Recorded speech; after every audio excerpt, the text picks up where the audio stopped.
Fundur settur í borgarstjórn Reykjavíkur þriðjudaginn 3. september klukkan 12:06. Fyrsta mál á dagskrá samgöngusáttmáli höfuðborgarsvæðisins, samanber fyrsta lið fundargerðar borgarráðs frá 29. ágúst fyrri umræða. Forseti hefur ákveðið að undir fyrsta lið verði ræðutími 20 mínútur við fyrstu ræðu í stað 10, en að öðru leyti gildi óbreyttar reglur fundarsköp. Fyrstur til að taka til máls borgarstjóri Einar Þorsteinsson.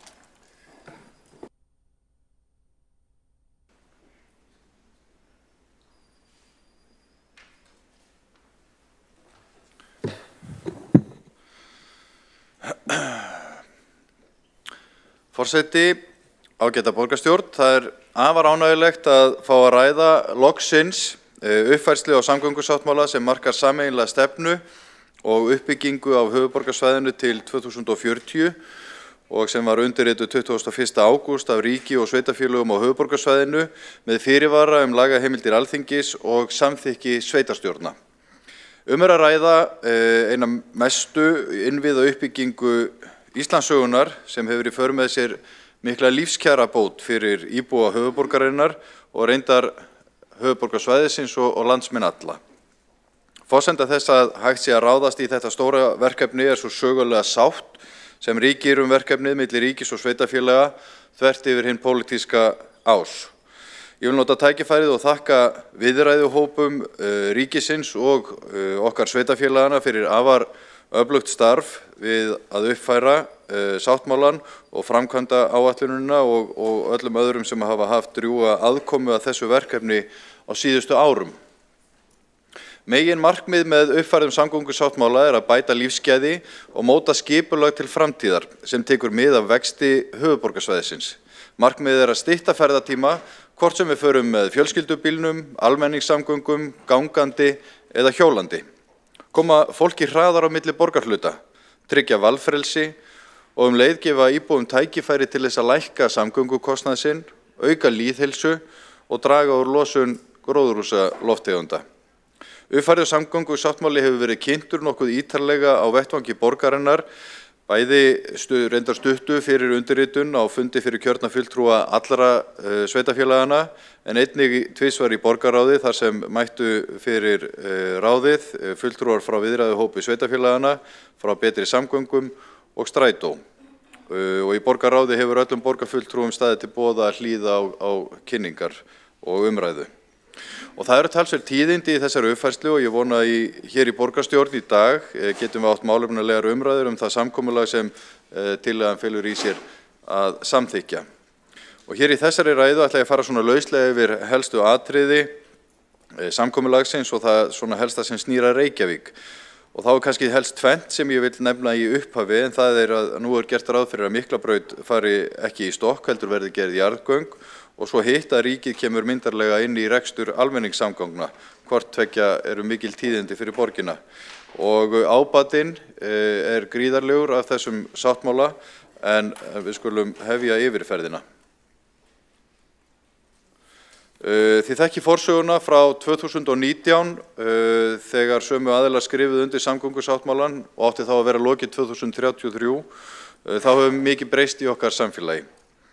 Íbúum á svæðinu hefur fjölgað mun meira en áætlað var, eða 21.000 manns, og þessari fólksfjölgun fylgir líka aukinn fjöldi bíla, en frá 2019 hafa bæst við á göturnar á höfuðborgarsvæðinu nærri 16.000 bílar, eða 63 bílar á hverri viku með tilheyrandi umferðartöfum. Mikið hefur áunnist á þessum 5 árum við margvíslegan undirbúning, forhönnun og skipulag þó að allar lykilframkvæmdir séu þær sömu en áður. 3 af 10 stofnvegaframkvæmdum eða 3 lokið og svo 4 í gangi. Borgarlína í fullum undirbúningi og í haust sjáum við framkvæmdaútboð vegna Fossvogsbrúar. 20 kilometrar hafa verið lagðir af hjóla- og göngustígum, en samkomulagið kveður á að leggja 80 kilometra til viðbótar. En bara þessi þróun sem á þessari glæru hérna, 21.000 íbúar og hátt í 16.000 bílar, sýnir svart á hvítu að við verðum að bregðast við og fjölga alvöru valkostum í samgöngum. Ein stærsta og mikilvægasta breytingin í uppfærðum samgöngusáttmála aðkoma ríkisins að almenningssamgöngum. Það stórmál fyrir Reykjavík, þar sem við höfum ásamt öðrum sveitarfélögum rekið strætó og það hefur reynt á. Nú kemur ríkið inn með þriðjung af kostnaði á móti sveitarfélögunum og næsta verkefni þá að stofna félag þennan samrekstur, bæði strætóleiða og borgarlínu. Og það stýrihópur sem undirbýr stofnun félags með fulltrúum frá ríki og sveitarfélögum. Og þá mun ríkið veita framlög til orkuskipta í almenningssamgöngum og það afar mikilvægt, og þótt að ríkið hafi styrt strætó með framlagi undanfarin ár, þá hefur það ekki komið beint að rekstri eins og almenningssamgangna hér á höfuðborgarsvæðinu, eins og víða á landsbyggðinni þar sem að það hefur niðurgreitt flug, ferjusiglingar og landsbyggðastrætó. Og þá rétt að hafa í huga að 2030 þegar fyrirhugað að borgarlína hefji akstur á fyrsta áfanga, þá kveðið á það í þessum sáttmála að það verði samið að nýju framlag hlutfalls ríkisins til rekstrarins og þá til hækkunar, enda mun þá kostnaður við rekstur borgarlínu aukast. Hér eru svona helstu verkefni í uppfærðum samgöngusáttmála. Þegar kemur á stofnvegum verður ráðist í 6 stór verkefni á höfuðborgarsvæðinu til viðbótar við þau 3 sem lokið og 3 þeirra eru í Reykjavík. Það eru gatnamótin við Bústaðaveg, Sæbrautarstokkur og svo breyting að Miklubraut fari ekki í stokk heldur í göng og það er gert ráð fyrir því að göngin verði 2,8 km frá Skeifunu í austri að Landspítala í vestri með tengigöngum suður Kringlumýrarbrautar undir gatnamótum við Hamrahlíð og Listabraut. Sæbrautin verður lögð í 850 metra langan stokk í stað fyrir áformaðum mislæg gatnamót og svo verða gatnamót Reykjanesbrautar og Bústaðavegar með frjálsu flæði bílaumferðar og sérrými borgarlínu frá Mjódd í Vogabyggð. Og þá verður gríðarlegur kraftur settur í göngu og hjólastíga en alls verða á tímabilinu lagðir 80 km til viðbótar við þá 20 sem þegar hafa verið lagðir. Og þá gleðilegt fyrir áhuga fólk umferðarstýringu að í uppfærðum sáttmála kveðið á aukna fjárfestingar í tækjabúnaði og tækniþróun fyrir umferðarljósastýringar með áherslu á umferðarmestu gatnamótsvæðisins og svo auk smærri framkvæmda til að bæta umferðarflæði og öryggi á stofnvegum. Og borgarlínan, það eru 6 áfangar borgarlínu staðfestir og fyrsta lotan frá Ártúnshöfða niður á Hlemm yfir brúna Öldu og að Hamraborg. Og mér langar að segja borgarlínu, við höfum rætt hana hérna margoft og hér inni eru langflest, held ég ef ekki öll, sama hvaða flokki við erum í, sammála að það þurfi að bæta almenningssamgöngur. Og hér hafa verið fluttar ræður það við viljum að þær fái forgang í umferðinni, séu með aukinni tíðni, áreiðanlegar og skilvirkar. Og sem að kalla þetta hágæða almenningssamgöngur. Og ég held ég hafi treystið mig til að fullyrða, ég hafi heyrt þessa ræðu úr öllum flokkum. Og í borgarlínan bara einfaldlega þetta. Og þetta eru tímamót fyrir okkur á höfuðborgarsvæðinu að með þessum uppfærða samgöngusáttmála sé staðfestur sá sameiginlegi skilningur allra sveitarfélagana á höfuðborgarsvæðinu að þessi útfærsla á hágæða almenningssamgöngum sé besti kosturinn. Bæjarstjórinn í Kópavogi sagði í viðtali á dögunum og ég vitna svona kannski óbeint í hana en hún sagði það að hún hefði ekki séð neitt benda á betri eða hagkvæmari leið til að bæta almenningssamgöngur en borgarlínu. Og í grunninn með þessum sáttmála hér bara lagt á borðið að það ein samgöngustefna á höfuðborgarsvæðinu og eðlilega þetta eitt sameiginlegt samgöngukerfi. Borgarlína mun að mestu leyti aka á sérakreinum með forgangi á gatnamótum og vagnarnir aka á 7 til 10 mínútna fresti á annatímum sem að sker verulega niður bið og ferðatíma og þá mun nýtt leiðanett sem borgarlínan hjartað í ná til mun fleiri. Þegar framkvæmdum lýkur verða 70% íbúa 400 metra eða minna frá næstu stoppustöð og kerfið allt hannað þannig að borgarlínan sé með góðar tengingar við strætisvagna af öllu höfuðborgarsvæðinu. Og það skiptir líka máli að þær forgangsakreinar sem lagðar verða vegna borgarlínu nýtast ekki bara strætó og borgarlínu heldur verða þær lykilatriði í því að tryggja greiða leið sjúkra, slökkviliðs og lögreglubíla í gegnum umferðina til þess að minnka viðbragðstíma. Auðvitað munu ekki allir nota borgarlínu sem fyrsta kost, en bara það að draga úr því að, eins og við sáum áðan, 63 bílar bætist við umferðina á viku mun skipta sköpum. Og fyrir venjulegt heimili að geta sleppt í að eiga bíl eða í það minnsta að eiga kannski bara einn bíl, þá munar það hundruðum þúsunda í heimilisbókhaldinu. Sáttmálinn ber það með sér að það eru ólíkir hagsmunir íbúanna á höfuðborgarsvæðinu og bæjarfélagana og auðvitað skiptar skoðanir, en að mínum mati gott jafnvægi þegar kemur að skiptingu fjárfestingarinnar. Stofnvegir og borgarlína með sitt hvor 42%, hjóla- og göngustígar 13% og 3% fara í umferðarstýringu, flæði og öryggi.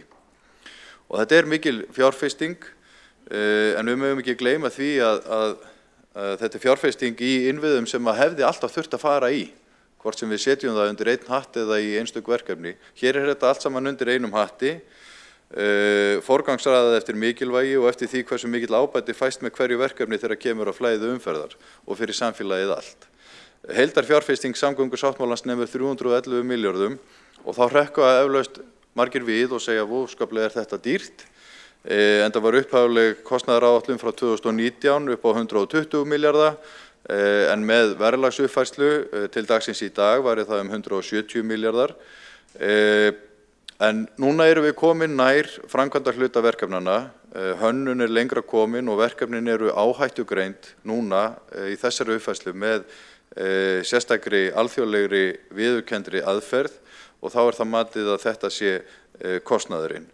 Ríkið greiðir 87,5% kostnaðarins í fjárfestingunni en sveitarfélögin skipta með sér 12,5%.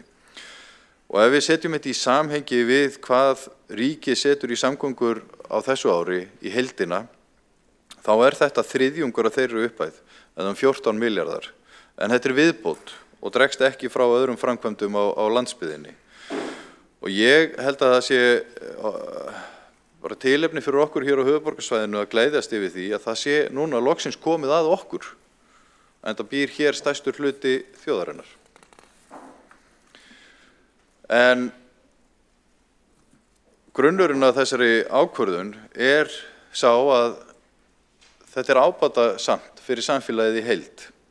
Þetta stór fjárfesting, tímabær og kófi mannvit var fenginn til þess að meta samfélagslegan ábata verkefnisins og það hagræn greining sem að auðvelda stjórnvöldum eins og okkur og ríkinu að meta ávinning af verkefni á líftíma þess og vega samfélagslegan ábata á móti stofn- og rekstrarkostnaði.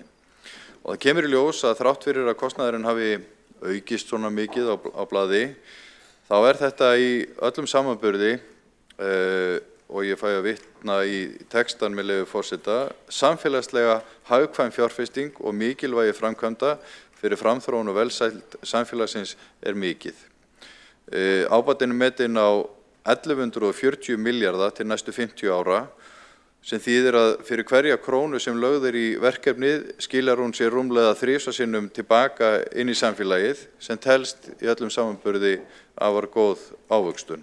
Og ábatan felst í minni tíma í umferð, minni biðtíma, minni mengun, meiri tíma fyrir íbúana til þess að sinna áhugamálum og félagslífi, minni rekstrarkostnaði heimilana, auk þess sem virkari ferðamátar hafa mjög heilsubætandi áhrif á okkur öll.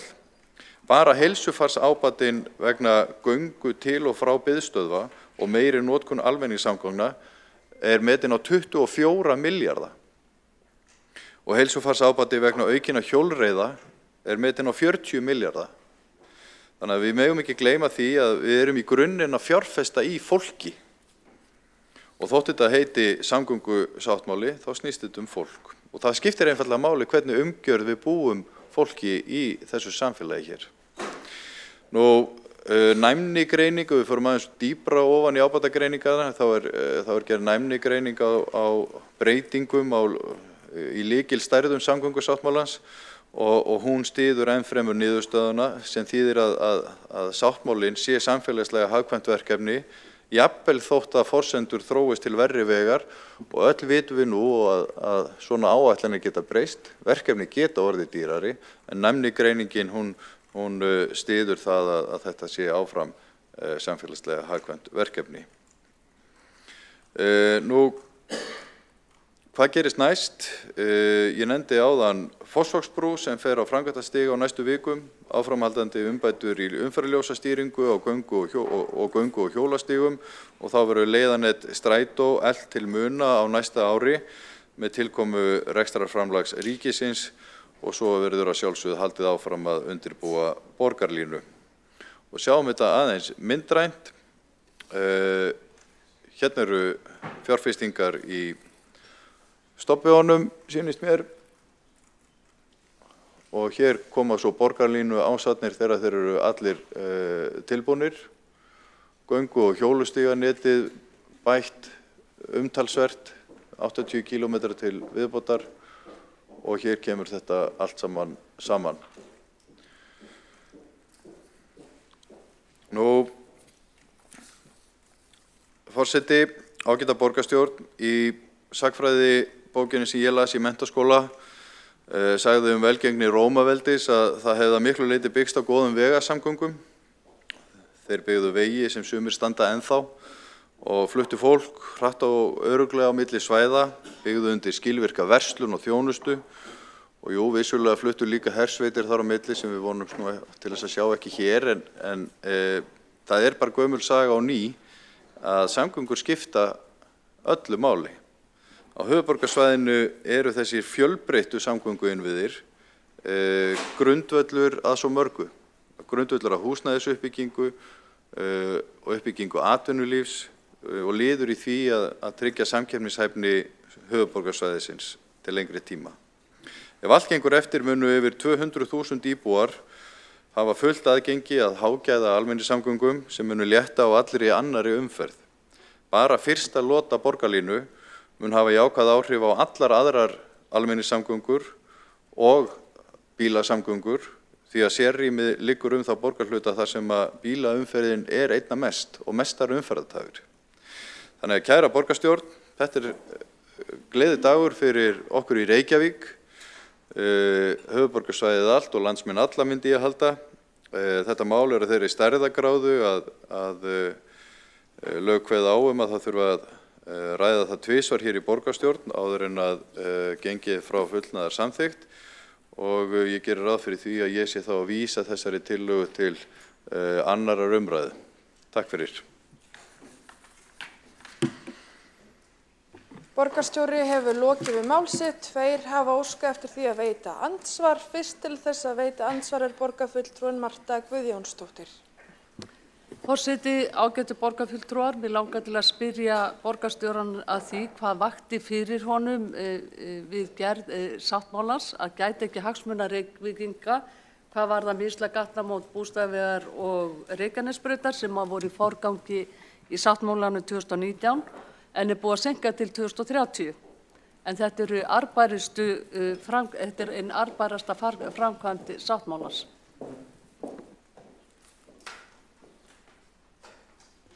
Borgarfulltrúin hefur lokið við það að veita andsvar. Svara þá andsvari borgarstjóri Einar Þorsteinsson. Forseti, ágæta borgarstjórn, þau eru vissulega mikilvæg þessi gatnamót. Þetta reyndar varðandi hversu ábótasöm þessi verkefni eru, þá borgarlínan talin sú framkvæmd sem getur skilað mestum árangri hraðast til þess að bæta flæði umferðar.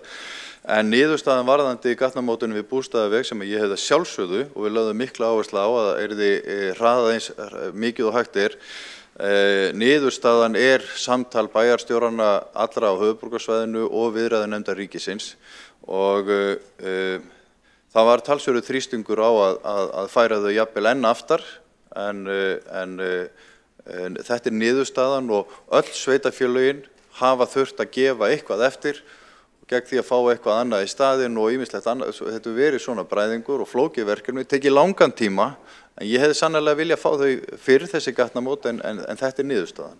En hagsmunum borgarinnar var sannarlega haldið á lofti þarna.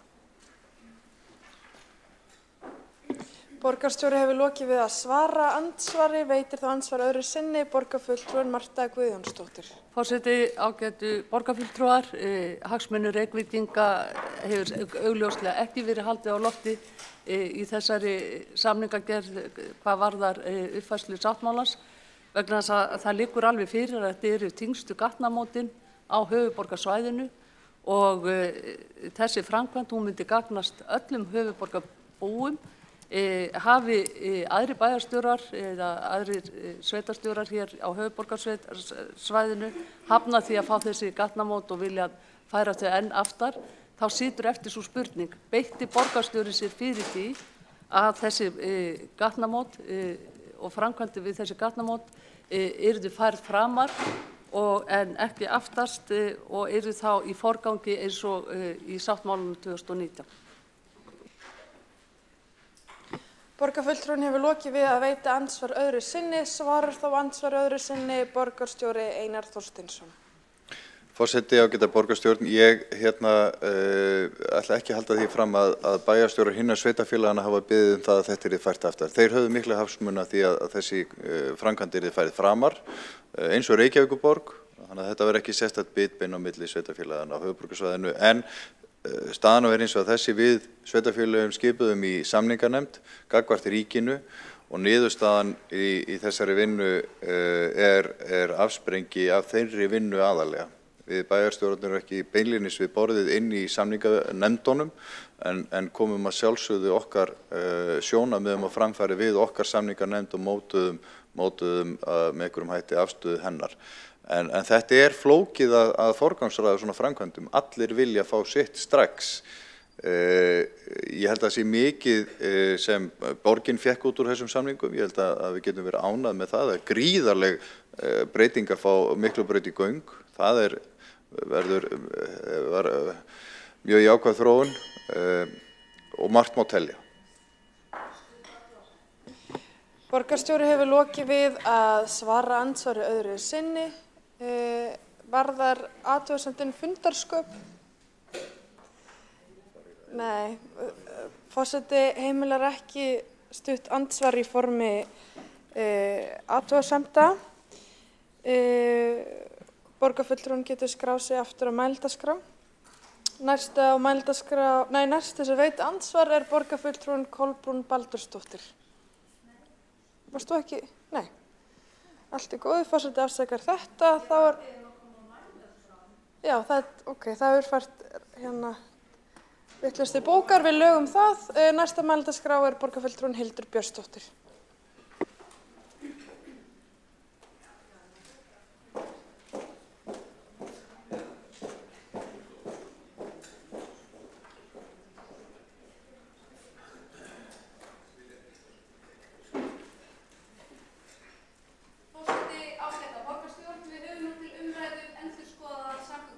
Höfuðborgarsvæðisins og við þekkjum öll forsöguna.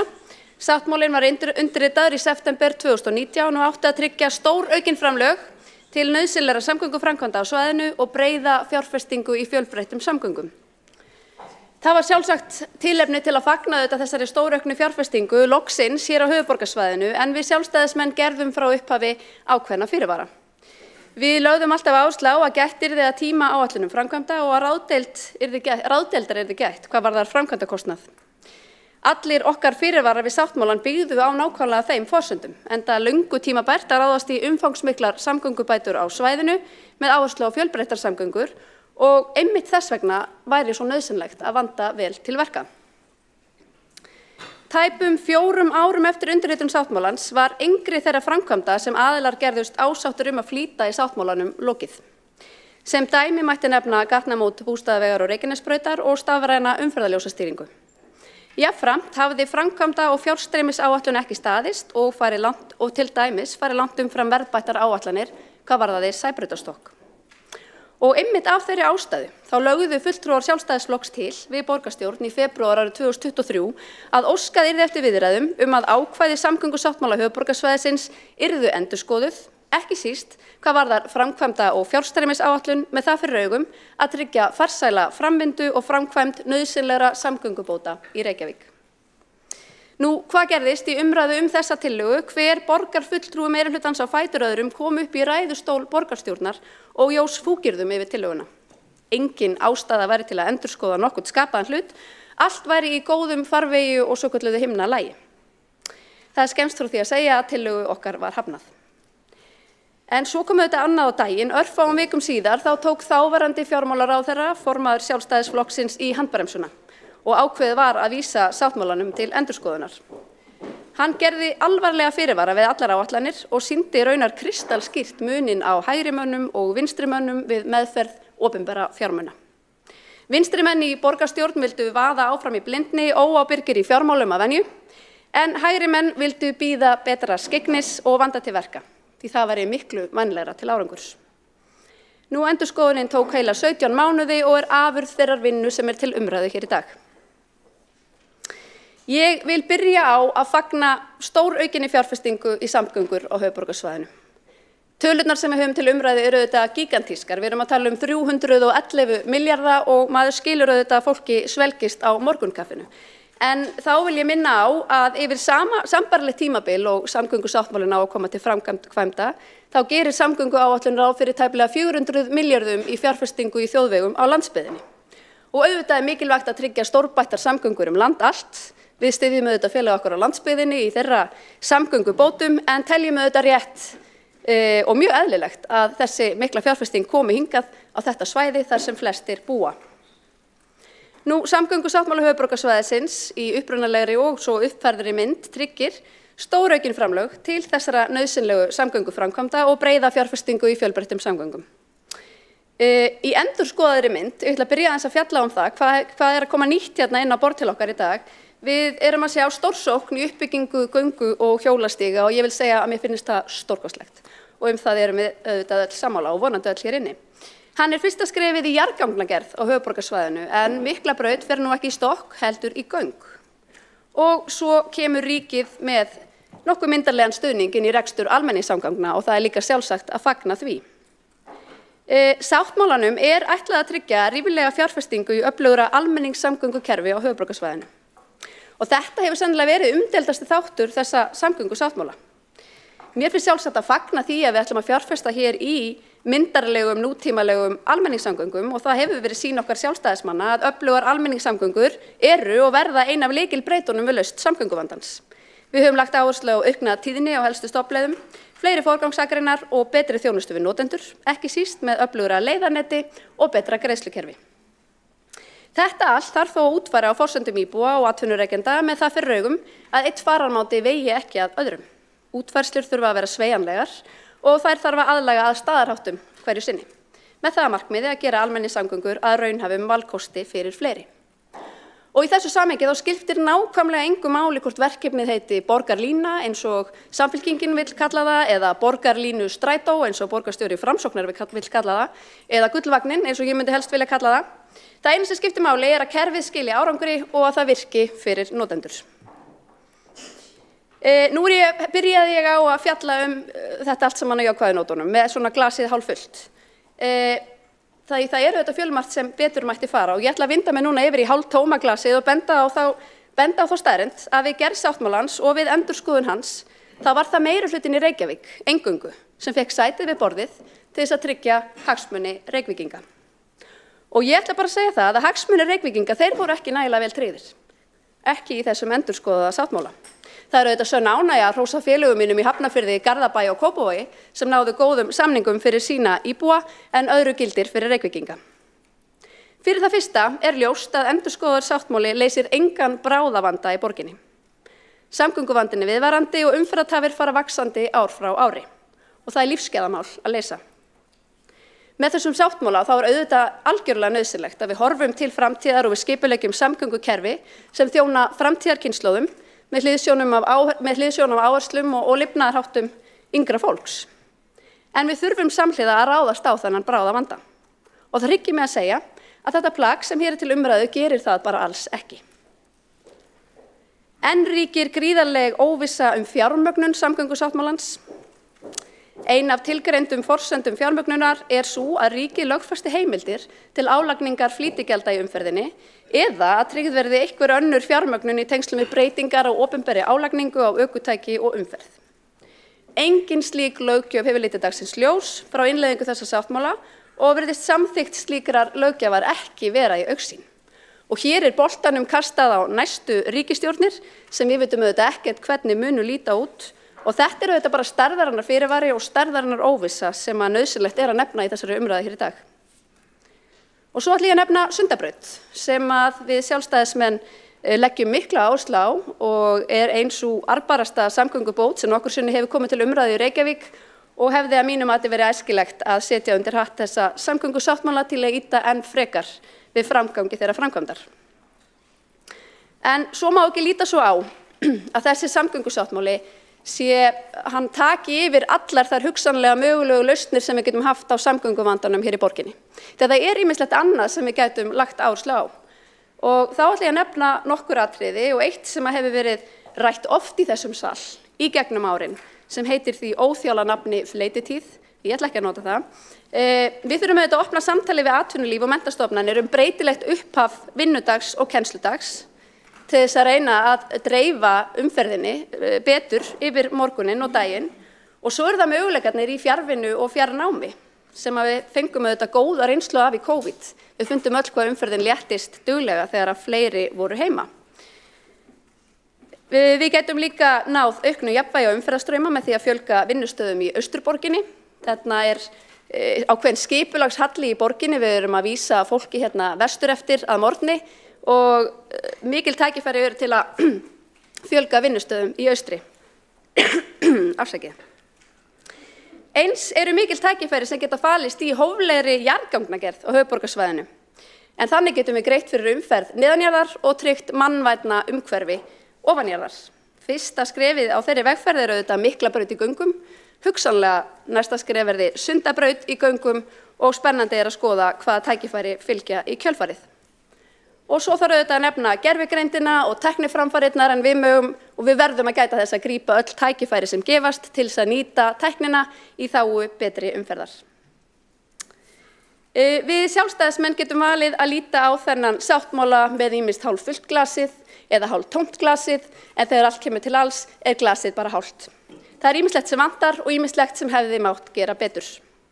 En þegar allt kemur til alls þá það okkar sýn, við viljum tryggja frelsi og val fjölbreyttar samgöngur, einn fararmáti útiloki ekki annan og að framtíðin í samgöngum eigi að fela í sér valfrelsi og sveigjanleika.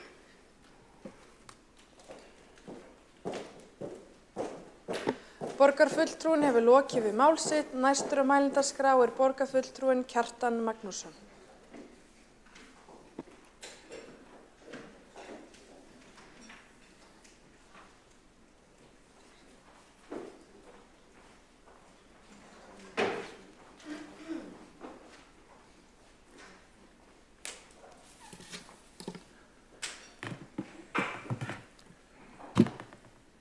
Forseti, góðir borgarfulltrúar, þegar litið á þetta nýjasta plagg í samgöngumálum í Reykjavík, svokallaður uppfærður samgöngusáttmáli, þá verður að hafa í huga forsöguna og að þetta bara síðasta plaggið nýjasta plaggið af mörgum og hluti af langri þróun. Það má ef til vill virða Einari Þorsteinssyni borgarstjóra það til vorkunnar að hann nýbyrjar í pólitík og hefur þess vegna ekki verið aðili að öllum eldri plöggunum sem hafa verið undirrituð samgöngumál í Reykjavík. Hann ætti þó að, finnst mér, þekkja þessa sögu, enda var hann fréttamaður áður en hann var pólitíkus og mjög skrítið að hann skuli koma og telja mikið tímamóta plagg sé að ræða og minnir svolítið á önnur plögg sem borgarstjóri undirritar yfirleitt varðandi Sundabraut eða íþróttaleikvanga. Við vitum ofta að það alltaf reglulega undirritu ný plögg og í hvert sem nýtt plagg undirritað bara sama hlutinn þá reyna alltaf þeir sem skrifa undir að telja fréttamönnum trú það að tímamótaplagg sé að ræða. Og ég trú ekki öðru en að löngum fréttamannsferli þá hafi núverandi borgarstjóri séð í gegnum þennan leik stjórnmálamanna að undirrita alltaf ný plögg og halda þið fram að nú muni allt breytast og tímamót sé að ræða.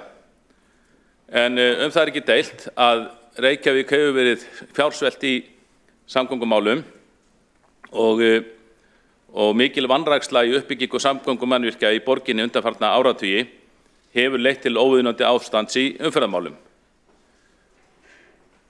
Þetta ástand er mannanna verk eins og fleiri í pólitíkinni. Þetta ástand er að miklu leyti tilkomið af völdum vinstri meirihluta undir stjórn Samfylkingarinnar sem hafa gert sitt versta áratugum saman til að tefja samgöngubætur í Reykjavík eða standa jafnvel gegn þeim. Árið 2011 samdi vinstri stjórnin í borgarstjórn Reykjavíkur við þáverandi ríkisstjórn Samfylkingar og VG svokallað samgöngustopp. Það fól í sér að engar meiriháttar samgöngubætur skyldu eiga sér stað á stofnbrautum í Reykjavík í heilan áratug. Og ég man eftir því þegar að Framsóknarflokkurinn vann kosningasigur 2014 og settist hér í borgarstjórn að nýju að þá var þetta samgöngustopp sem þá var í gildi var mikill þyrnir í augum borgarfulltrúa Framsóknarflokksins og þessir ágætu borgarfulltrúar gerðu hvað þeir gátu til að berjast gegn því og koma málum aftur á hreyfingu og fá ríkið til þess að greiða samgöngubætur í Reykjavík því eins og við vitum þá sé ríkið stofnvegina að mestu leyti eða sem við köllum þjóðvegi í þéttbýli. Og þá auðvitað með þessu aðgerðaleysi þá verður smá saman til þetta ástand og það sem vakti fyrir ríkinu með samgöngusáttmálanum svokallaða 2019 var vissulega að reyna að rjúfa þessa kyrrstöðu. Reyna að þrýsta á borgarstjórn Reykjavíkur til þess að láta af andstöðu sinni við samgöngubætur á stofnbrautum og koma málum að hreyfingu að nýju. Í þessum sáttmála voru skilgreind ákveðin forgangsverkefni sem aðeins hefur verið komið hér inn á, til dæmis úrbætur á gatnamótum Bústaðavegar og Reykjanesbrautar sem eru mjög aðkallandi, en einnig umferðarljósa stýring sem ennþá mjög styrð í Reykjavík. Og ýmsir töldu að með undirritun þessa sáttmála 2019 þá gæti borgarstjórn ekki lengur vikist undan því enda væri hún skuldbundin gagnvart ríkinu til að koma þessum málum áfram. En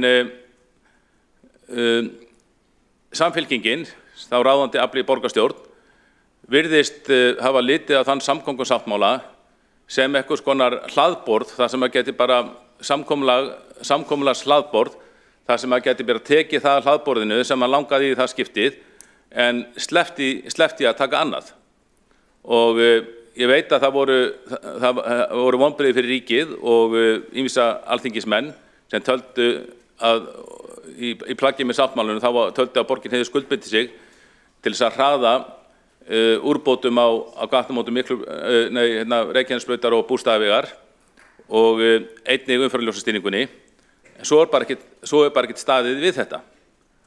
Það er ekkert staðið við þetta og við sjáum það bara að það er skipulögð óskilvirkni í hönnun gatnamótanna Bústaðavegar og Reykjanesbrautar. Það sér það auðvitað hver maður að það hefði fyrir löngu verið hægt að vera búið að ljúka hönnun þeirra gatnamóta, samþykkja skipulag og koma þeim gatnamótum í útboð. Þannig að sú umferðarstífla sem það núna væri þá ekki lengur til staðar.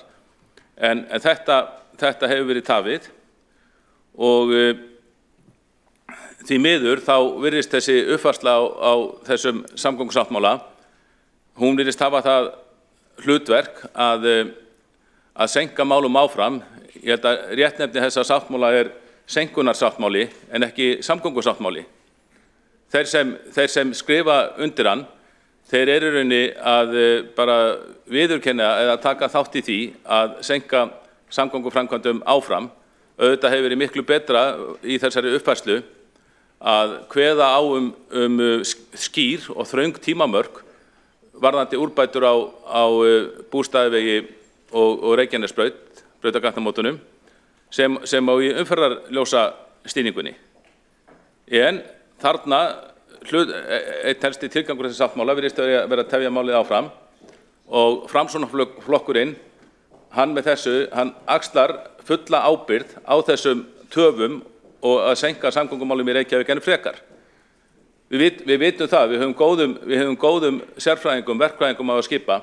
Við vitum að það væri hægt að ljúka hönnun gatnamóta Reykjanesbrautar Bústaðavegar á stuttum tíma, þess vegna á nokkrum mánuðum úr því sem úr komið. Það hafa komið margar tillögur fram þetta. Vegagerðin hefur unnið þessu líka. Það verður hægt að klára skipulagið á nokkrum mánuðum, það verður hægt að hefja framkvæmdir við þessi gatnamót þess vegna á næsta ári.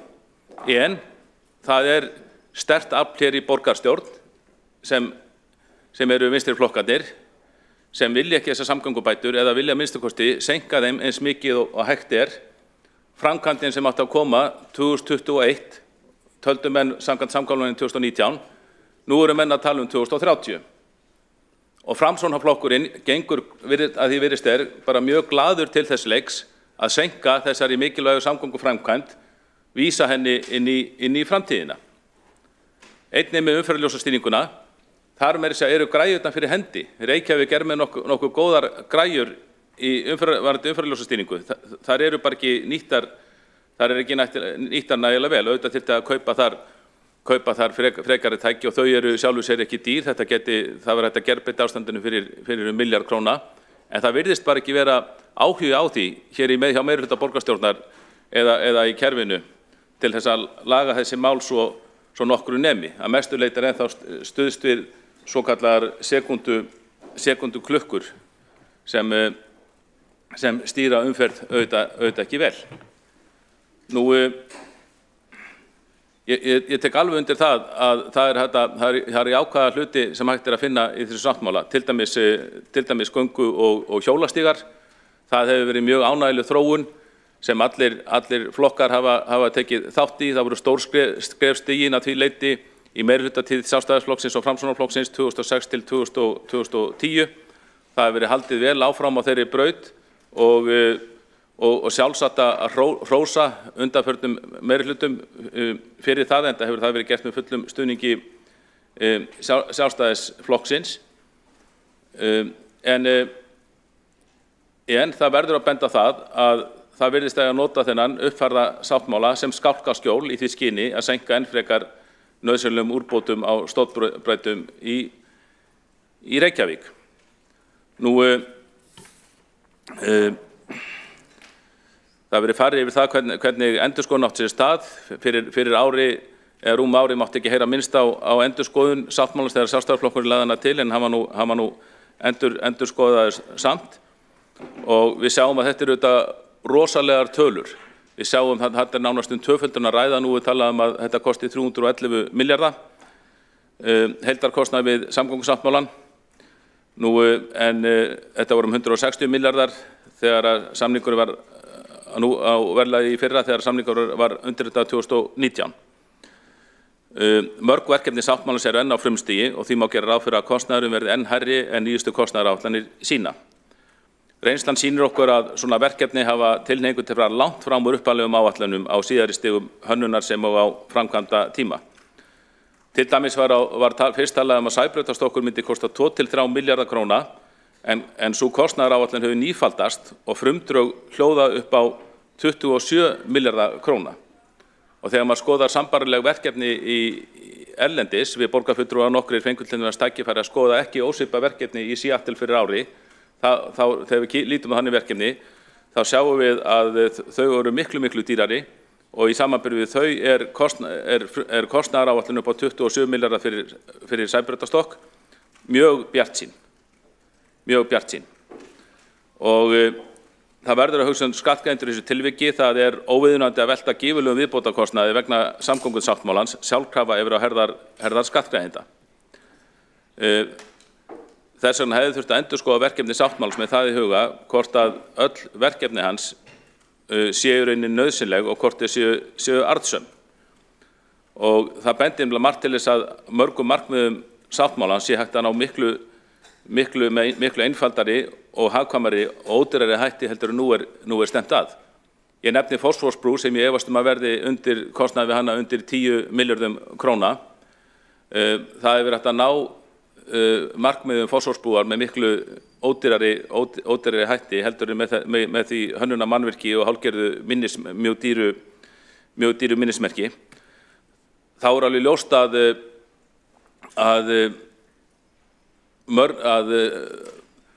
aðferðafræði borgarlínunar, svokölluðu, úrbótum í almenningssamgöngum, þar líka virðist vera líka lagt upp með það að úrbætur þar eigi að vera of flóknar og of dýrar.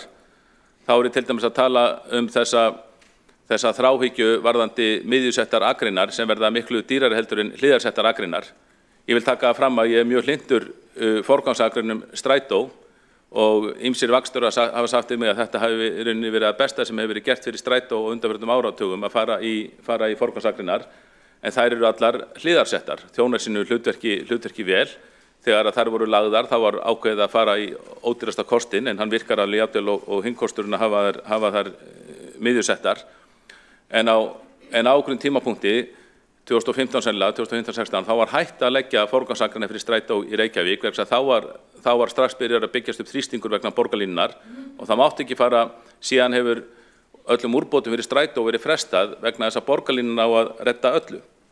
Og því miður þá bara höfum við orðið af gullum tækifærum í almenningssamgöngum í Reykjavík vegna þessar þráhyggju að vilja ekki bæta almenningssamgöngur vegna þess að það sé eitthvað himnaríki sem býð okkar sem felst í þessari borgarlínu sem margt bendir til að verði allt of dýr og einföldustu lausnirnar ekki notað. Nú, við borgarfulltrúar Sjálfstæðisflokksins við höfum ítrekað lagt til að ráðist verði í markvissar aðgerðir til að bæta samgöngur í almenningssamgöngur Reykjavík óháð borgarlínunni. Þessar framkvæmdir sem við leggjum til mun ekkert koma í veg fyrir borgarlínuna, þá hugmyndafræði sem að baki borgarlínu menn verið að fara í hana, en flestar þessar aðgerðir kosta þó aðeins brota fyrirhugum kostnaði við borgarlínu.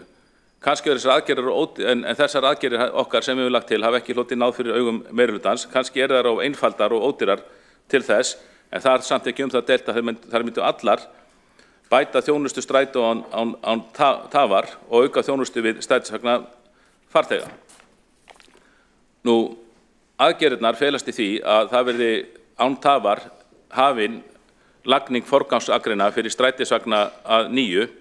Nú þegar eru forgangsakreinar 4 kílómetrar í borginni og mér sýnist, það hefur verið sagt um mig og mér sýnist að vera rétt, að það þurfi einungis að leggja 3 til 4 kílómetra í viðbót af forgangsakreinum til þess að strætó lendi ekki lengur í verulegum umferðartöfum. Nú þá höfum við lagt til að það verið strax ráðast í að veita strætó forgang á umferðarljósum. Það þarf ekki að bíða mörg ár eftir því heldur.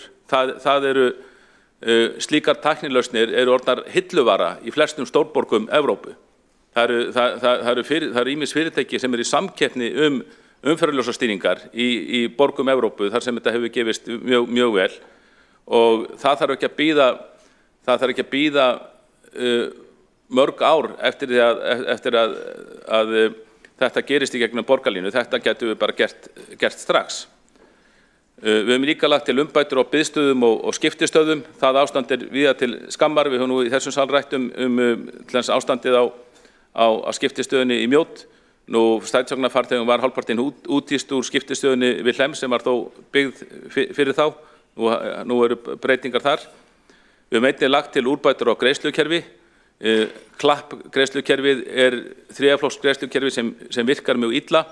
Þarna líka í stað þess að Reykjavíkurborg ákvaða að fara eða strætó ákvaða að fara að hanna sérstakt kerfi en út allan heim eru mjög góð og þjál greiðslukerfi til staðar sem eru hilluvara sem hægt er að kaupa.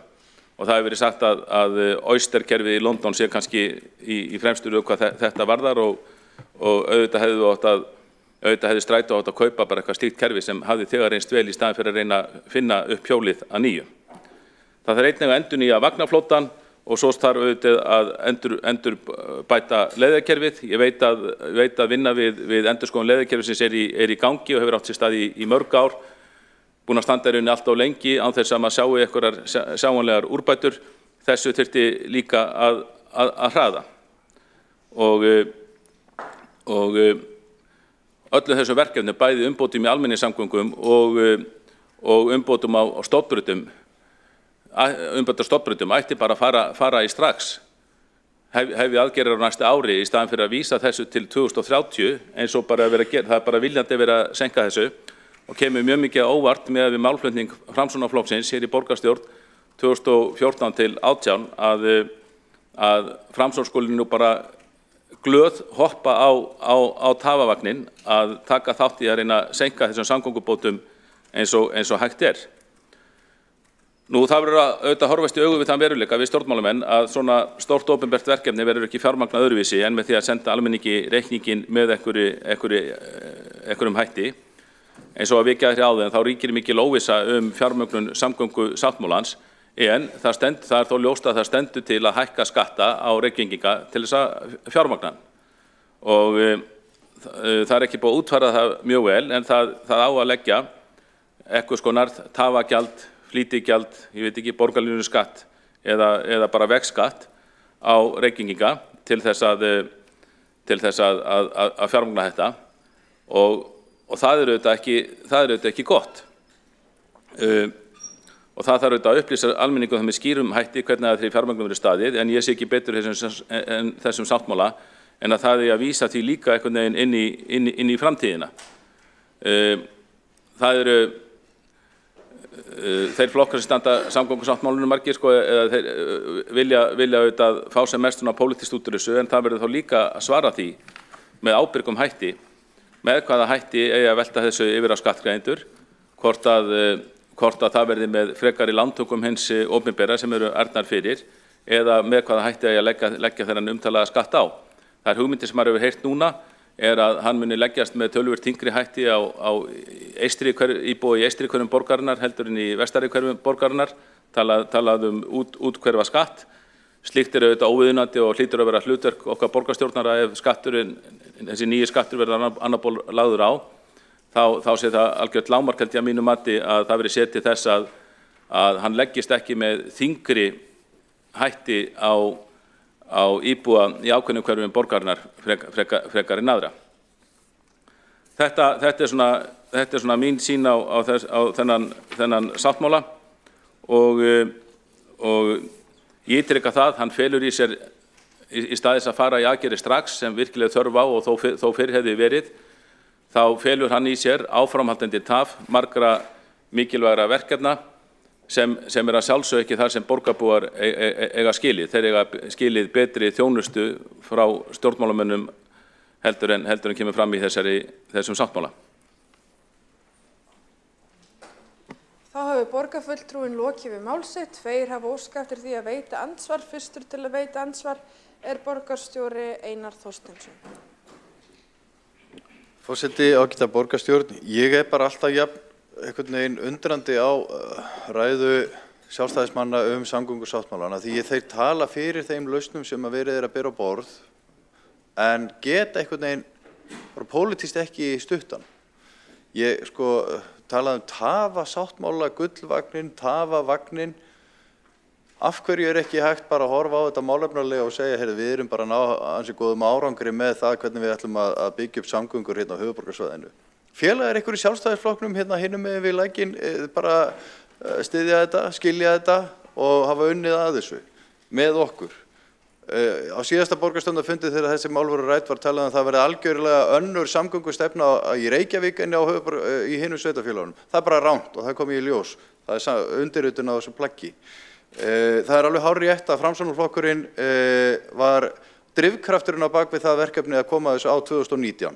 Hefur það verið það síðan og það er bara vegna þess að við horfum á gögnin Fólki fjölgar, bílum fjölgar, það er ákall eftir betri almenningssamgöngur, það er ákall eftir hjóla- og göngustígum, það er ákall eftir stoppvegaframkvæmdum, það er það sem við erum að samþykkja og það er ótrúlegt að hlusta á þessa ræðu þar sem er vaðið samhengislaust í einhverja sagnfræði og gagnrýni og það þetta gangi ekki nógu hratt. Það var beðið um endurskoðun, fá betri áætlanir, fá betri fjárhagsgreiningar og þetta var allt saman gert.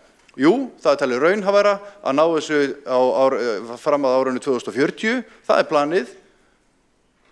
Ég skil ekki út af hvað gengur ræðan, hvað eiga borgarbúar sem eru að hlusta, eru þið með eða á móti?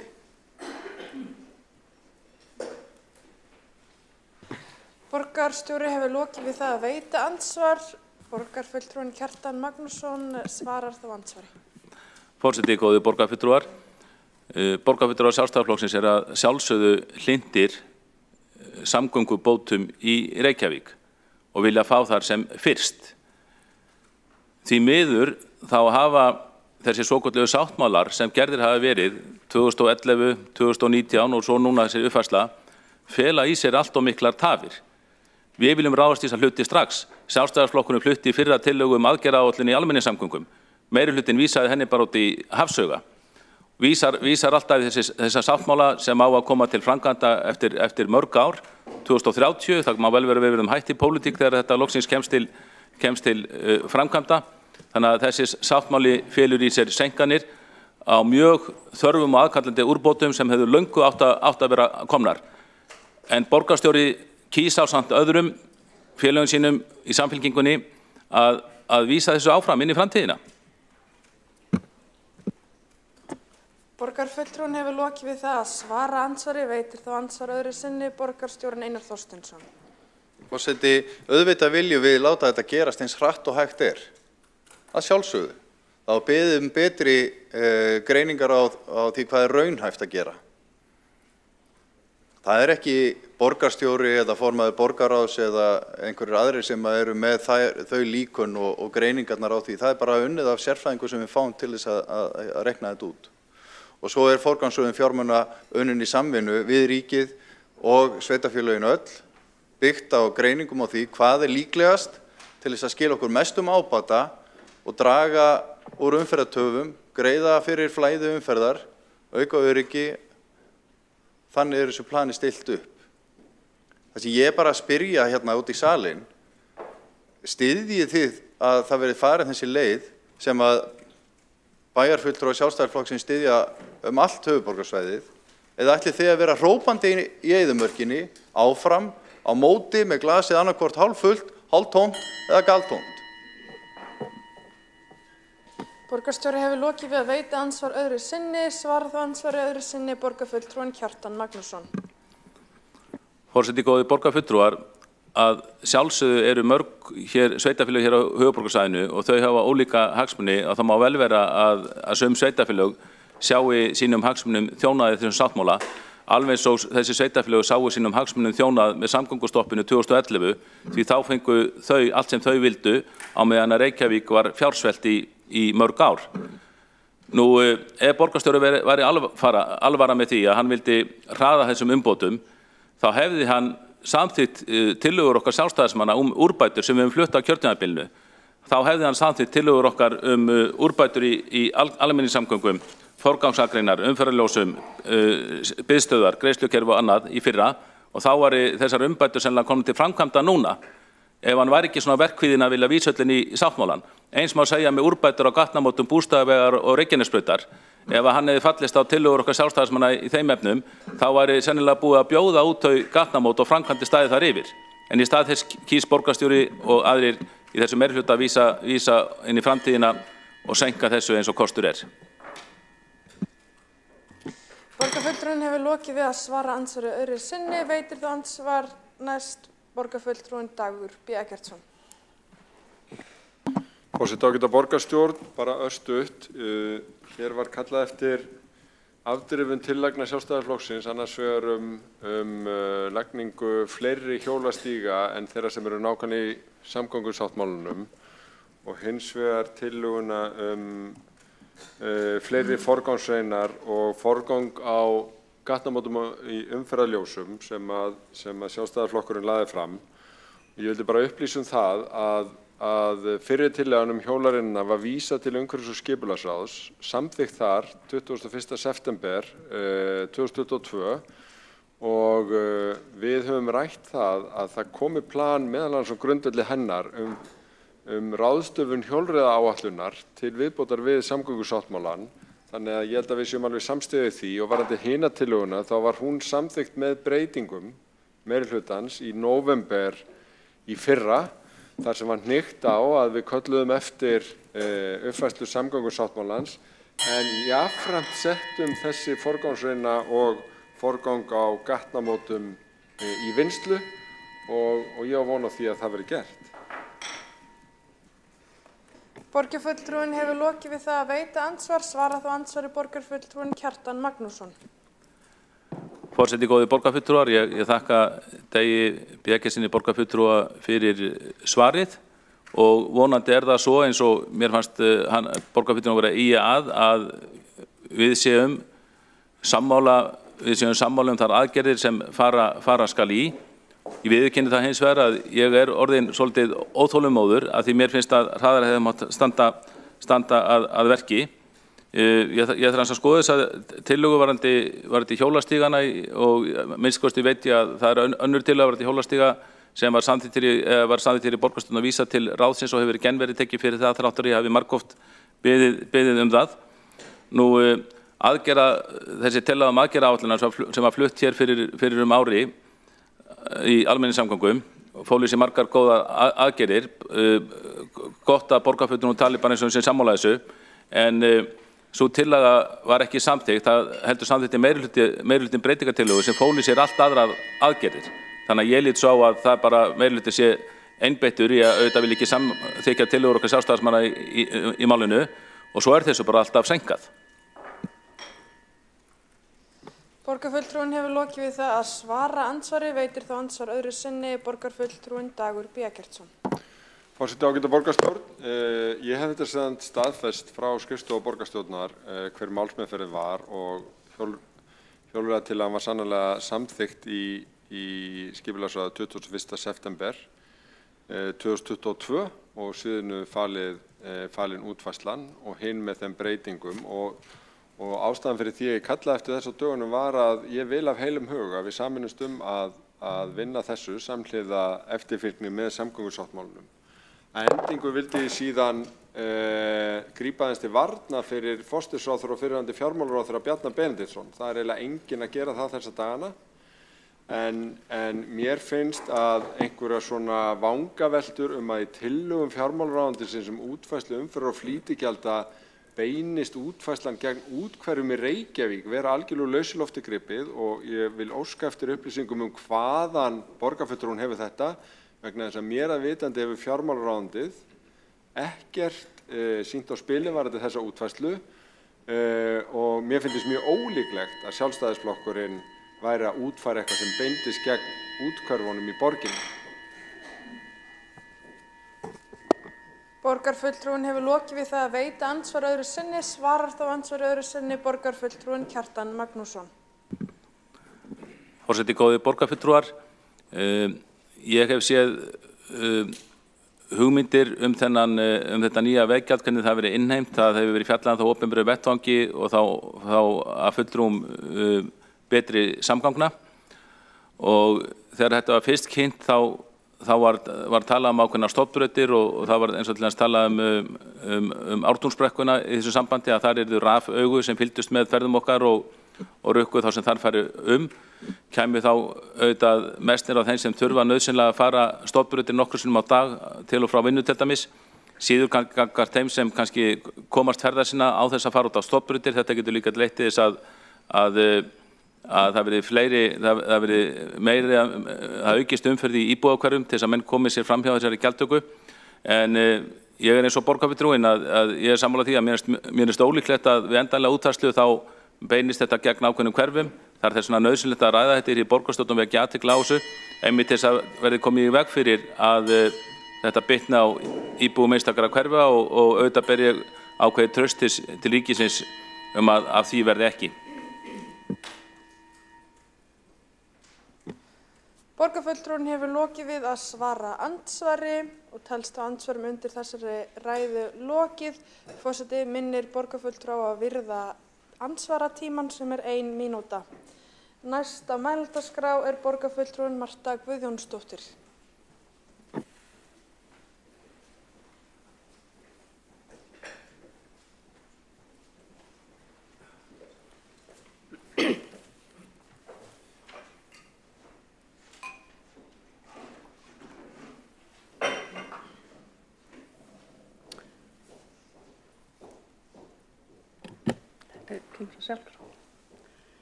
Forseti, ágætu borgarfulltrúar, Reykjavíkurborg hefur gert 3 samninga við ríkið og sín nágrannasveitarfélög samgöngur á höfuðborgarsvæðinu frá 2012.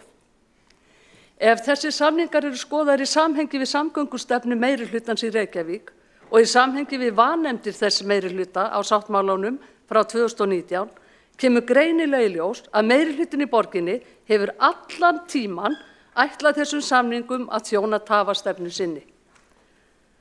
Þeirri stefnu að tefja fyrir allri umferð vélknúinna ökutækja, það hefur verið gert með því að koma í veg fyrir viðhald og framkvæmdir sem auka umferðarflæði. Útiloka alveg ný mislæg gatnamót, breyta tengibrautum í umferðarljósa frumskó og þrengingar, koma í veg fyrir snjallljósavæðingu, sóa 10 milljörðum í göngu og hjólabrú svo þeir nýtist ekki í samgöngur og samgöngubætur og vinna gegn lagningu Sundabrautar. Árið 2018 áætlaði Viðskiptaráð að umferðartafir á höfuðborgarsvæðinu á árinu 2017 hefðu kostað samfélagi rúmlega 15 milljarða króna. Samkvæmt þessari niðurstöðu má gera ráð fyrir að tap samfélagsins á markvissri og meðvitaðri tafastefnu borgaryfirvalda frá 2012 og til dagsins í dag losi 300 milljarða. Tafastefnan hefur auk þess sett allar almenningssamgöngur á ís á þessum tíma, svo strætó nú í sögulegri hnignun. Í borgarstjórn hefur ætíð verið þverpólitískur áhugi á stórbættum og afkastameiri almenningssamgöngum. Ef borgarstjórn hefði borið gæfu til að þróa á lýðræðislegan hátt og í góðri samvinnu við vel upplýsta borgarfulltrúa, raunhæfa, létta borgarlínu í beinu framhaldi og með hliðsjón af strætó strax fyrir 12 árum, værum við líklega nú þegar búin að tengja saman sveitarfélögin og stóra borgarhluta með hraðvagnarkerfi á hliðarsettum sérakreinum og samræma það kerfi miðstórum vögnum sem sjáum frekar í dreifingu. En það var aldrei raunin. Þess í stað höfum við setið uppi með draumóra borgarlínu í 12 ár. Borgarlínu sem margfalt kostnaðarsamari á miðjuakreinum stofnbrauta en á hægri hliðarakreinum.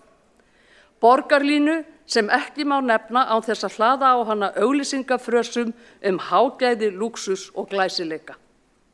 Borgarlínu sem kostaði 49,6 milljarða fyrir 5 árum en hefur nú allt í einu hækkað í 130 milljarða og á örugglega eftir að hækka miklu meira á allra næstu árum.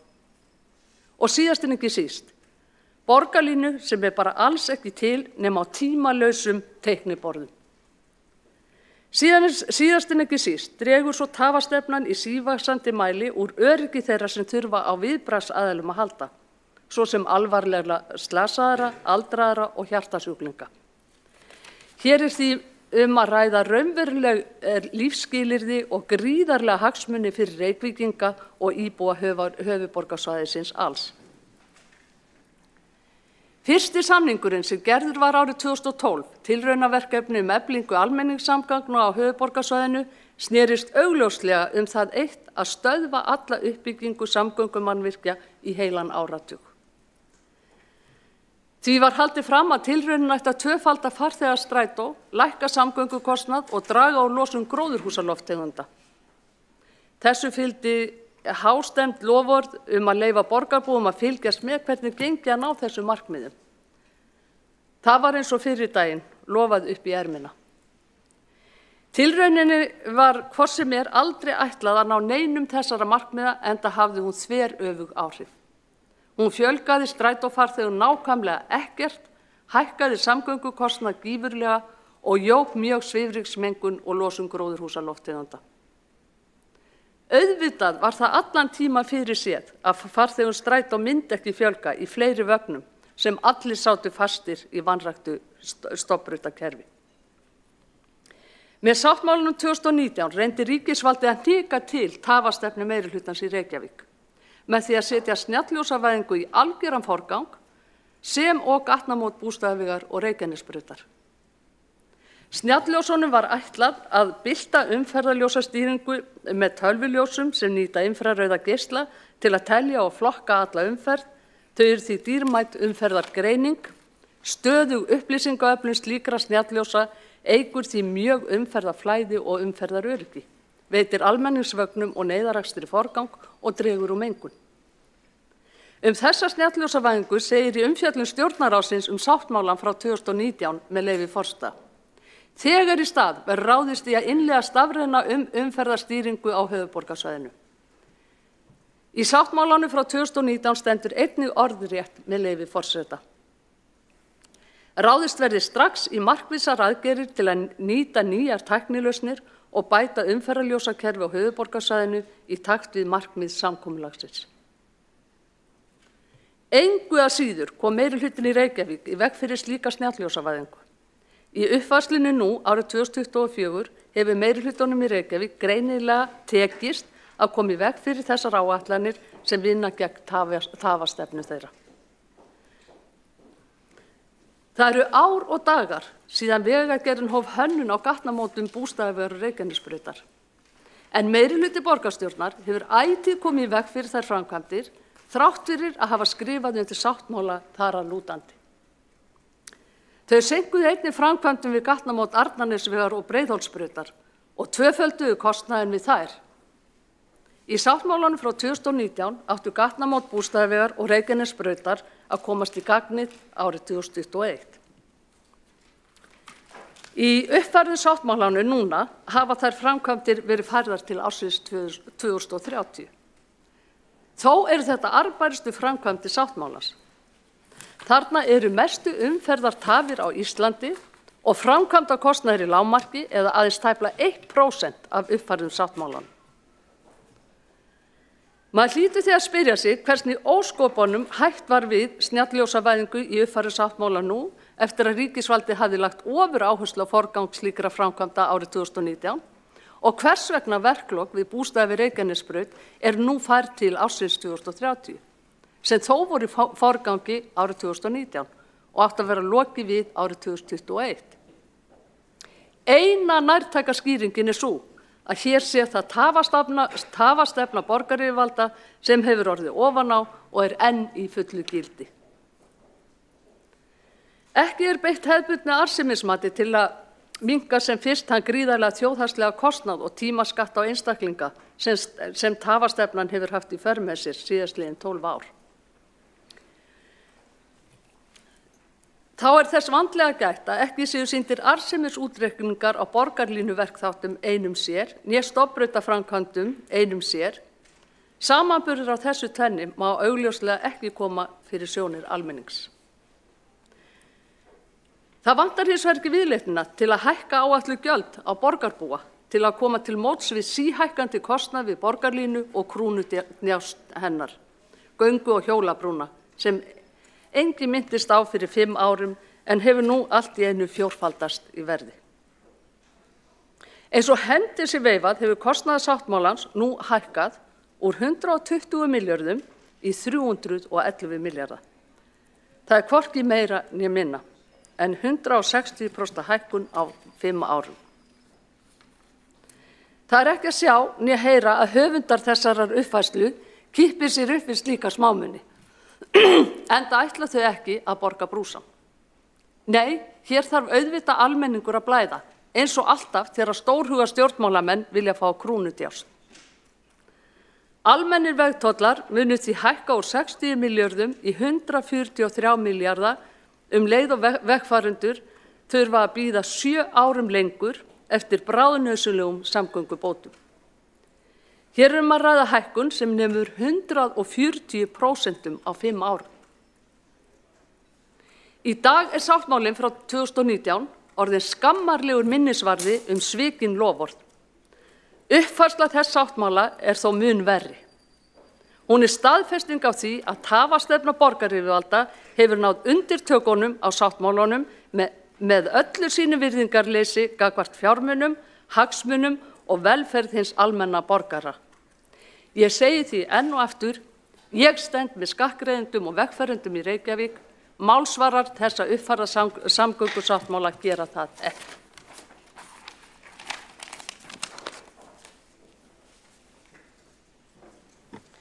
Borgarfulltrúinn hefur lokið við mál sitt, einn hefur óskað eftir því að veita andsvar, það borgarfulltrúinn Hjálmar Sveinsson. Já, mér langaði að spyrja borgarfulltrúan sem verið tíðrætt, bæði í blaðagrein og sinni ræðu, göngu- og hjólabrúna sem að kosta 10 milljarða. Hvaða göngu- og hjólabrú kostar 10 milljarða? Forseti, ágætu borgarfulltrúinn, já, sorry. Allt góð. Borgarfulltrúinn hefur lokið við það að veita andsvar, svarar þá andsvari borgarfulltrúinn Marta Guðjónsdóttir.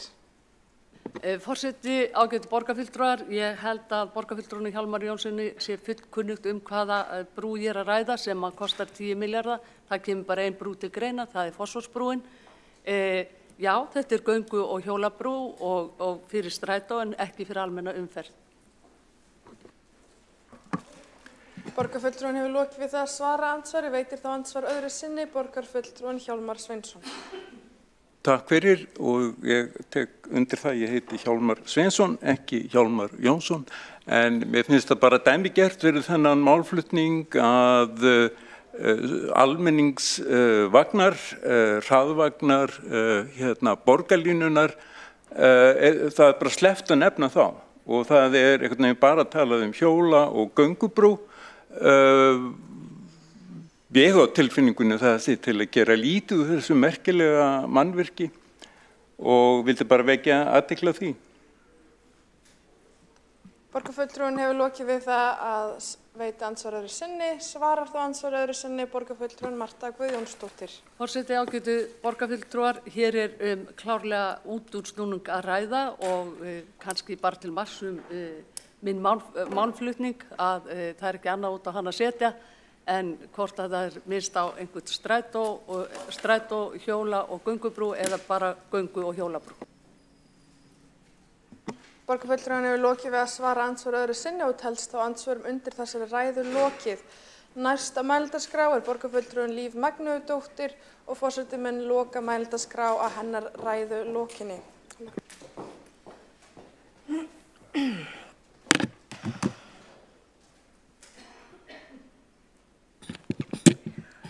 Forseti, í kringum aldamótin hófust háværar umræður samgöngumál í Reykjavík og þá helst almenningssamgöngur. Það var löngu orðið ljóst að ekki væri hægt að búa við núverandi ástand í samgöngumálum og enn síður væri hægt að halda uppteknum hætti til framtíðar ef borgin ætti að þróast í rétta átt. Það var þá sem Reykjavík samþykkti að stofna almenningssamgöngur í byggðasamlagi 6 annarra sveitarfélaga og Strætó BS var til. Markmiðið var auðvitað að efla almenningssamgöngur á svæðinu, bæta úr leiðum, hafa það tíðar og gera Strætó að fyrsta valkosti. En meira þurfti til. Og upphófst barátta félagshyggju fólks, barátta okkar Vinstri grænna og stendur hún enn.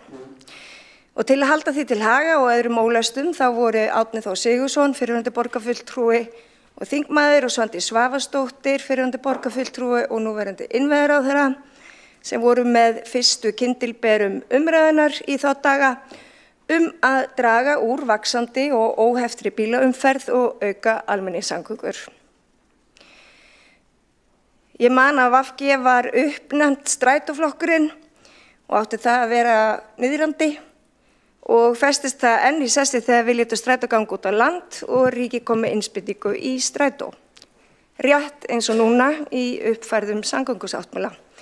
Og við þóttum púkalegir draumaramenn og langsótt að Reykjavík geti orðið höfuðborg sem var meira á pari við þær evrópsku samgönguborgir sem við þekkjum svo vel. En við vissum þá, eins og við vitum núna, að Reykjavík og höfuðborgarsvæðið þyrfti og þarf nýjar lausnir og hætta þessum síauknum umferðarmannvirkja dekstri fyrir einkabílinn. og síðan hefur mikið vatn runnið til sjávar. En enn erum við hér í dag, rúmum 20 árum síðar, reyndar enn og aftur á einhvers konar byrjunarreit, en sannarlega mikilvægum þar sem við erum að handsala hugmyndafræði og innviða uppbyggingu til framtíðar. Okkur hefur tekist að landa samfélagssáttmála í breiðri sátt ólíkra stjórnmálaflokka og stjórnmálamanna, samgöngu úrbætur sem við höfum öll beðið með óþreyju en hefðu auðvitað átt að vera löngu komnar. 10 ára eru liðin og sá tími runni nokkur úr greipum þannig að nú erum að gera að nýta tíman vel. Og það ætla ég aðeins að fá að pústa. Að sjálfsögðu þá getum við öll fundið eitthvað í sáttmálanum sem við ræðum í dag sem við hefðum frekar vilja gera, sett aftur í röðina eða flýtt. En á heildina liti það stóra myndin sem gildir og svo hún raungerist sem fyrst finnst mér mikilvægt að taka afstöðu. Þetta ekki mál í mínum huga sem kjörnir fulltrúar geta kosið gegn þó viðkomandi stjórnmálamanni kunni að þykja eitthvað einstaka atriði mætti betur fara. Atkvæði gegn þessum sáttmála afstaða gegn framförum og hagsmuni fólks og umhverfis. Það atkvæði greitt gegn öllum þeim sem nú sitja fastir í Ártúnsbrekkunni. Sjálf ég eindregin stuðningskona sáttmálans eins og við Vinstri græn og grænarhreyfingi mín og ég mun því greiða atkvæði með sáttmálanum á næsta borgarstjórnarfundi. Ágæti forseti, mínar aðfinnslur og rýni til gagns og eða pirringur snúa hins vegar að seina gangi framkvæmda og ýmsum töfum sem hafa orðið á þessu framfara framkvæmdum. Fyrir því eru auðvitað margar ástæður og margar útskýringar, en þegar við lítum tilbaka þurfum við að láta þá okkur að kenningu verða og gera betur í framtíðinni í jafn stóru samfélagsverkefni og innviða uppbyggingu í framtíðinni. Og þá ætla ég ekki að draga úr vandari vinnu við áætlunargerð og útreikninga, en stundum þarf líka bara að taka af skarið og hefja verkið, grafa grunninn og láta hendur standa fram úr ermum og klára það sem við hófum. Og að mörgum atriðum ætla ég að leyfa mér að nefna eitt sem hvílir á pólitískri ákvörðun og fjármagni og það eru Miklubrautargöngin. Það framkvæmd sem við gætum forgangsraða fyrr. Verkefnið var aftarlega í upprunalega sáttmálanum og í endurskoðunni þá færist það aftur 5 til 8 ár eins og flest verkefni. Eina stofnvegaverkefni sem ekki færist aftur 5 til 8 ár Reykjanesbrautin í Hafnarfirði. Og auðvitað þessi sáttmáli málamiðlun og verður það alltaf og eðlist hefði hinn sveitarfélagin ekki verið til í að hafa Miklubrautargöngin framar og kostnað verkefni í þeirra sveitarfélagi, en þá má samt segja að Miklubrautargöngin ákveðin flöskuháls. Og ég held að við getum greitt fyrir framkvæmdir í samgöngusáttmáli miklu fyrr ef við lesum þennan flöskuháls. En auðvitað það svona að allt veltur á fjármagni og pólitískum ákvörðunum. Við getum hins vegar í framhaldinu í þessu lifandi plaggi sem að samgöngusáttmálinn vegið og metið reglulega þær fjárfestingar sem við ætlum að ráðast í og flýtt þeim. Og eins og áður var sagt þá þetta auðvitað fjármagn og pólitísk ákvörðun. Ég velti því eins fyrir mig hvort að við hefum átt að fara strax að stað með framkvæmdir árið 2013 í kjölfari endurskoðunar aðalskipulagsins 2001-2024. Hugmyndina voru þegar komnar fram aldamótin heildstæðar almenningssamgöngur á höfuðborgarsvæðinu með aðkomu ríkisins og kannski hefði átt að byrja þá. Hver var fyrirstaðan? Hvað breyttist? Það alltaf hægt að vera vitur eftir á, en eftir stendur að við erum hér í dag með tímamóta hugmyndafræði og sáttmála sem tók sér langa meðgöngutíma og ætlar að vera álíka lengi að fæðast. Forseti, mörg orð og langar ræður hægt að hafa þennan þjóðþrifasáttmála. En þau örfá orð sem ég vil leyfa mér að verða eftir í loftinu hér í dag að þrátt fyrir að sáttmálinn sé í höfn, þá getum við stjórnvöld í Reykjavík ekki lagt hendur í skot. En þarf að bæta úr, við þurfum að huga góðum gönguleiðum í gömlum og grónum hverfum og nýbyggðum, leggja hágæða og örugga hjólastíga og auka tíðni strætó og halda áfram að rýna og fylgjast með þróun og þéttingu vistvænna og gróður mikilla byggðar og fjölgun fólks og vera viðbúin því sem framtíðin færir okkur. Rétt eins og enginn nenni því að eyða tíma sínum sitjandi einn í sínum einkabíl fastur í Ártúnsbrekkunni, þá hef ég vart þolinmæði og engan nenni að bíða lengur eftir samgöngubótum og áþreifanlegum framkvæmdum. Eðli málsins samkvæmt vil ég ekki vera dauð þegar borgarlínan þeysist í þéttri byggð og kemur okkur öllum öruggum og leiðarenda og gangstéttur og hjólastígar á upphafsstaði. Góðar samgöngur eru samofna velferðarsamfélagi og í dag vitum við að skilvirkar, tíðar og öruggar samgöngur skil okkur auknum jöfnuði og velsæld og betri nýtingu fjármuna. Sú fjárfesting sem fyrir almenningssamgöngur og göng- og hjólaleiðir arðbærari í aurum talið en líka umhverfislegu tilliti frekari fjárfestingar í mislæg gatnamót, slaufur og vegi fyrir einkabílum. Það sparnaður fyrir heimilin, það þýðir betra heilsufar fyrir fólk, betri loftgæði og minna álag á umhverfið. Þetta vitum við og þetta segjum við í sí og æ og nú komið að sýna verkið. Strætó alltaf í tísku fyrir alla. Strætó að vera nýja stöðutækni, hvort sem að strætó heiti borgarlína, gullvagn eða hvaðeina, það þarf að ríkja sátt þetta. Frá upphafi veru okkar í borgarstjórn höfum við Vinstri græn ávallt haldið því á lofti að stjórnvöld eigi að leggja fulla áherslu á almenningssamgöngur, hjóla- og gönguleiðir og innviði fyrir þær.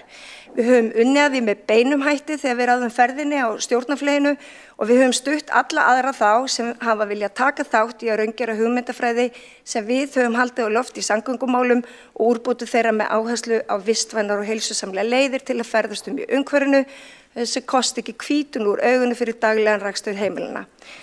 Þessi strætó alltaf í tísku og fyrir alla þar sem almenningssamgöngur eru nýja stöðutækni.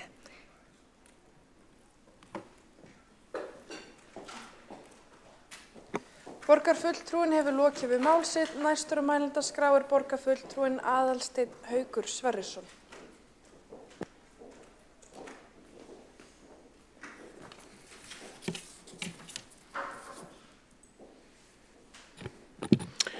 Forseti, ágætu borgarfulltrúar og kæru borgarbúar. Oft sagt betra seint en aldrei.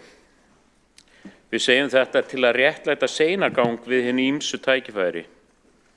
Sem dæmi strætó kemur seint þegar úti hríðarbrilur og svo framvegis. Síðastliðna áratugi hafa margar umræður af ólíkum toga verið ræddar samgöngumál hér í höfuðborginni. Sundabrautin hefur verið á vörum fólks síðastliðin 25-30 ár. Miklabraut í Stokk einnig mjög lengi. Síðastliðin rúman áratug hafa umræður auknar almenningssamgöngur fengið réttmætan forgang í okkar ört stækkandi borg. Eins og sönnum framsóknarmanni þá hef ég trú á að lausnin samblanda af almennings- og bílainnviðum sem koma til með að leysa okkar samgönguvanda einmitt það sem að samgöngusáttmálinn stendur fyrir. Nú ætla ég ekki að fara að rýna í einstakar framkvæmdir og greina hvað gott eða slæmt og hvað megi flýta og vissulega mætti forgangsröðun vera meiri Hlíðhóll Reykjavík, kemur ekki sérstaklega óvart þar sem ég nú Reykvíkingur. Ég ætla hins vegar að gagnrýna þá töf sem endurskoðun sáttmálans hefur haft í för með sér. Mikil umræða var síðastliðinn vetur samgöngusáttmálann og hversu kostnaðarsamur hann var orðinn, einstakar framkvæmdir voru of dýrar, brúin yfir Fossvog var þar efst á baugi, þó að hlutfall hennar var aðeins 2–3% af heildar áætluðum kostnaði síðastliðinn vetur. Þetta var óásættanlegt að mati mína kæru kollega í Sjálfstæðisflokknum, svo mikið svo að þáverandi fjármálaráðherra og formaður Sjálfstæðisflokksins sagði nauðsynlegt væri að fara í endurskoðun á samningnum, sem var og gert. Mér hugnaðist ekki þessa endurskoðun, þar sem hún myndi tefja framgang verkefnisins enn frekar, enda taldi ég eðlilegar forsendur fyrir þessum kostnaðarmatsbreytingum. Mikil hækkun launa og verðlags, samhliða veikingu krónu og hátt vaxtastig hér á landi frá því að samningurinn var undirritaður árið 2019. En svo fór sem fór. Ég átti því von á talsverðum breytingum þegar nýr og betrum bættur samningur myndi líta dagsins ljós. En þegar endurskoðaður samningur var kynntur fyrir skemmstu þá var ekki mikið breytingar sem kölluðu á þær tafir sem þáverandi fjármálaráðherra hrundi af stað. Frábært að fá 80 km auka hjóla- og göngustíga, æðislegt að Miklubraut verði að göng og auðvitað það fagnaðarefni að ríkið komi inn með krafti í rekstur almenningssamgangna. Og brúin yfir Fossvog eftir alla umræðuna, jú, hún óbreytt. Hvað með kostnaðinn? Hann nánast som sami og það var búið að áætla í vetur. 300, en hann stendur núna í 311 milljörðum króna. Þetta að mínu mati hefði verið hægt að semja án þess að setja verkefni í óvissu og óþarfa töf. En auk þeirra tafa búið að semja að verkefni ljúki núna 7 árum seinna en fyrst var áætlað. Þetta þýðir að ég mun upplifa opnun á Sundabrú eða göng 60, 35 árum eftir ég átti fyrst samtal þessa framkvæmd á kaffistofunni. Samgöngusáttmálinn og hefur verið fínn samningur allt frá því að hann var undirritaður. Ég fagna því að nú búið að staðfesta framgang samgöngusáttmálans. Við skulum vona núna að samstaða náist að klára hann svo ekki verið frekari tafir á lausn samgöngumála í Reykjavík. Betra seint en aldrei, segir fólk, en aldrei seint betra. Takk fyrir.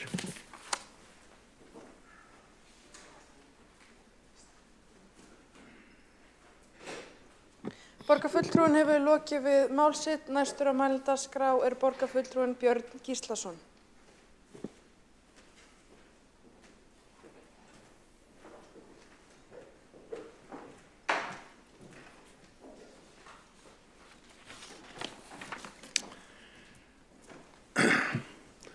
Forseti, góðir borgarfulltrúar. Samgöngusáttmálinn sem upphaflega var undirritaður fyrir 5 árum hefur nú loksins verið uppfærður. Og betra seint en aldrei eins og vinur minn Aðalsteinn Haukur Sverrisson, borgarfulltrúi, sagði. Nú þegar uppfærslu ákvæði hans, samningsins sem sagt, var virkjað vorið 2023 var gert ráð fyrir að uppfærsla hans tæki 1,5 mánuð og lyki fyrir þingrof. En hún tók 18 mánuði. Það líklega álíka vanefnd og seinkun og við sjáum á framkvæmdaáætlun upphaflega sáttmálans. Þegar frá eru taldir 3 verkþættir sem voru upphaflega á vegáætlun ríkisins og sem Vegagerðin hafði hannað og síðan framkvæmt, snerist framkvæmdaáætlun sáttmálans frá 2019 8 meginframkvæmdir við stofnbrautir og 6 borgarlínu að viðbættri snjalljósavæðingu, hjólastígum og göngustígum. Nú 5 árum eftir undirritun upphaflega sáttmálans átti helmingur þessara stofnbrautarvegaframkvæmda eða stofnbrautarframkvæmda að vera komnar í gagnið og helmingur borgarlínu verkþáttanna. Það hins vegar víðs fjarri. Af þessum 14 verkþáttum hefur einungis verið hafist handa við einn þeirra og honum alls ekki lokið. Töluvert frá því. Ekki eru hafnar framkvæmdir við neinn af hinum 13. Það því ekki nógu djúpt í árinni tekið að segja að þessi framkvæmdaáætlun hafi farið í hálfgerðum handaskólum. Hún hefur líklega aldrei verið nein framkvæmdaáætlun, aldrei annað en draumar og innantóm óskhyggja, ofhlaðin lýsingarorðum sem einkum ætla í sjálfsvald þeirra sem að sáttmálanum stóðu. Svona vinnubrögð hins vegar ekki engum til sóma. Með uppfærslu sáttmálans gatnamótum við Sæbraut breytt í Sæbraut og Stokk og Miklubraut og Stokk breytt í lengri undirgöng. Hvoru tveggja mun veigameiri og kostnaðarsamari framkvæmdir, en að öðru leyti eru stórir verkþættir þeir sömu og áður og því óskiljanlegt hvers vegna uppfærslan tók 18 mánuði. Aðrar megin breytingar á sáttmálum felast í nýrri forgangsröðun, breyttri kostnaðaráætlun og lengingu á framkvæmdatímanum. Hin nýja forgangsröðun bendir eindregið til þess að ráðamenn ætli raunverulega að horfa upp á umferðaröngþveitið á höfuðborgarsvæðinu ná fullkomnu neyðarástandi án þess nánast að hreyfa litla fingur. Tökum dæmi. margumrædd gatnamót við Bústaðaveg, Reykjanesbraut, hefur langt mikilvægasti framkvæmdaþáttur sáttmálans til að draga úr bráðavanda og umferðartöfum. Hann er jafnframt arðbærastur með hliðsjón af hlutfallslega lágum tilkostnaði. Ráðgert er að kostnaður við þessi gatnamót verði það bil 2,5 milljarðar eða 0,8% af heildarfjárfestingu uppfærs sáttmála. Samkvæmt upphaflega sáttmálanum átti að ljúka við þessi gatnamót árið 2021 eins og áður hefur komið fram. Nú borgarstjórnar meirihlutinn komið veg fyrir það og nú hefur þeim verkþætti verið seinkað til ársins 2030. Á meðan sitja þúsundir íbúa úr Breiðholti, Kópavogi, Garðabæ, Hafnarfirði fastir í umferðinni á Reykjanesbrautinni í það bil hálftíma til 3 korter á hverjum degi á heimleiðar vinnu. Á sama tíma hefur göngu- og hjólabrú og strætóbrú yfir Fossvoginn sem nánast ekkert fór fyrir í upphaflega sáttmálum verið sett í algjöran forgang og á að vera fullbúin 2027. Hún átti upphaflega að kosta 2,1 milljarða en er nú komin í 9 milljarða eða 10, svona rokkar aðeins á milli og hækkar sem lenn. Það er furðuleg afstaða að halda þær þúsundir höfuðborgarbúa sem daglega bíði löngum bílaröðum á Reykjanesbrautinni. Bíði einni með öndin í hálsunum eftir brúnni yfir Kársnesið. Ég er ekki að segja að brúin er góð og hún var samþykkt, við höfum alveg samþykkt hana, við erum hrifnir en kostnaðurinn aftur dálítið annar mál. Hann hefur hækkað mikið og það er nú komið fram í umræðum hérna og vel annars hjá Mörtu Guðjónsdóttur borgarfulltrúa. Annar afar arðbær verkþáttur sem jafnframt hefur hlutfallslega lágan tilkostnaðar er snjalljósavæðing höfuðborgarsvæðisins. Hún myndi auka umferðarflæði verulega, auka umferðaröryggi, veita strætó og viðbragðsaðilum forgang og vera mikilvægur gagnagrunnur fyrir alla umferðargreiningu. Nú þessi verkþáttur var settur í algjöran forgang í upphaflega sáttmálanum en nú hefur verið hætt við slíkt átak. Þess í stað koma jafnar, lágar greiðslur til umferðarstýringar sem jafnast út á sáttmálatímanum til ársins 2040. Það er því augljóst að þessu sáttmáli er ekki ætlað að draga sem fyrst úr umferðartöfum á höfuðborgarsvæðinu, þó þær séu nú að nálgast þolmörk. Við vitum það að upphaflega í sáttmálin var ekki pappírsins virði þegar kemur að raunsæjum kostnaðar og framkvæmdaáætlun. En þrátt fyrir botnlaust óraunshæðið sýndi hann þó viljan fyrir verkið. Hann var þó að hluta til draumur bættar samgöngur á höfuðborgarsvæðinu. Þessi uppfærsla á sáttmálum er því að leitinu til mun verri að hún afneitar augljóslega því mikilvæga markmiði að draga sem mest og sem fyrst úr þeim gífurlega kostnaði sem einstaklingar og samfélag þurfa að greiða fyrir 12 ára vanrækslu á umferðarmannvirkjum. Nú ég ætla nú ekki að fara nánar út í það. Kjartan Magnússon borgarfulltrúi kom inn á það þennan útkverraskatt sem var nú kannski dálítið mikið ræddur hér fyrir 5 árum þegar sáttmálinn var undirritað í það skipti. En forseti, ég loki máli mínu.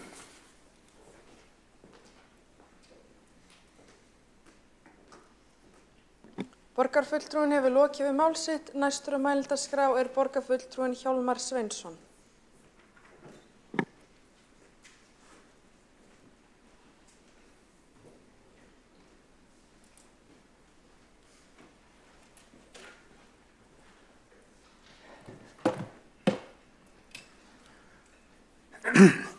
Já, forseti ágæta borgarstjórn. Það er svolítið freistandi að bera þennan samgöngusáttmála við aðalskipulag Reykjavíkur frá 1962 sem gilti frá 62 til 1983. Það skipulag stundum kallar hraðbrautarskipulag eða bílaskipulagið og það lagði vissulega línurnar fyrir seinni hluta 20. aldar og fram á þá 21. og það lagði línurnar fyrir skipulag borgarinnar og fyrir einhliða samgöngumáta. Ég fletti að ganni upp að því að tala mikið kostnað að árið 1966 þegar þetta var samþykkt að þá hljóðaði fjárhagsáætlun Reykjavíkurborgar upp á 840 milljónir en hraðbrautakerfið átti að kosta 1200 milljónir.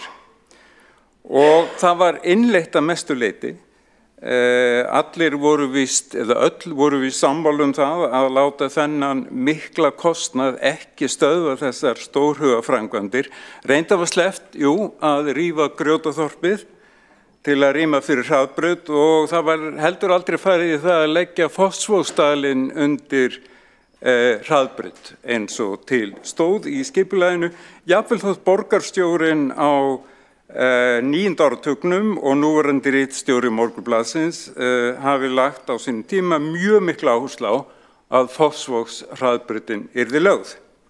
En við erum sem þetta samþykkja nýja samgönguáætlun og hún mun umhverfisvænni og mannvænni en gamla bílaskipulagið vil ég fullyrða og á þó það sameiginlegt með hraðbrautaskipulaginu frá 66 að það verða að leggja línurnar fyrir skipulag byggðarinnar, fyrir mannlífi í borginni, fyrir vistvænni samgöngum, fyrir þéttari borg og meira og skemmtilegra mannlíf á höfuðborgarsvæðinu til langrar framtíðar. Já, fyrir 21. öldina hvorki meira né minna, því að ef sagan skoðuð að þá eru sáttmálar að þessu tagi, þeir eru ekki eða komast ekki í gegn nema sirka einu sinni til tvisvar og öld. Gleymum því ekki að borgir eru til vegna þess að fólk sækir í samskipti við annað fólk. Tilgangur borgarskipulags einmitt það að gera samskiptin ánægjuleg og greið og samgöngur í borgum lúta nákvæmlega þeim tilgangi. Tilgangurinn ekki að koma sem flestum bílum á milli staða, heldur að sem flest fólk komist til að hitta annað fólk og auðvitað líka til að koma sem flestum vörum sem greiðast á milli staða. En það þetta gamla sem að gildir, huggun manni mönnum að, segir í Passíusálmum, maður manns gaman, segir í Háamálum. Einkabílaumferðin sem hefur verið ríkjandi í borginni síðan 1966 óskilvirkur fararmáti í borgum og áherslan á, hinn pólitíska áhersla á einkabílinn hefur orðið til þess að almenningssamgöngum í Reykjavík og höfuðborgarsvæðinu hefur hnignað mjög mikið undanfarin 50 til 60 ár. Árið 1961 var meðalfjöldi ferða Reykvíkinga í strætó 238 ferðir á ári. 30 árum síðar, eða árið 2000, var meðalfjöldin 66 ferðir á ári.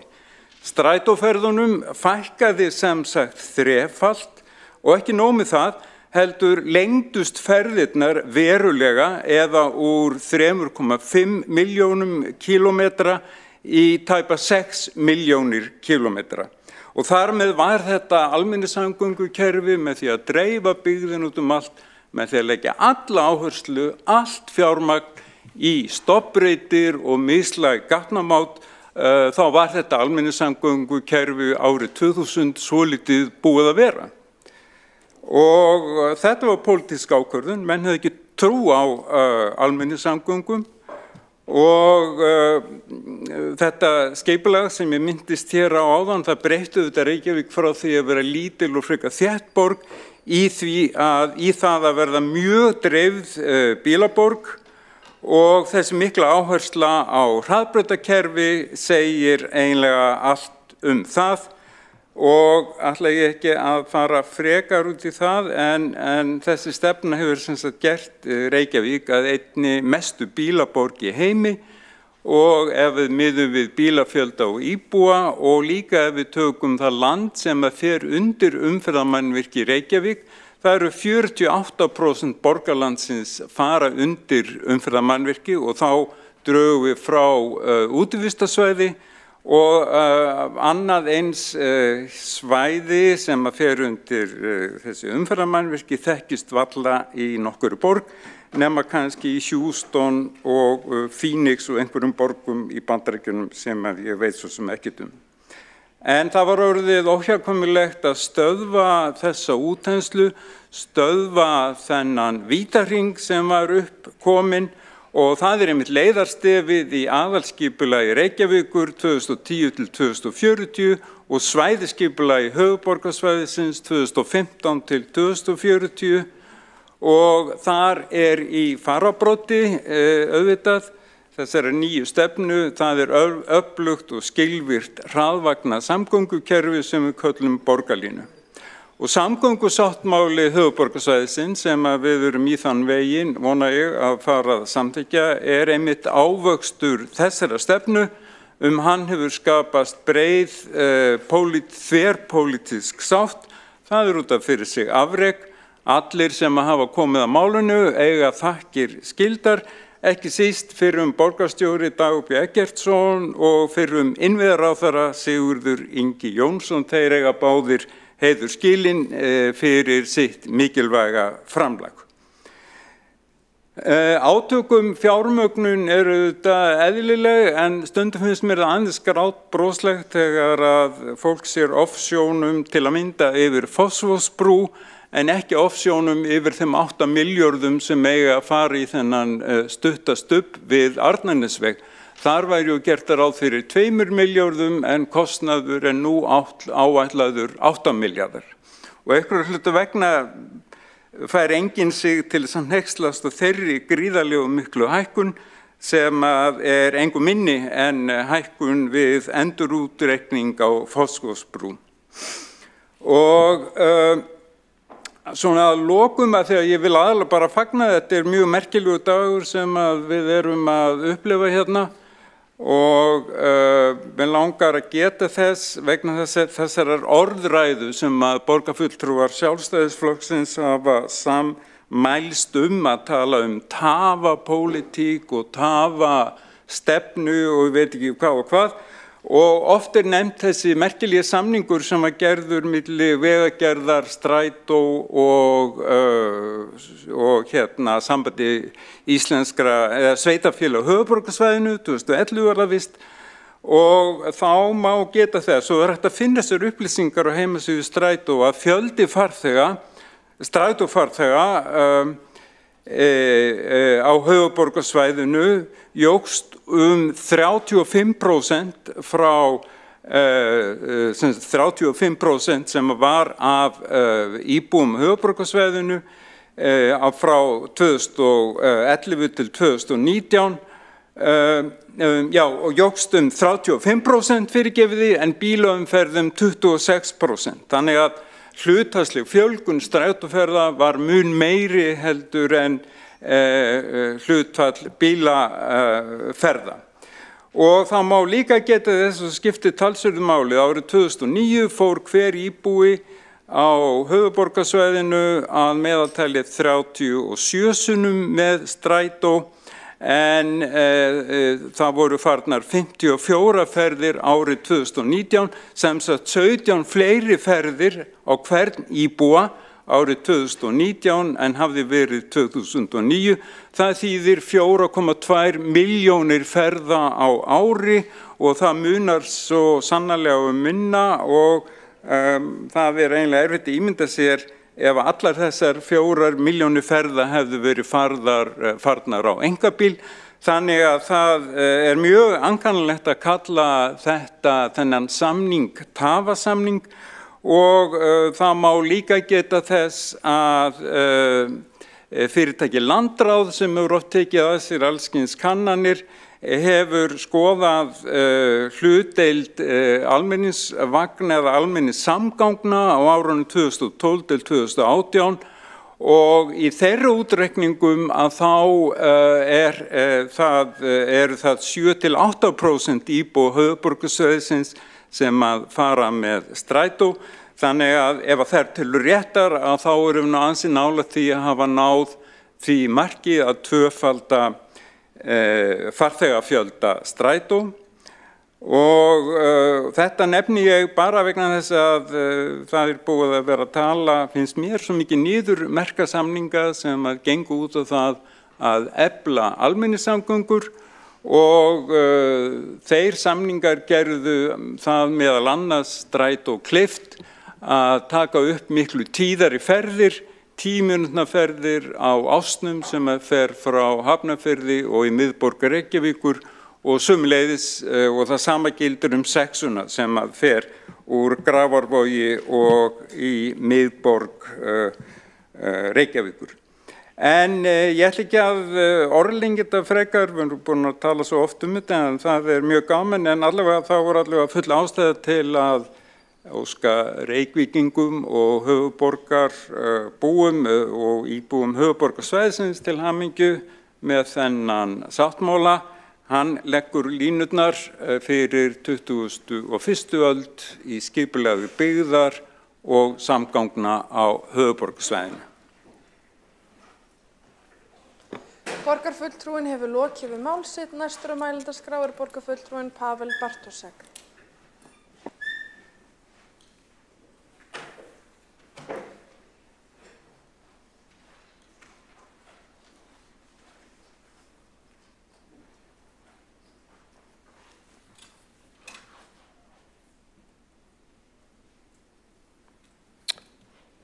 Frú forseti, við ræðum nú samgöngusáttmálann sem var uppfærður og undirritaður í síðasta mánuði.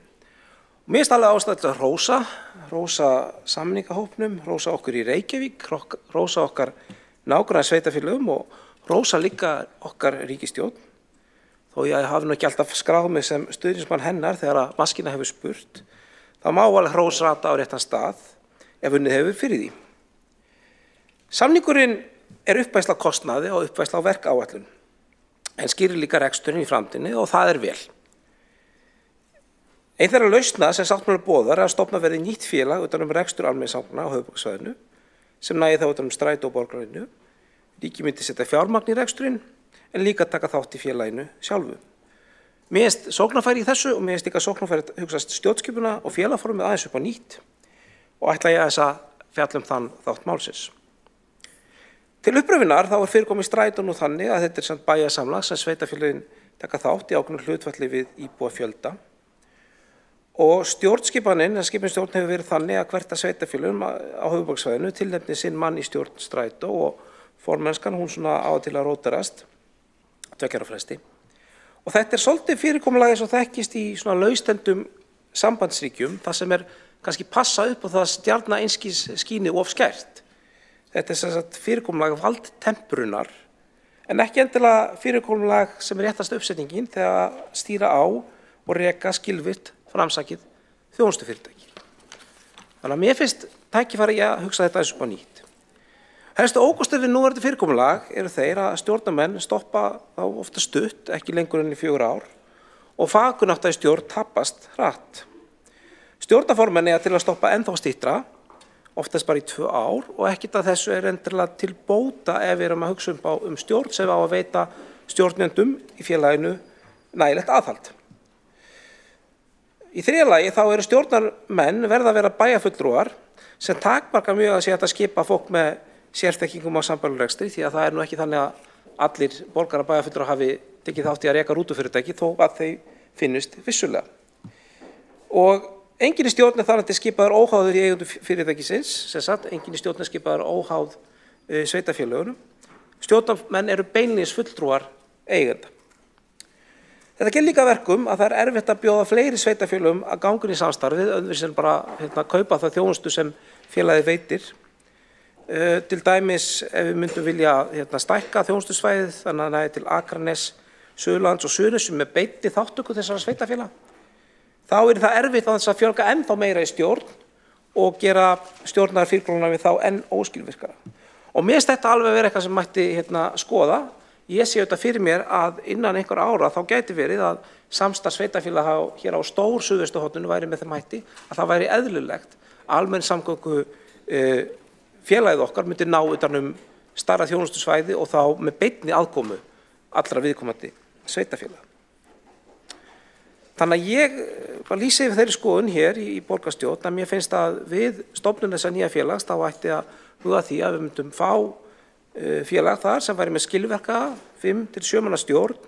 Hluti stjórnarmanna yrði tilnefndur auðvitað en óháður eigendum og myndi samanstanda fólki sem hefði fagþekkingu innan úr þeim bransa sem samgöngufyrirtæki eru og það yrði kannski án þess að beint að gera í samþykktum en einhvers konar sáttmála milli eigenda tekið fram að það sé æskilegt að stjórnmenn sitji að jafnaði til lengri tíma til dæmis til 8 ára svo við skiptum ekki alla stjórn í einu eins og stundum gerist í engslu við kosningar.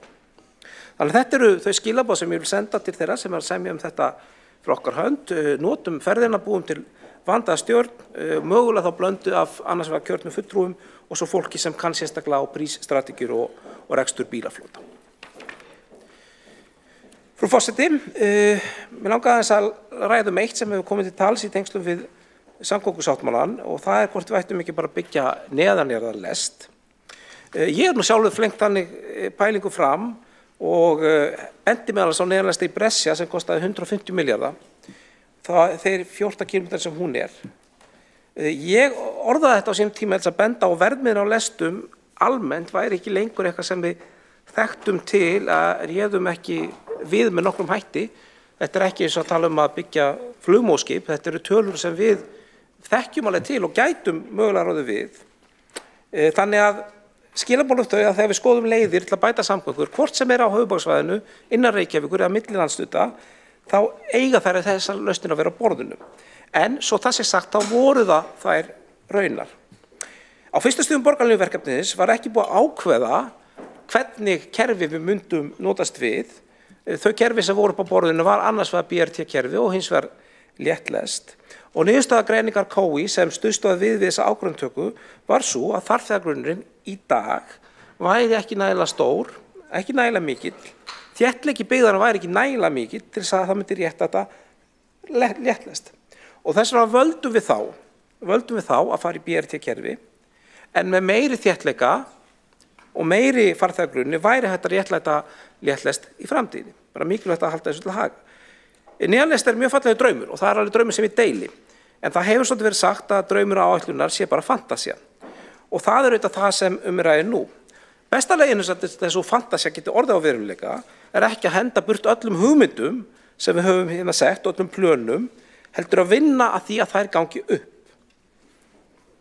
Til að fólk noti borgarlínu, til að sé í framtíðin hægt að uppfæra BRT-borgarlínuna mögulega í léttlest, ákveðnum köflum eða setja BRT-kerfi okkar neðanjarðar á þéttustu svæðum þar sem umferðin mest eins og oftast er þróunin að við förum oft með þær leiðir neðanjarðar þar sem þrengslin eru mest og þéttleikinn mestur.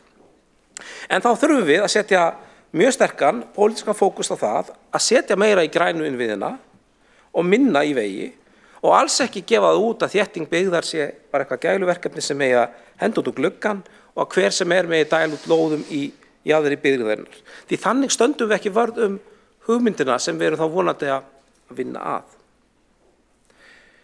Frú forseti, ég þreytist ekki að nefna á þetta auðvitað málamiðlun, nokkuð balanseruð og vel útfærið málamiðlun mínum mati en málamiðlun samt. Þannig að þeir sem eru ósáttir við hana geta ekki bara gengið út frá því vísu að það sé hægt að pikka út það sem fólk er ósátt við eða sátt við, því að allur pakkinn er undir. Þetta er ekki svona eins og salata sem getur hent út öllu og borða bara fetaostinn.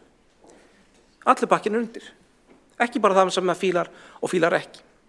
Og mér langar samt líka að segja að því að við kannski erum öll svolítið sökum það að tala stundum hér eins og við búum í algjörlega möllbrotnu samfélagi sem fólk situr fast í umferð alla daga, kemst hvorki lönd í strönd og upplifir mikla þjáningar. Að ef að við förum til dæmis bara á einfaldan lista eins og heimasíðuna Numbeo sem heldur utan meðal ferðatíma í evrópskum borgum, þá er listinn þar þannig að í efsta sæti yfir þær borgir þar sem ferðatíminn er stystur er borgin Novi Sad í Serbíu, þar sem meðal ferðatíminn uppgefin ferðatími þegar notenda sem nota síðuna er 18 mínútur. Í öðru sæti er borgin Den Haag, þar sem meðal uppgefin ferðatími þeirra sem nota almenn samgöngur, bara nota samgöngur almennt, ferðast, meðal ferðatími fólks er 21 mínúta og í þriðja sæti, það er okkar borg Reykjavík, þar sem meðal uppgefin ferðatími þeirra sem ferðast á svæðinu er 21,2 mínútur. Og svo ef við tökum Evrópu þá eru síðan einhverja 160, 70, 80 borgir þar fyrir neðan. Þannig að við búum ekki í það mölbrotu samfélagi við séum hér að loksins að takast á við eitthvað óframtíðasta ástand. Í alþjóðlegum samanburði þá hefur verið ágætlega fjárfest í vegakerfinu Reykjavík og niðurstaðan hefur verið samgöngur sem þrátt fyrir allt ganga upp ágætlega vel. En auðvitað má gera betur og það er það sem við erum að gera. Og ég ítreka að við séum ekki bara ekki mölbrotu samfélag, heldur höfum við líka hér unnið gott verk sem samfélag með þessum samgöngusáttmála. Og sannað að við kunnum, getum, þrátt fyrir okkar galla, líka verið stór, dreymt stórt, hugsað stórt og planað stórt. Forseti, ég hef lokið málinu. Borgarfulltrúi Pavel Bartošek hefur lokið máli sínu. Einn borgarfulltrúi hefur óskað eftir að koma upp í andsvörum, Ragnhildur Alda María Vilhjálmsdóttir. Já, ágæti forseti. Ég vil þakka borgarfulltrúnum Pavel Bartošek fyrir hlý orð í garð neðanjarðarlesta hugmynda og ég vildi bara nota tækifæri til þess að benda á að Reykjavík væri þá ekki fyrsta borgin til þess að byrja að byggja neðanjarðarlestakerfi, ekki margmennari en hún og ein borg sem mitt með flett upp var sú sem heitir Lausanne í Sviss. Þar voru menn 350.000, þeir tóku í gagnið fyrir nýtt neðanjarðarlestakerfi. Og þar sem að mínar hugmyndir lágu í þessu að fyrst við erum að tala að byggja til framtíðar, að þá ég að horfa 100 ár fram í tíman, þá fólksfjöldin hérna orðin vonandi slíkur að geta vel staðið undir almennilegu neðanjarðarlestakerfi og mér þykir bara ekkert að því að skoða þann möguleika meiri alvöru en áður þar sem að þá erum við með fjárfestingu sem dugir í næstu 100 árin. Borgarfulltrúin Ragnhildur Alda María Vilhjálmsdóttir hefur lokið við að veita andsvar. Þá svarar andsvari borgarfulltrúi Pavel Bartošek. Virðulegur forseti, ég kannski í grunninn mjög ósammála þessu en kannski bendi þá samt á ákveðna vanganta sem eru fólgnir í því að við værum byggja upp lestakerfi, til dæmis ef við berum saman við borgir í Evrópu, það sem auðvitað til staðar mjög mikil fagþekking varðandi uppbyggingu lestakerfa. Þannig að okkar vandi sá kannski að enginn þeirra nemenda sem að stunda námi í verkfræði við Háskóla Íslands að leggja stund á lestarverkfræði, sem þýðir að all fagþekking þar á lútum þyrfti að vera aðgeift og það vist ekkert eitthvað óvísandi vandamál en enga síður þá skilum maður kannski að borgir það sem menn eru að bæta í 3. og 4. lestakerfinu búa við aðeins annan veruleika.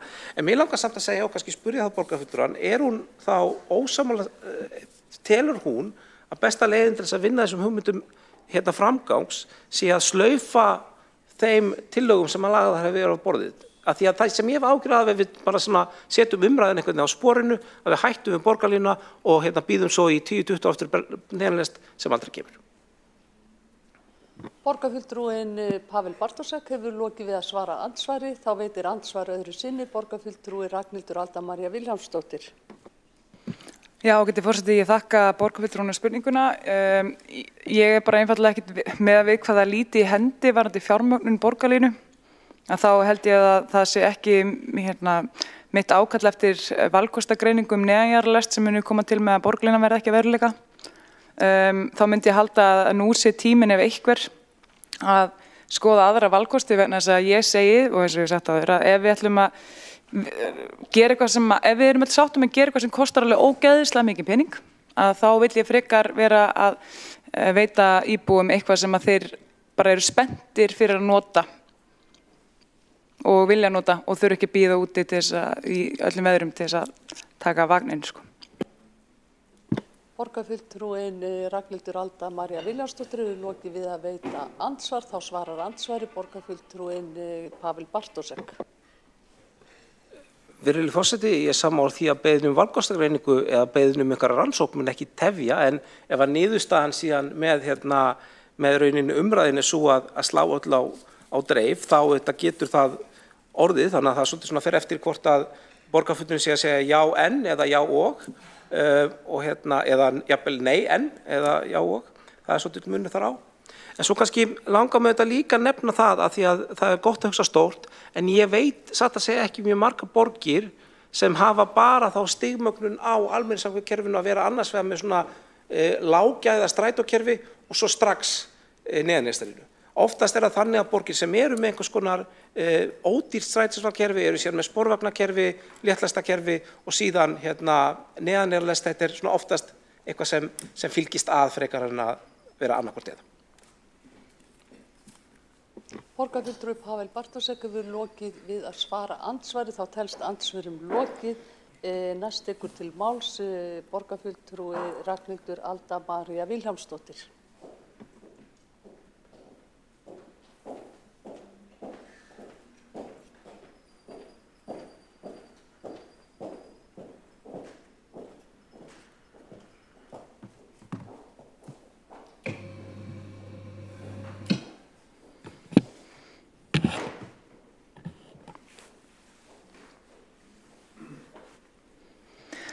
Já, ágæta borgarstjórn og ágæti forseti.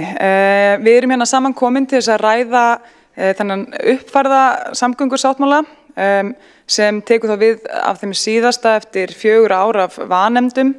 Því miður lítið nýtt að finna hér og það eina sem að virðist þegar færst upp eru kostnaðartölunar.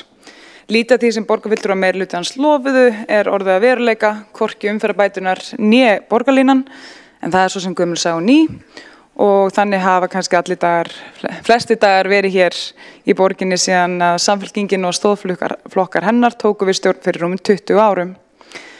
En eins dapurlegt að það kannski þá þetta ákveðið svona fyrirsjáanleg þessi uppákoma hérna í Ráðhúsinu, að því að nú eru borgarfulltrúar meirihlutans hverjir að klappa sér og hvor öðrum á bakið fyrir að hafa samþykkt sáttmála sem að hver í raun á enn meiri frestun á öllum bráðnauðsynlegu umferðarbótunum sem við höfum samþykkt með síðasta sáttmála að ætti að vera í algjörum forgangi og raunar lokið í dag. Og hér koma svo menn upp hver á fætur öðrum og þeir kalla þetta sigur.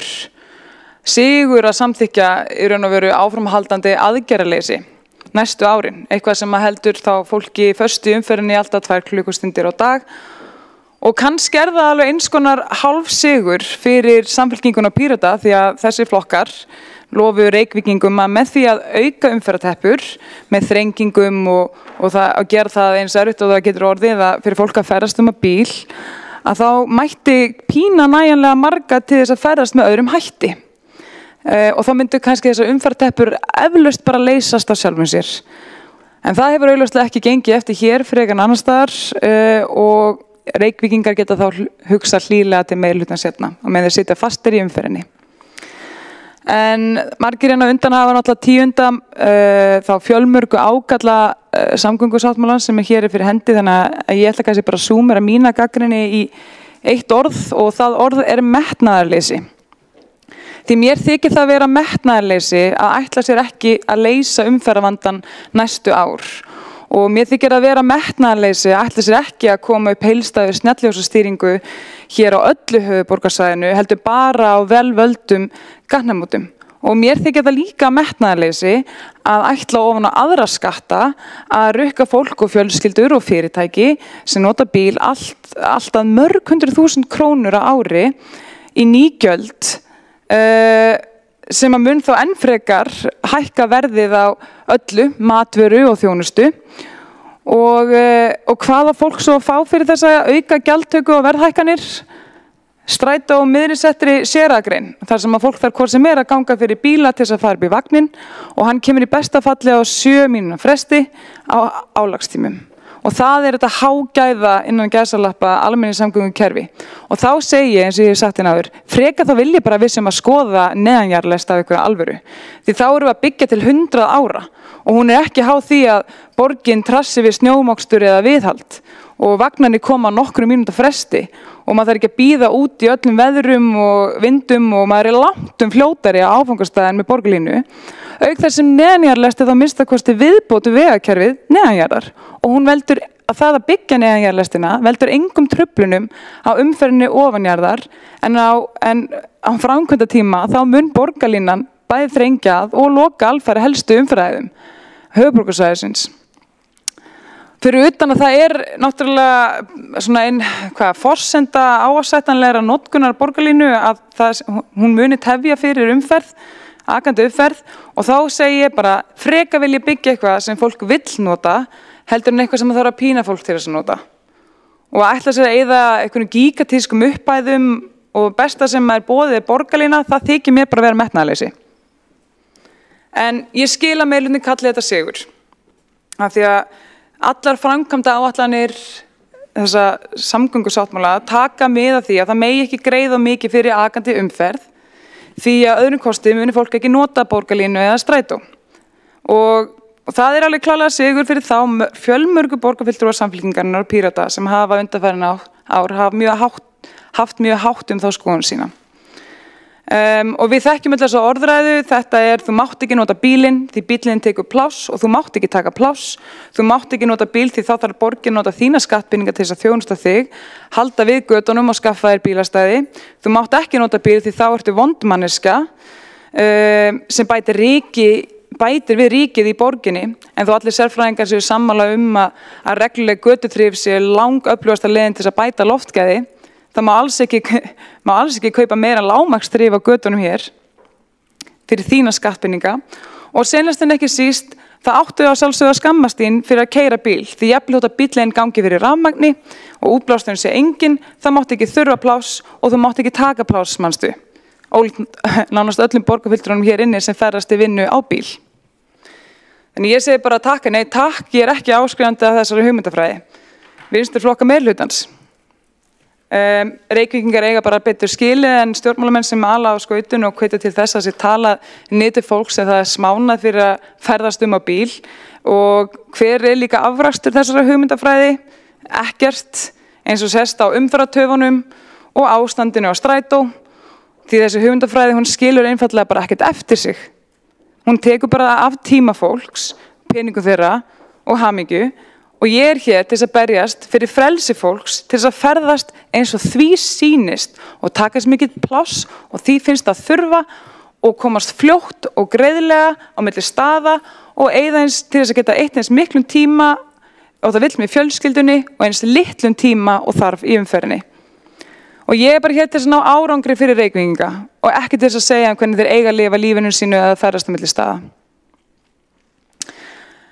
En ég sé alveg af hverju borgarfulltrúa meirihlutans og borgarstjóri hamast nú við að svona afvegaleiða íbúa aðeins hvað stendur raunverulega í þessum sáttmála. Kosningaherferðin hefur hingað til svolítið hangið á hvað sem svona innistæðulausum dygðarskreitingum og í áratugi þá hefur framtíðarsýn Samfylkingarinnar og stóðflokka hennar verið eins konar svona tálsýn að mínu mati eða sýning sem er svona sett á stokk til þess að réttlæta það að hafa varla sett krónu til að bæta úr umferðarteppunum í Reykjavík í 2 áratugi. Og í staðinn þá hafa þær sett Samfylkingin og Píratar og fjölmargir stóðflokkavinir þeirra sett milljarðana sem að ríkið veitti þeim fyrir samgöngubætur á vegakerfinu í strætó og undir þá því yfirskinni að vera að bæta þjónustuna.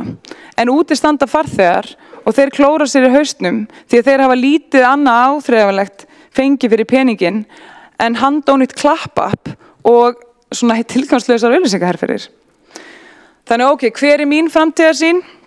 Ég ætla bara að segja, ég vil engar umferðarteppur, ég vil að fá snjalljósastýringu á öllu höfuðborgarsvæðinu og þær framkvæmdir vil ég fá strax í forgang, helst í gær, eins og það áttu að vera og ég vil leyfa fólki á bílum og deilibílum að fá það pláss sem að því finnst að þurfa.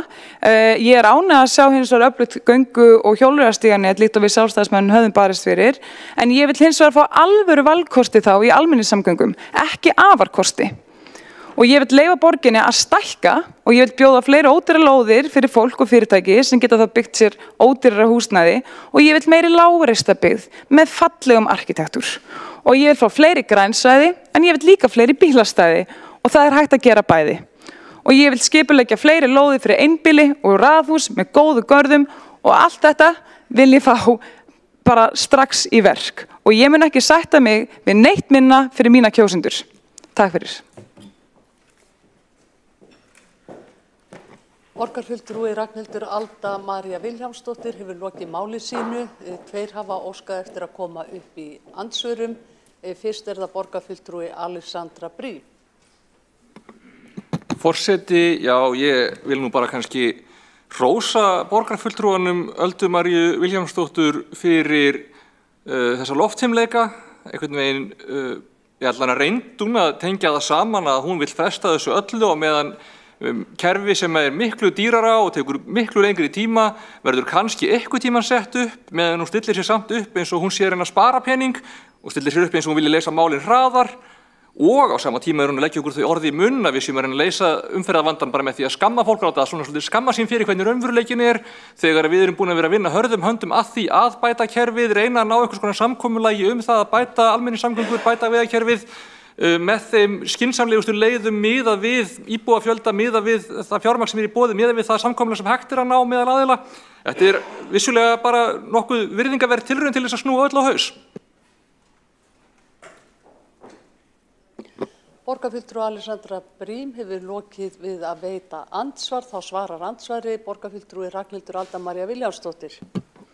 Ég ætla nú bara ágæti forseti að vísa flestu af því sem var sagt hérna til förhúsuna en segi líka að ef þetta er afrækstun eftir alla þessa áreynslu sem ágæti borgarfulltrúanum var að nefna í þágu greiðari umferðar og betri almenningssamgangna þá er ljóstmála hér þarf að skipta meirihluta.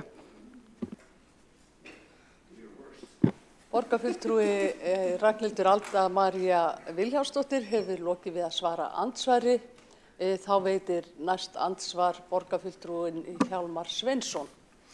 Já, ég vil bara endurtaka það sem að ég gat í minni ræðu að samningurinn frá 2011 hafði vissulega bara heilmikil og góð áhrif.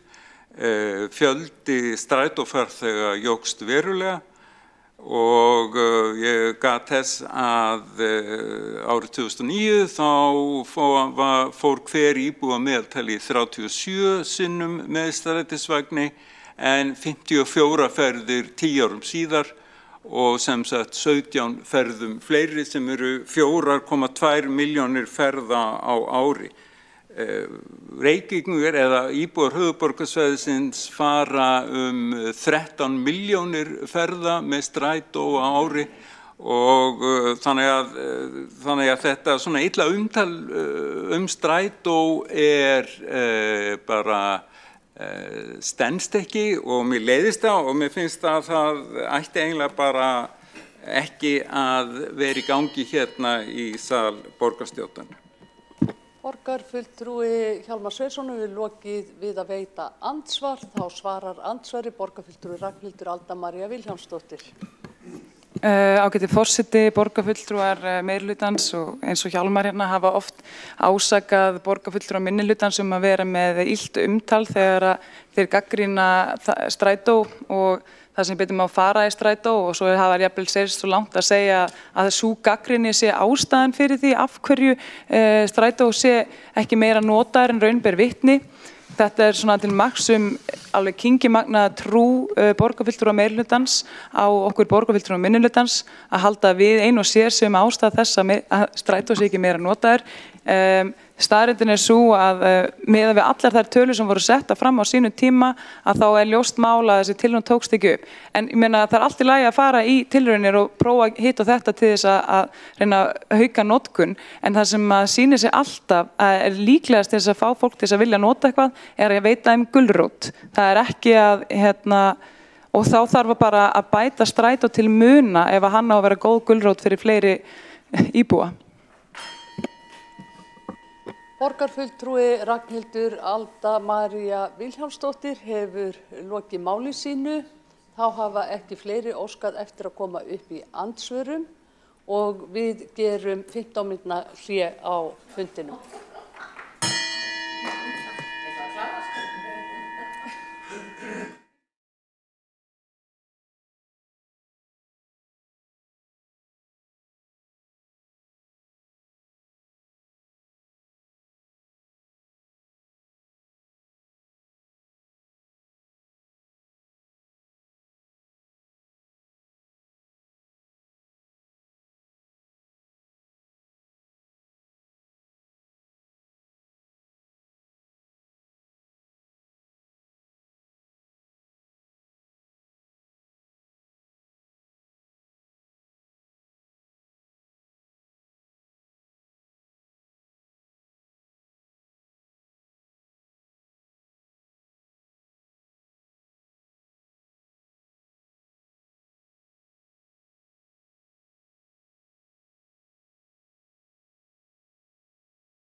Fundi er framhaldið í borgarstjórn Reykjavíkur klukkan 15:47. Þá tekur næst til máls. Næsta mælendaskránni er Árelía Eydís Guðmundsdóttir, borgarfulltrúi.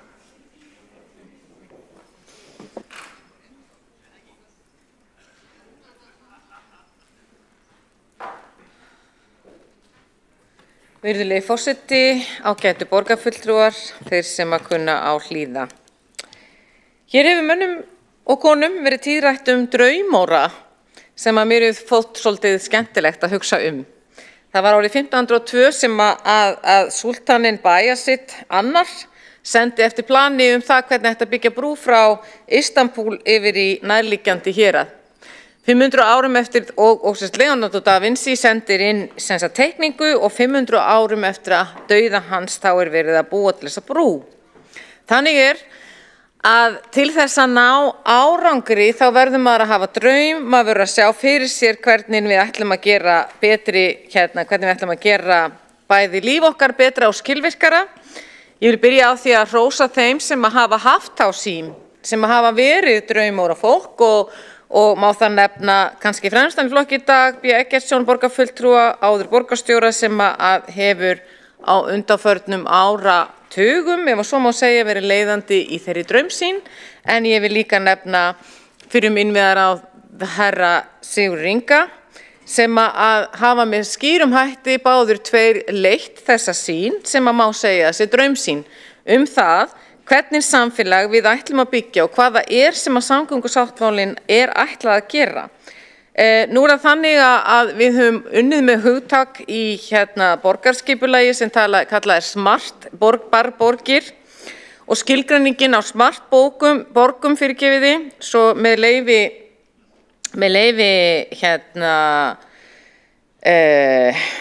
sem sagt hæstvist fundarritara, nei ekki fundarritara, hvað ekki náttúrulega að það svo langt síðan ég sagði þetta, forseta fyrirgefiði, þá hefst hér tilvitnun sem skilgreining á því hvað smart borgir það eru borgir sem að nýta tækni og gervigreind til að hámarka skilvirkni daglegs lífs borgara. Tilvitnun lýkur, á ensku tilvitnun aftur, með leyfi ekki borgarstjóra heldur forseta, þá hér verið að segja á ensku the internet of all things, tilvitnun lýkur. Þannig að smart borgir þurfa að samþætta og samræma almenningssamgöngur og því verða stjórnvöld að beita sér fyrir því að breyta bæði samgöngu og vinnumarkaðshagkerfinu í leiðinni. Ég ætla að fara hér yfir 5 þætti sem ég tel að hafi náðst með þessu tímamóta samkomulagi sem við erum að fjalla hér og það í fyrsta lagi, má segja, að það sem við náum og sem hluti af því að vera smart borg í fyrsta lagi að þjónusta allt höfuðborgarsvæðið. Það skiptir verulega miklu mæli að við séum bæði að auka tíðni almenningssamgangna, við erum að stækka netið, við erum að spara tíma og við erum að búa til ódýra kosti til samgangna fyrir alla þá sem að búa hér á höfuðborgarsvæðinu.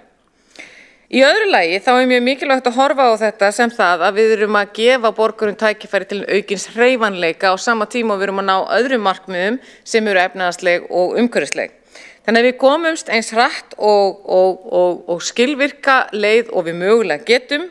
Við erum þar af leiðandi með skilgreindan tíma sem að fólk getur ákveðið hvenær það vill innan dagsins þegar það þarf að fara frá því sem kallað frá dyr til dyr eða hurð til hurðar, ef hægt að þýða þannig.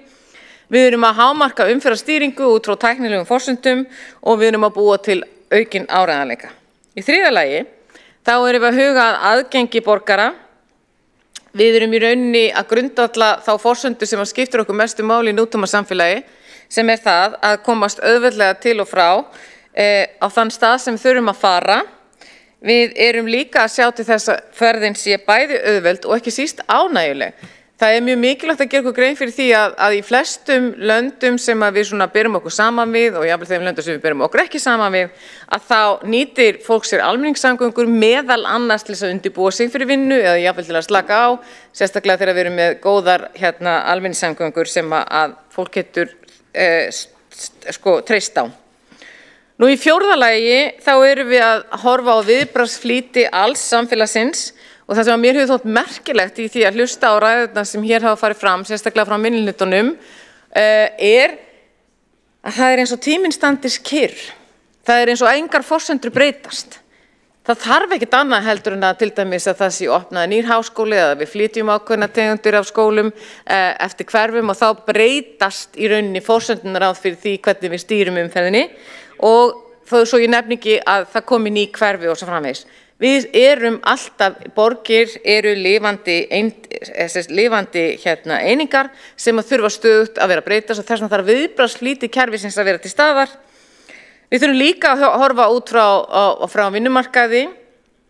Borgarfulltrúi Hildur Björnsdóttir kom réttilega inn á það sem er mikilvægur hluti. Það er að við sem yfirvöld getum reynt með einhverjum hætti að hafa áhrif á það að þessi hefðbundni vinnudagur innan gæsalappa frá 9 til 5, þar sem allir eru á ferðinni, er eitthvað sem að við þurfum að reyna að stýra og hugsanlega að setja upp og skilgreina með hvað hætti við viljum búa til og við höfum nú þegar gert af með styttingunni en við sáum það í heimsfaraldrinum að þegar að fólk var heima eða var að fara í vinnuna eða er að fara í vinnu á öðrum tíma þá breytist umferð eftir því. Í 5. lagi þá erum við að nýta tækni til hins ítrasta og ég legg áherslu á það að við erum að nýta tækni sem við höfum í dag núna með því forsendur sem við höfum núna. Einhverju sinni þegar ég var að kenna upp í háskóla framtíð vinnumarkaðar að þá var sem sagt talað það að í framtíðinni myndum við nota dróna til þess að afhenda mat. Og þetta fannst okkur öllum óskaplega fyndið að því leyti til við sáum einhvern veginn fyrir okkur drónaumferð hérna yfir í borginni til þess að afhenda matarpoka. Það hefur ekki orðið en að mörgu leyti má segja að það hafi ekki orðið ennþá. Að sama skapi þá hefur sjálfstýrandi bifreiðum, það fyrir löngu orðið tæknilega framkvæmanlegt að hafa sjálfstýrandi bifreiðir, það hefur ekki orðið og ein ástæðan fyrir því að það hefur ekki orðið er það að við erum svolítið sein, manneskjan sjálf að vilja sleppa hendinni af stýrinu. Og ég held að við séum líka bara sein að sleppa hendinni af stýrinu almennt séð. Við þurfum viðhorfsbreytingu þar sem að við fögnum því að við getum átt almenningssamgöngur sem í takti við það sem að við þekkjum erlendis. Það er allstaðar í þeim borgum og af þeim 8 billjónum íbúa sem búa á jörðinni þá er stór meirihluti þeirra í borgum og það er í flest öllum borgum, sérstaklega þær borgir sem eru orðnar þróaðri, þá er kjarninn alltaf mjög dýr og fólk þar af leiðandi velur að bæði spara sér tíma og skilvirkni með því að kjósa almenningssamgöngur. En það er ekki nóg með það að við séum líka að horfa á það, þannig að almenningssamgöngur geta mjög auðveldlega ýtt undir líðan okkar líka. Það er ákveðið getur dregið úr einmanaleika að fara á hverjum degi í sama almenningssamgöngunar, þar sem að þú hittir fyrir fólk sem að þú sérð svona nokkurn veginn dag eftir dag og þú ert farin að kinka kolli til og eiga samfélag með þeim hópi sem að þú hittir þar. Við vitum að það aukur öryggi í umferðinni, þannig að það eru margir þættir sem að skipta máli, en auðvitað þurfum við sem yfirvöld að horfa líka á fleiri þætti, til dæmis ættum við að leggja áherslu á samflot. Við ættum að búa til leiðir til þess að við séum hugsanlega að stýra umferð með þeim hætti að þeir sem að séu einir í bíl fái minni sveigjanleika heldur en þeir sem eru fleiri í bíl, að þeir sem eru í hverfum sem taka töluverðan tíma komast á vinnustæði að þeir noti aðferðir til að sameinast bíla þegar fólk vill nota bíla og svo framvegis. Þannig vil ég aftur koma að uppáhaldinu mínu, hún Leonardo da Vinci sem var svona framsýnn.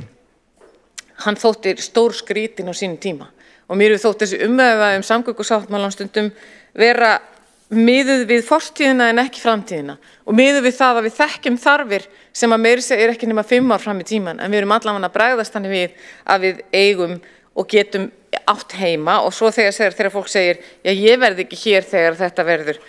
Er það sem að við erum hér til að gera? Það sem við erum hér til að gera er það að tryggja það að komandi kynslóðir eigi betri borg, alltaf að hugsa hagsmuni þeirra sem á eftir koma til þess að við skiljum þetta eftir í betra formi heldur en við erum með það nú þegar. Takk fyrir mig.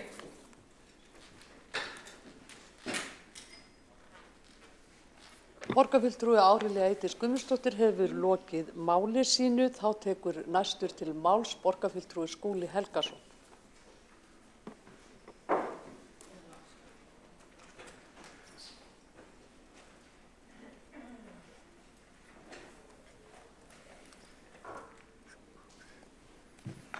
Forseti, ágæta borgarstjórn, árið 2024 getur orðið ár vatnaskila í samskiptum ríkis og sveitarfélaga. Fyrra árinu voru undirritaðir merkilegir kjarasamningar þar sem aðila vinnumarkaðarins og stjórnvöld með liðsinni bæði ríkis og sveitarfélaga lögðust á eitt við að ná samkomulagi að stíga skref inn í nýja framtíð, hóflegra launahækkana í þeim tilgangi að skapa jarðveg fyrir lækkun verðbólgu og vaxta. Því miður hefur Seðlabanki Íslands ekki lagt sitt af mörkum til verksins ennþá með lækkun vaxta og verðbólgan ennþá mun hærri en vonir stóðu til. En vonandi verða nýjar hagtölur samdrátt hagkerfisins annan ársfjórðunginn í röð til þess að styðja við raunverulegar aðgerðir þeirra sem að stjórna peningamálastefnu við að hefja lækkun vaxta og þar með verðbólgu á komandi mánuðum. Hinn stóri áfanginn í samskiptum ríkis og sveitarfélaga á þessu ári síðan þetta mál sem við ræðum í dag, uppfærsla samgöngusáttmálans þar sem að tekist hefur að leggja pólitískar axir til hliðar og horfa á sameiginlega hagsmuni okkar allra hér á höfuðborgarsvæðinu. Það að samgöngur verði hér í allra nánustu framtíð betri, umhverfisvænni og gangi greiðar fyrir sig en við höfum átt að venjast undanfarin ár og áratugi. Með uppfærslu sáttmálans hefur mikil vinna verið lögð í að endurskoða og uppfæra allar kostnaðaráætlanir framkvæmda og eru þær nú raunhæfari enda undirbúningur framkvæmda komið mun lengra en fyrir 5 árum þegar sáttmálinn var undirritaður.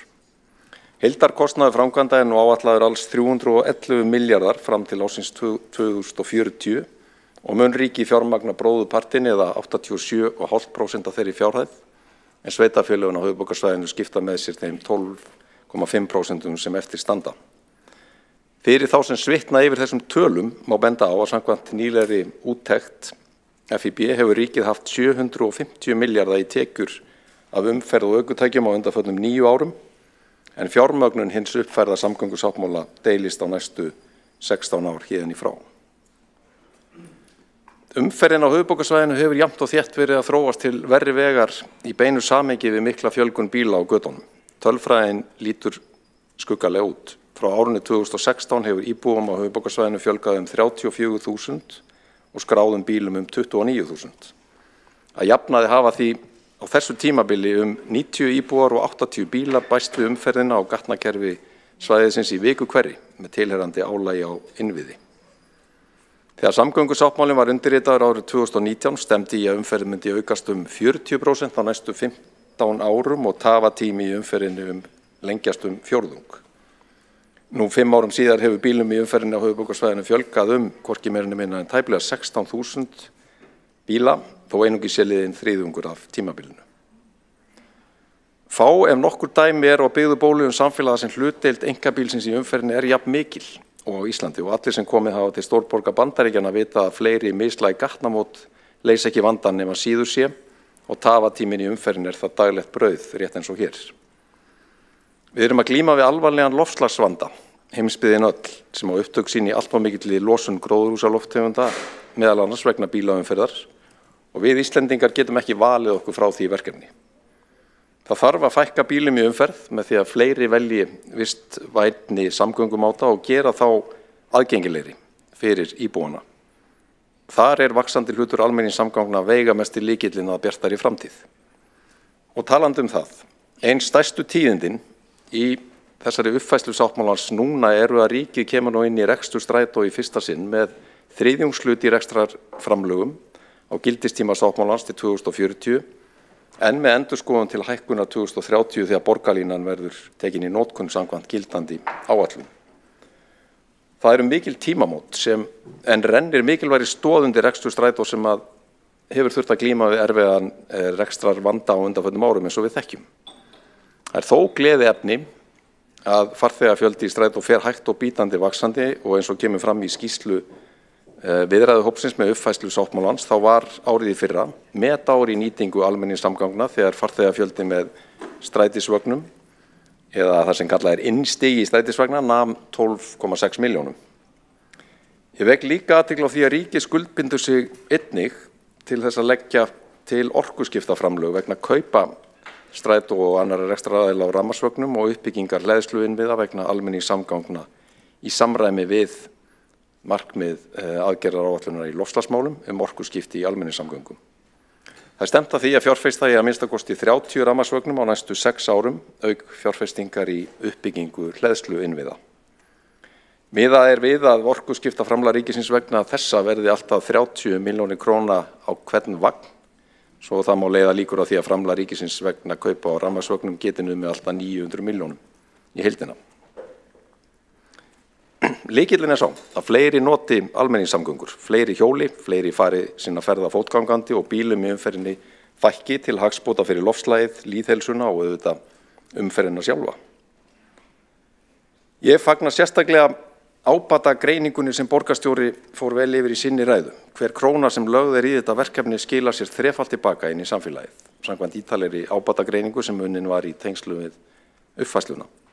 1140 milljarðar eru ábatinn af fjárfestingu sem er 311 milljarðar og ég tek undir með Hildi Björnsdóttur borgarfulltrúa að þó hér séu háar fjárhæðir að ræða, samkvæmt samgönguáætlun varið hærri fjárhæðum til samgöngubóta á landsbyggðinni, þó að 2/3 íbúa landsins búi hér á höfuðborgarsvæðinu. Höfuðborgarsvæðið hefur áratugaskeið setið eftir í fjárfestingum til samgangna á Íslandi og nú í fyrsta sinn stigið stórt skref í að jafna þann leik. Meirihluti fjármagnsins rennur áfram í samgöngu bætur á landsbyggðinni en hlutur höfuðborgarsvæðisins nú loksins boðlegur eftir áratuga brýningar, baráttu, tillögugerð og eftirfylgni. Ég fagna því sérstaklega að borgarlínan sé með uppfærslunni í full fjármögnuð og brautin þar með greið fyrir mestu byltingu í almenningssamgöngum á Íslandi í áratugi.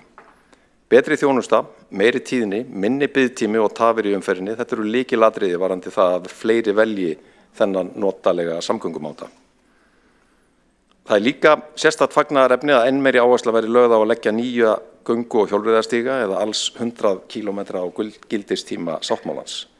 Og það sannarlega í takt við þá gleðilegu þróun sem við sjáum í borgarlandinu á hverjum degi að æ fleiri ganga og hjóla. Samgöngusáttmálinn kannski ekki óskalistin eins, en hann tímamótar samkomulag þar sem sameinast í einu plaggi áhersla á almenningssamgöngur, uppbyggingu stofnbrauta og kraftmeiri uppbygging göngu- og hjólreiðastíga en dæmi Við eigum nefnilega öll sameiginlega hagsmuni af því að umferðin á höfuðborgarsvæðinu gangi betur, tafir minnki, mengun dragist saman og við mætum betur markmiðum okkar í loftslagsmálum og bættri lýðheilsu. Þess vegna sáttmálinn stærsta framfaramál í sögu höfuðborgarsvæðisins í heilan mannsaldur og mikið fagnaðarefni að ríki og sveitarfélögum með fulltrúum ólíkra flokka hafi náð að sameinast að láta þrönga pólitíska hagsmuni víkja fyrir heildarhagsmunum þeirra 240.000 íbúa sem að byggja þetta þéttbýlasta svæði landsins. Ég vil þakka þeim sem hafa lagt mikla vinnu í að ná þessu samkomulagi, ekki síst Degi B. Eggertssyni, formanni borgarráðs og fyrrverandi borgarstjóra sem gegndi lykilhlutverki í að ná þessum sáttmála saman á sínum tíma, núverandi og fyrrverandi bæjarstjórum á höfuðborgarsvæðinu, Einari Þorsteinsyni borgarstjóra, en líka viðkomandi ráðherrum ríkisstjórnarinnar og starfsfólki borgarinnar sem tók þátt í viðræðuhópi ríkisins og SSH. Til hamingju með samgöngusáttmálan uppfærðan, hann risastórt skref í rétta átt. Borgarfulltrúi Skúli Helgason hefur lokið máli sínu. Næst tekur til máls borgarfulltrúi Kolbrún Áslaugar Baldursdóttir. Gjörsvel.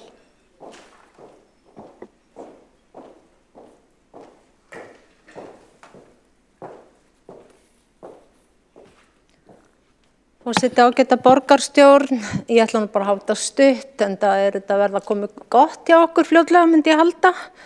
En ég fagnaði þessari uppfærslu eða endurskoðun því að það var alveg ljóst að þess þurfti með. Við vorum komið úrelta tölur og bara eins og gengur í okkar fjárhagslega umhverfi að þá kannski stendur ekki neina tölur, það standi ekki lengi.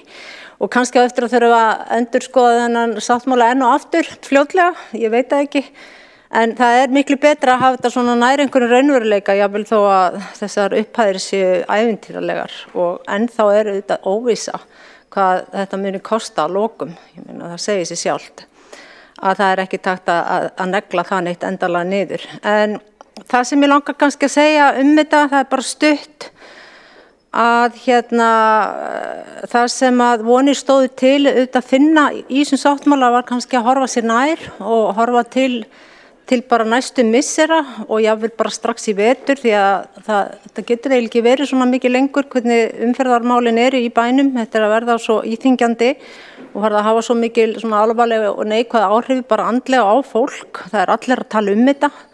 Þetta hefur versnað með bara hverju vikunni og bílum fer sannarlega fjölgandi og það virðist bara vera þannig að við þurfum einhvern veginn að meðtaka það og ekki takt að með einhverju afli að breyta því að fólk velur gjarnan að vera á sínum einkabíl og það kannski ekkert skrítið því að fólk að stússast og erindast mjög mikið alla daga. Það ekkert bara að fara á einhvern eitt stað og heim aftur. Það að fara ótal erinda og fara ótal staði bæði með börnin sín og heimsækja foreldra sína, versla og guð má vita hvað fólk að gera dagsdaglega. En við erum þannig hér bara í Reykjavík og Íslandi öllu held ég að fólk að gera ansi mikið. Það ekkert einfalt líf margara hér. En það sem að ég sá samt að var í þessum sáttmála, það heilmikið fjallað að það þurfi að koma á ljósastýrðum gatnamótum og gönguþverunum og það stendur til ýmislegt. Þetta má finna þarna í einum kafla í þessu stóra plaggi. Það sem talað endurnýjun og uppsetningu umferðarljósa búnaðar og innleiðingu nýrra tæknilausna og ég veit ekki hvað og mér langar nú næstum til að lesa þetta allt en ég ætla ekki að gera það því að það tekur tíma. En það stendur hvergi, allan ekki finn ég neitt slíkt að standinist hvenær að þetta að gerast nema bara á bilinu 2024 til 2038.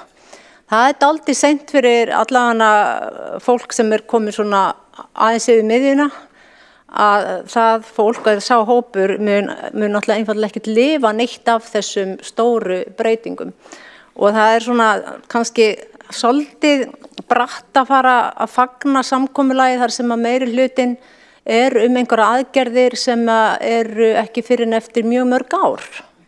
Við erum að tala 10-15 ár sumt af þessu sem að verður komið í gagnið. Þannig að það hefði verið gott líka að hafa hluta af þessu fyrir þá sem langar að njóta meðan þau uppi standandi. Og það þá auðvitað að taka á þessum málum í umferðinni þannig að tafir verða ekki eins miklar. Það þetta kannski helst og síðan auðvitað má endalaust gagnrýna, það vantar auðvitað mikið kannski í þennan samning. Það ekkert verið að ræða til dæmis margt í kringum strætó. Það auðvitað, talað þarna endurnýja þurfi vagna, síðan það verkstæði, geymslur, stjórnstöð, tölvubúnaðar, það svo margt sem auðvitað ekki þarna með. Að því leitinu til erum við að tala miklu hærri kostnað þegar upp staðið.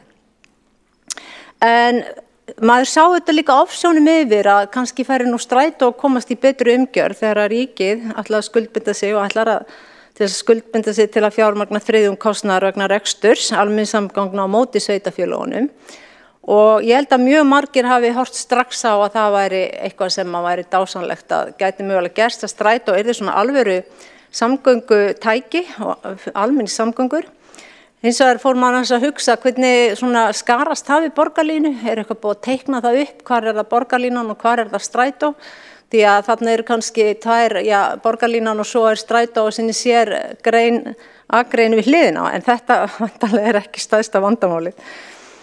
En allavega, ég veit ekki alveg, Flokkur fólksins hefur ekki endalega gert upp við sig hvort við viljum styðja þetta beint, við höfum ekki komið neitt að þessu. Og það má líka gagnrýna það að ég held kannski nema að sé rangt að það hafi eiginlega bara alltaf sama fólkið verið að stússast í þessu og liggja yfir samning þessar sáttmála. Hvort að einhverju fleiri voru boðnir að borðinu núna í seinni lotu, það veit ég ekki og ég vona það því að betur sjá auga en auga og það hefði þetta verið mjög gott mál ef að okkur í minnihlutanum hefði verið hreinlega bara boðið að þessu borði. Og við fengjum að velta okkur svolítið upp úr þessu með ykkur hinum og þá held ég líka að tónninn hefði verið jákvæðari hér í dag ef það hefði verið raunin. En ég ætla ekki að tefja fundi lengur með þessu máli. Takk. Borgarfulltrúi Kolbrún Áslaugar Baldursdóttir hefur lokið máli sínu og næst tekur til máls borgarfulltrúi Dóra Guðjónsdóttir.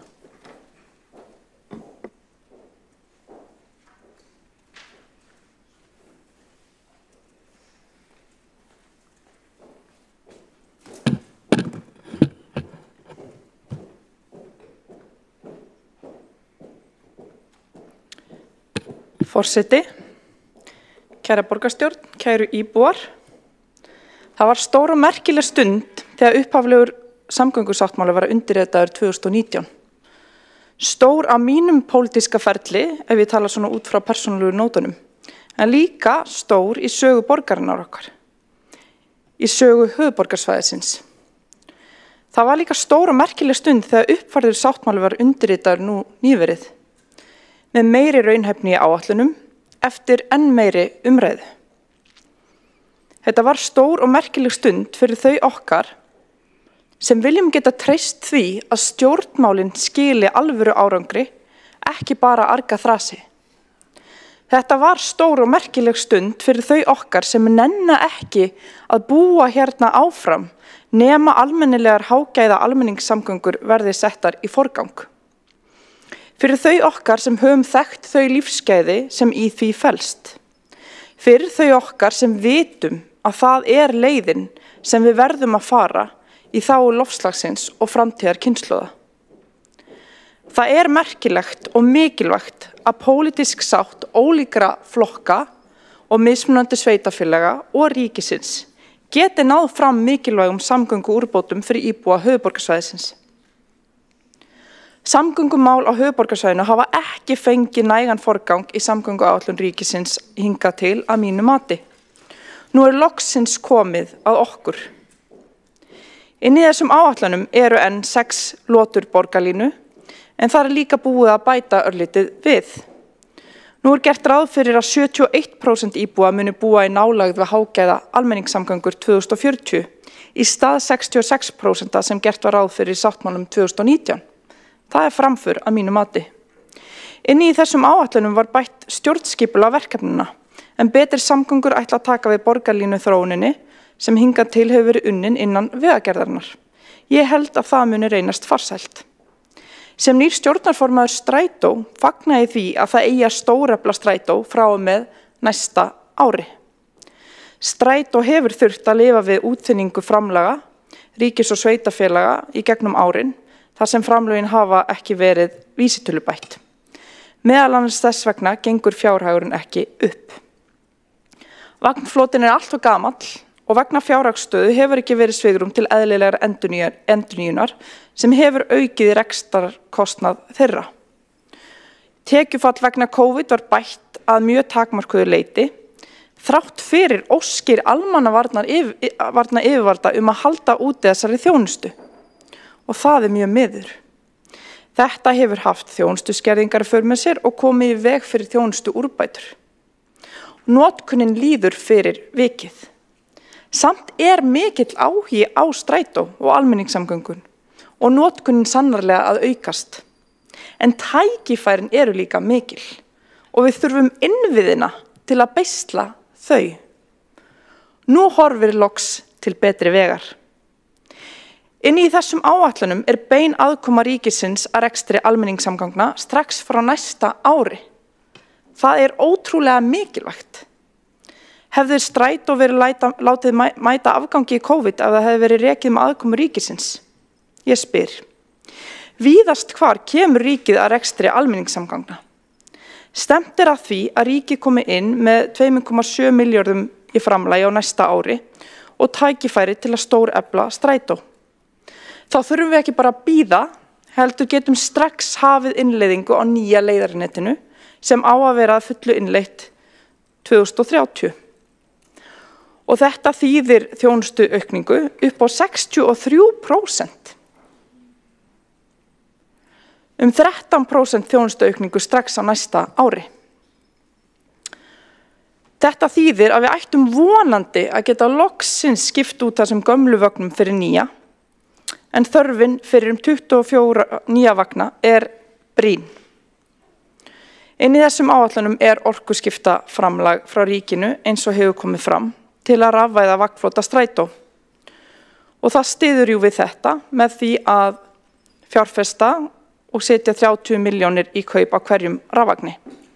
En þessir vagnar eru sannarlega dýrir og kosta enn meira eins og við vitum. Það sem skiptir mestu máli að það séu til vagnar til að mæta þeim notendum sem að koma út á strætóstoppistöð og vilja taka og fá sér far. Hingað til hefur staðan verið svo að það vantar vagna, stundum bila þeir og það enginn sem getur komið í staðinn og þá standa notendur jafnvel eftir. Við það ekki hægt að una og þess vegna þessi staða sem við stöndum fram fyrir nú ótrúlega mikilvæg og dýrmæt og gleður mitt hjarta. Inn í þessum áætlunum 80 kílómetrar af hjóla- og göngustígum til viðbótar við þá 20 kílómetrar sem þegar hafa verið lagðir á vegum samgöngusáttmálans.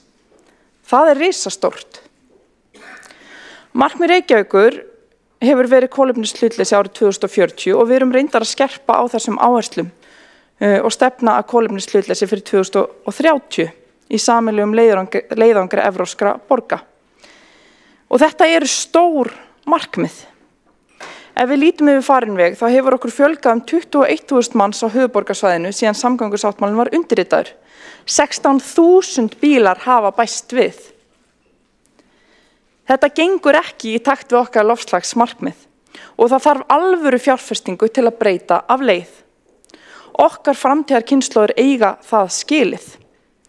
Við stöndum þegar frammi fyrir áhrifum veðurfarsbreytinga sökum loftslagsvandans. Það ekki pláss fyrir alla þessa bíla. Það ekki pláss fyrir áframhaldandi örafjölgun bíla. Borgarlína mun ekki bara skapa skemmtilegra og heilnæmara samfélag, heldur líka minnka losun gróðurhúsalofttegunda og skapa meira pláss á götunum fyrir þau sem sannarlega þurfa og vilja aka bílnum. Þannig vinnum við öll. Þetta gott fyrir okkur öll. Við þurfum ekki að rífast þetta. Eins og sannur pírati, ef við leyfum að enduróma orð félaga míns Aðalsteins Hauks Sverrissonar borgarfulltrúa sem tók til máls hér í dag, tel ég að lausnin séu grænar áherslur. En ég veit líka að þessi málamiðlun sem góð en málamiðlun engu að síður, hún þokar þessum áherslum áfram. Ekki þvermóðska. Og þess vegna stöndum við nú frammi fyrir þessari tímamóta fjárfestingu í þágu okkar allra. Við vitum það að innviða fjárfestingar hafa áhrif á hegðun. Ég ætla að nefna lítið dæmi. Árið 1947 notuðu 16% íbúa einkabíl, á meðan 34% notuðu almenningssamgöngur. 42% löbbuðu og 8% notuðu reiðhjól til að ferðast ferða sinna. Draumur í dós, ekki satt. En 90–98% af fjármagni í samgöngur á landi hafa svo farið í einkabílinn, allt frá millistríðs árunum. Frá þeim tíma þegar mun lægra hlutfall íbúa notaði bíl. Þetta var markvisst og meðvitað og svo fór sem fór. Við erum mörg hver mjög háð bílnum. Það engin tilviljun, það út af því að það búið að fjárfesta í samgöngum fyrir bíla, ekki fyrir þau okkar sem að sannarlega viljum og þráum geta lifað af án þess að eiga bíl. Við eigum líka skilið að fá okkar. Og það þjónar þeim sem að þurfa að plássa götunum. Hvers vegna fór ekki 84% af öllu fjármagni í innviðauppbyggingu fyrir þá fararmátar sem fólki kaus sér? Það hefði kannski verið gott. En svo fór sem fór. Og nú ætlum við að breyta af leið og bæta og það skiptir öllu máli. Ég held að það sé frábært að við séum á þessum stað og getum haldið áfram með uppbyggingu hágæða almenningssamgangna. Og ef ég hefði fengið að ráða, skal engan undra að sáttmálinn væri kannski enn grænni, en þetta málamiðlun. Til að ná samningum þurfa allir aðilar að geta unað við. Ég ræði ekki ein, því miður segja sum og sem betur fer segja önnur. Það allt í lagi. Ég elska samstarf, við erum öll í þessu saman. En sem betur fer samgöngusáttmálinn þó búin að grænka lítilega síðan 2019, eins og áður sagði. Í Noregi og Svíþjóð, ef við setjum þetta í stærra samhengi hlutana, af því að ég veit að það svo mikið talað og margir sem að nöldra yfir því að sé svo mikið að fara í borgarlínu og hún sé svo dýr, en ef við horfum á þetta frá hinni hliðinni, þá það svo í Noregi og Svíþjóð, þar sem að þessi sáttmáli á að sækja fyrirmyndir sínar, þá hefur endurskoðun alltaf leitt til ákvarðana auknar fjárfestingar í almenningssamgöngum. Við síðustu endurskoðun sáttmálans í Oslo var ákveðið að setja 0 krónur í einkabílinn. Það snýst ekkert hugmyndafræði eða einkabílahatur, heldur það sem virkar til að flytja fólk og skapa góða borg. Og það gagnast sömuleiðis kannski allra best þeim sem velja og vilja nota einkabílinn hvað mest. Við sitjum öll í sama bátnum, eða á ég að segja umferðaröngþveitinu, ef okkur mistekst verk okkar.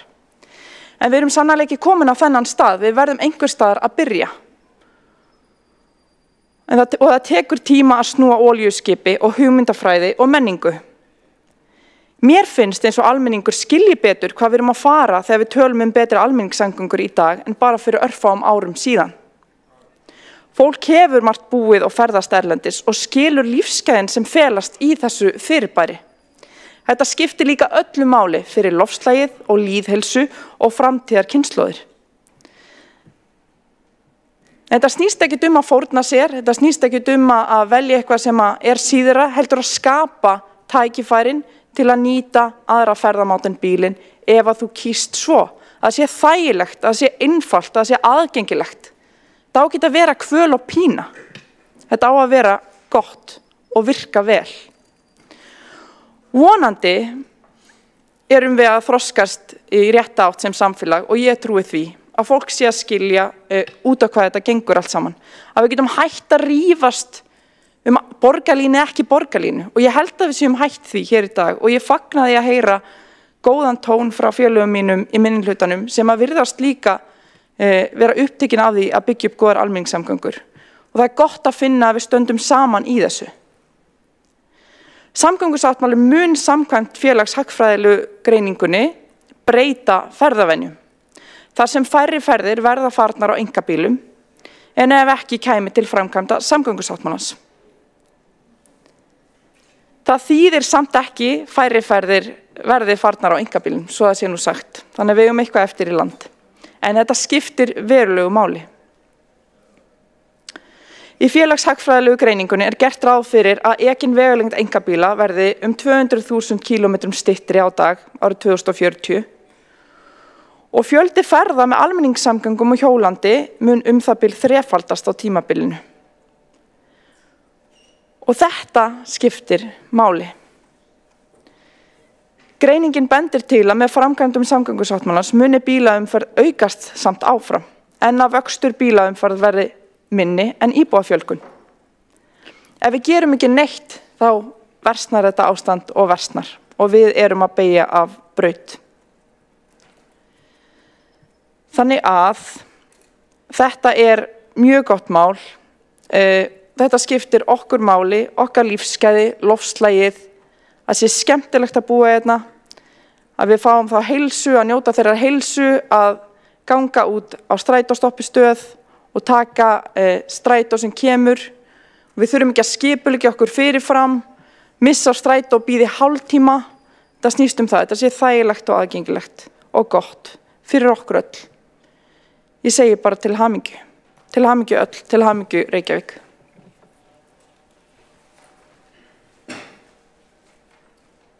Borgarfulltrúi Dóra Björk Guðjónsdóttir hefur lokið máli sínu. Næst tekur til máls borgarfulltrúi Sanna Magdalena Mörtudóttir.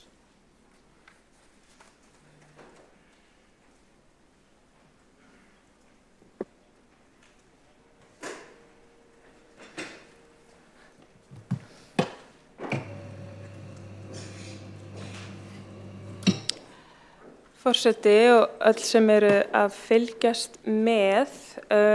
sósíalistar fagna bættum samgöngum. Það er ljóst að fara þarf í mikla uppbyggingu á samgöngu innviðum en mikilvægt er að ræða fjármögnun og fyrirkomulag á þeirri uppbyggingu. Í samgöngu sáttmálanum, hvort sem litið er til hans eins og hann var fyrst kynntur árið 2019 eða til uppfærslunar sem nú til umfjöllunar, að þá er gert ráð fyrir því að hluti af fjármögnun ríkisins komi í gegnum tafa- og flýtigjöld eins og það er nefnt, en það eru veggjöld. Og það þýðir að þau sem nota vegina eigi að greiða fyrir uppbyggingu þeirra eins og það er sett fram. Sem sagt að almenningur verði látin greiða. Að sama skapi á ábati í gegnum húsnæðis uppbyggingu að fjármagna uppbyggingu almenningssamgangna og ég ætla að vitna í Ragnar Þór Ingólfsson, formann VR, sem sagði nýlega með leyfi forseta: aðgerðaleysi stjórnvalda er líka auðvitað skipulagt. Þau lofuðu okkur Keldnaholti í uppbyggingu á hagkvæmu húsnæði árið 2019. Það land var síðan bara selt inn í betri samgöngur til þess að fjármagna borgarlínu. Það var svikið. Tilvitnun lýkur. Það er eitthvað mjög skakkt við þessa fjármögnun þar sem við greiðum öll eða flest öll til nærsamfélagsins í formi skatta. Þá er eðlilegt að sameiginlegir sjóðir standi undir uppbyggingu á þessum innviðum. En eins og við vitum að þá stendur sá sjóður ekki undir sér þar sem það vantar framlag frá þeim allra auðustu sem ekki greiða til nærsamfélagsins, greiða ekki af tekjum sínum fyrir vegina, brýrnar, göngin, göngu- og hjólastígana sem þeir nota alveg eins og við hin. Niðurstaðan er svo að almenningur er látin greiða og verðmiðinn er 143 milljarðar sem á að innheimta með veggjöldum. Gjöldum sem bitna verst á þeim sem minnst hafa. Á meðan hafa 14 einstaklingar haft tekjur sem samanlagt nema tæplega 40 milljörðum króna hér á landi á síðustu 2 árum, svo ég vitni í leiðara sem blaðamaðurinn Helgi Seljan skrifaði í heimildinni sem hefur á undanförnu fjallað tekjur auðugustu Íslendingana, þar sem hann fjallar þessi mál og tekur eftirfarandi fram með leyfi forseta: útsvarið sem þessir 14 einstaklingar greiddu samanlagt nam 18,8 milljónum króna af hátt í 40 milljarða tekjum. Tilvitnun lýkur. Þannig að ríkasta fólkið tekur ekki þátt í að greiða eins og aðrir til nærsamfélagsins og niðurstaðan svo almenningur er látið greiða. Þannig að mantran að þeir greiði sem noti vegina á greinilega ekki við alla. Og að sama skapi þá er augljóst að ef lóðir í Keldnalandi fara til hæstbjóðanda að þá mun það skila sér í háum húsnæðiskostnaði þeirra sem munu koma til með að búa þar. Allt til þess að fjármagna nauðsynlegar samgöngu úrbætur. Nú í uppfærðum samgöngusáttmála þá er talað að ríkið komi að fjármagnun almenningssamgangna sem er gott, en mun það fjármagn fari að taka tilbaka skerðingar sem hafa verið gerðar þjónustunni í gegnum árin eða verður þjónustan bætt umfram það. Í kjölfar kórónuveiru faraldursins þá var þjónustustig minnkað þar sem akstur vagna hætti fyrr á kvöldin, tíðni var skert og eins og við vitum að þá hafa gjaldskrár verið hækkaðar verulega og kallað hefur eftir betri aðstöðu fyrir farþega í skjólbetri strætóskýlum, rýmkum, opnunartíma samgöngumiðstöðva og tíðari ferðum, svo eitthvað sé nefnt. Þannig að ef mitt verða skerðingar dregnar tilbaka eða verður þjónustan bætt síðan umfram það. Og svo er einnig fjallað að nýju félagi eða rekstrareiningu í sameiginlegri eigu ríkis- og sveitarfélaga verði komið á fót sem annist þróun, skipulag og rekstur almenningssamgangna á höfuðborgarsvæðinu. Því spyr ég hvernig aðkoma sveitarstjórnar fulltrúa verður að því félagi og verður hún meiri eða minni en hefur átt sér stað í núverandi byggðasamlagsformi. En eins og við höfum rætt hér áður í þessum sal að þá hafa ýmsar gagnrýnisraddir verið settar við byggðasamlagsformi þar sem einungis einn fulltrúi frá hverju aðildarsveitarfélagi situr í stjórn og fjöldi fulltrúa fer ekki eftir stærð sveitarfélaga. Þannig að svo spurning vaknar hvort aðkoma færist fjær okkur með þessu nýju félagi eða rekstrareiningu. Og þá er gert ráð fyrir því að þetta nýja félag, eða þessi nýja rekstrareining, hefji rekstur eigi síðar en næstu áramót, þann 1. janúar 2025. Þannig ég spyr raunhæft að svo áætlun standist og þýðir það að Strætó BS verði þá lagt niður. Ef svo hvernig verður það innleitt og munu vagnstjórar hafa aðkomu að þessu nýja félagi, en við sósíalistar teljum mjög mikilvægt að raddir vagnstjóra og reynsla þeirra heyrist í þessu félagi að þessari rekstrareiningu. Svo nú fjallað líka einnig nálægð við almenningssamgöngur og kemur fram með leyfi forseta með nýju leiðarneti stefnt að því að 7 af hverjum 10 íbúum verða í göngufjarlægð 400 metra frá stoppistöð frá hágæða almenningssamgöngum borgarlínu sem ganga á tíminna fresti. Tilvitnun lýkur. Og 400 metra þar hljómar ekki langt en það alveg slatt að labba þá 800 metra eða cirka kílómetr fram og tilbaka á hverjum degi til þess að nýta almenningssamgöngur og ekkert mál fyrir sum okkar og bara hressandi en erfitt fyrir aðra sem kannski erfitt með samfelldan gang og yrðu mögulega líklegir til þess að nota almenningssamgöngur ef þær væru nær heimili og vinnu og þetta líka miserfitt í íslensku veðurfari. Og þá líka rétt að taka fram að þrátt fyrir nálægð við almenningssamgöngur að þá það ekki alltaf í nálægð við vagnin sem fer með okkur á áfangastað. Ég get búið nálægt stoppistöð en þar stoppar ekki alltaf vagnin sem að þarf til að ná að komast á áfangastað. Nú í samkomulaginu þá kemur fram með leyfi forseta ríkið skuldbindur sig jafnframt til að leggja til framlag vegna orkuskipta, vegna kaupa akstursaðila á rafmagnsvögnum og uppbyggingar hleðslu innviða vegna almenningssamgangna í samræmi við markmið aðgerðaáætlunar í loftslagsmálum og orkuskipti í almenningssamgöngum. Fyrirséð að fram til ársins 2030, fyrsti og annar áfangi orkuskipta, þurfi að fjárfesta í það bil 200 rafmagnsvögnum, auk þess sem mikill kostnaður fyrirséð í tengslum við uppbyggingu hleðslu innviða. Miða skal við að orkuskipta framlag vegna vagnakaupa verða alltaf 30 milljónir króna vegna hvers vagns sem keyptur og nýttur við reksturinn, tilvitnun lýkur. Þannig að þarna það verið að tala framlag til fyrirtækja sem sjá akstur fyrir Strætó BS og hvernig mun þessi fjárfesting á það bil 200 vögnum skiptast á milli verktaka og hins opinbera þar segja Strætó BS.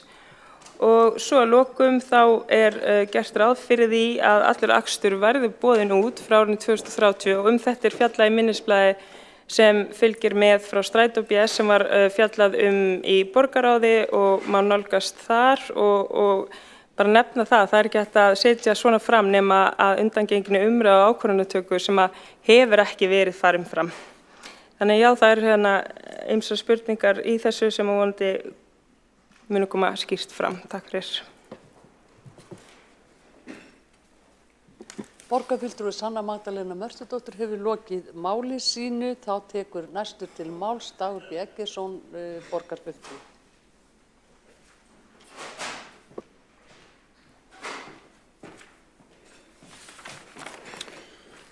Forseti, ágæta borgarstjórn.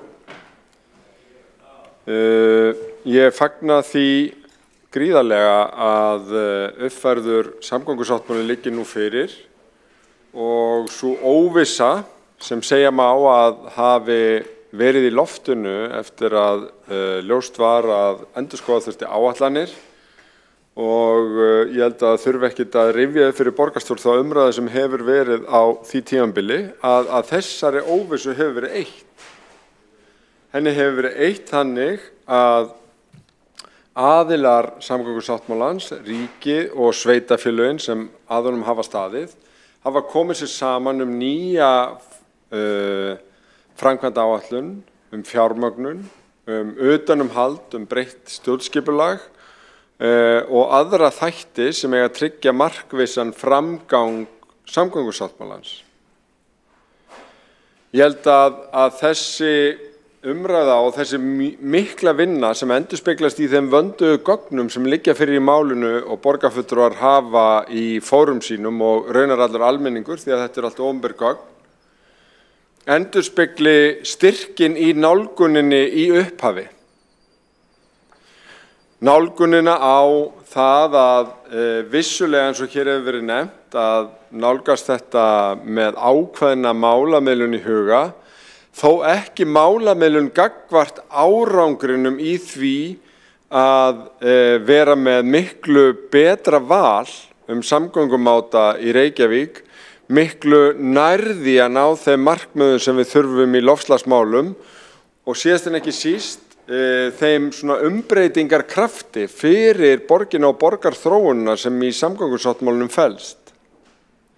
Þarna eru stofnvegaframkvæmdir, sumir setja spurningamerki við þær, en þær eru annars vegar þar sem skilgreindir hafa verið mestu flöskuhálsarnir í umferðarkerfi höfuðborgarsvæðisins eins og gatnamótum Reykjanesbrautar og Bústaðavegar og hins vegar í tilvikum þar sem að með breytingu á stofnvegum eins og Miklubrautargöngum og Sæbrautarstokki verður algjör umbreyting í borgarumhverfinu í þágu fólksins sem þarna býr og mannlífsins yfir höfuð en líka lýðheilsu og lífsgæða þeirra sem næstir eru. Og nú þetta ekki bara frá Landspítala og upp að Kringlusvæðinu heldur alla leið upp að Grensásvegi, þannig að borgin fær í rauninni hendur gríðarlegt tækifæri í miðju eða eftir miðjum megin ási Miklubrautar til þess að skapa spennandi og áhugavert og mannvænt borgarumhverfi á yfirborði. Ég tek eftir því og ég held að geri það fleiri að umræðan hér í sölum borgarstjórnar hefur breyst.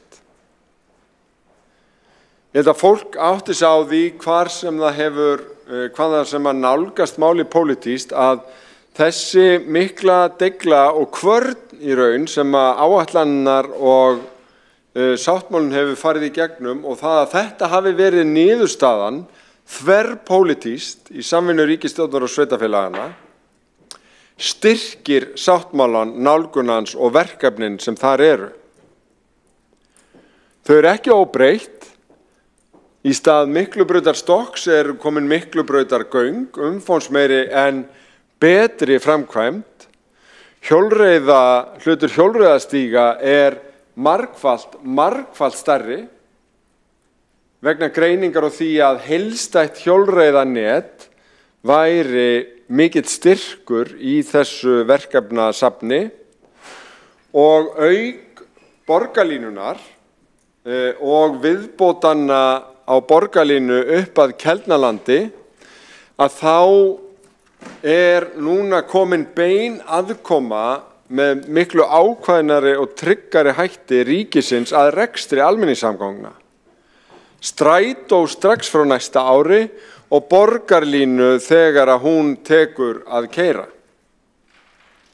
Það eru gríðarlega mikil tímamót og ég skil alveg spurningar eins og hér komu fram hjá borgarfulltrúa Sönnu Magdalenu Mörtudóttur, spurningar það hvort að þetta félag verði fjær okkur nú þegar fleiri hafa aðkoma að því og í einhverjum skilningi þetta fjær okkur, ekkert svo mikið fjær en strætó. En þó það þannig að nýtt félag verður stofnað markmiðin og þann árangur sem þarf að ná í almenningssamgöngum og aukna þjónustu, aukna tíðni og þá byltingu sem að borgarfulltrúinn einmitt lýsti að munurinn felst í því að núna það 19% íbúa á höfuðborgarsvæðinu sem búa í auðveldu göngufæri frá almenningssamgöngum sem fara á tíminn fresti eða oftar, en eftir þetta verða 70%. 70% íbúa höfuðborgarsvæðisins munu búa í grennd við hágæða almenningssamgöngur. Það ekkert annað en bylting. Margir hafa haft uppi góð orð verkefnið og ég þakka góð orð í minn garð og annarra sem að þessu hafa komið. Sannast sagna það alveg gríðarlega stór hópur. Bæði fyrrverandi leiðtogasveitarfélaganna í nágrannasveitarfélögunum, fulltrúa úr röðum þingmanna og ríkisstjórnar Ég skrifaði nú drjúgan kafla tilurðuna, í raun alveg aftur að heildarsýn og stefnumörkun sveitarfélaganna á höfuðborgarsvæðinu í kjölfar hrunsins og þess sem þurfti að endurskoða og endurhugsa þá, en líka hvernig í gegnum greiningar, gögn og samanburð valkosta fólk allsstaðar að úr pólitíkinni komst að sameiginlegri niðurstöðu. Í mínum huga er sagan samgöngusáttmálann, saga það hvernig hægt að vinna í pólitík með aðkomu margra sem nálgast mál út frá ólíkri sýn en á grundvelli gagna og greininga komast að sömu niðurstöðu sem þarf að vera í svona stóru verkefnum sem þurfa að lifa meirihluta ríkisstjórnir og standast til mjög langs tíma. Það er eðlilegra en nokkur einasti hlutur að allir sem komi nýir að svona umræðuða verkefni séu með alls konar spurningar.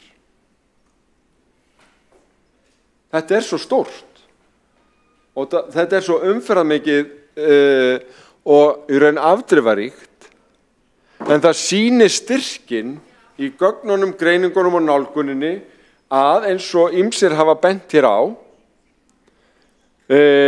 verkefnin eru mörg þau sömu og áherslurnar þær sömu. Við erum heldur að herða á þeim, bæta í áherslur sem mestu máli skipta og núna eru bæði fjárhagsáætlanir en líka tímaáætlanir raunhæfari.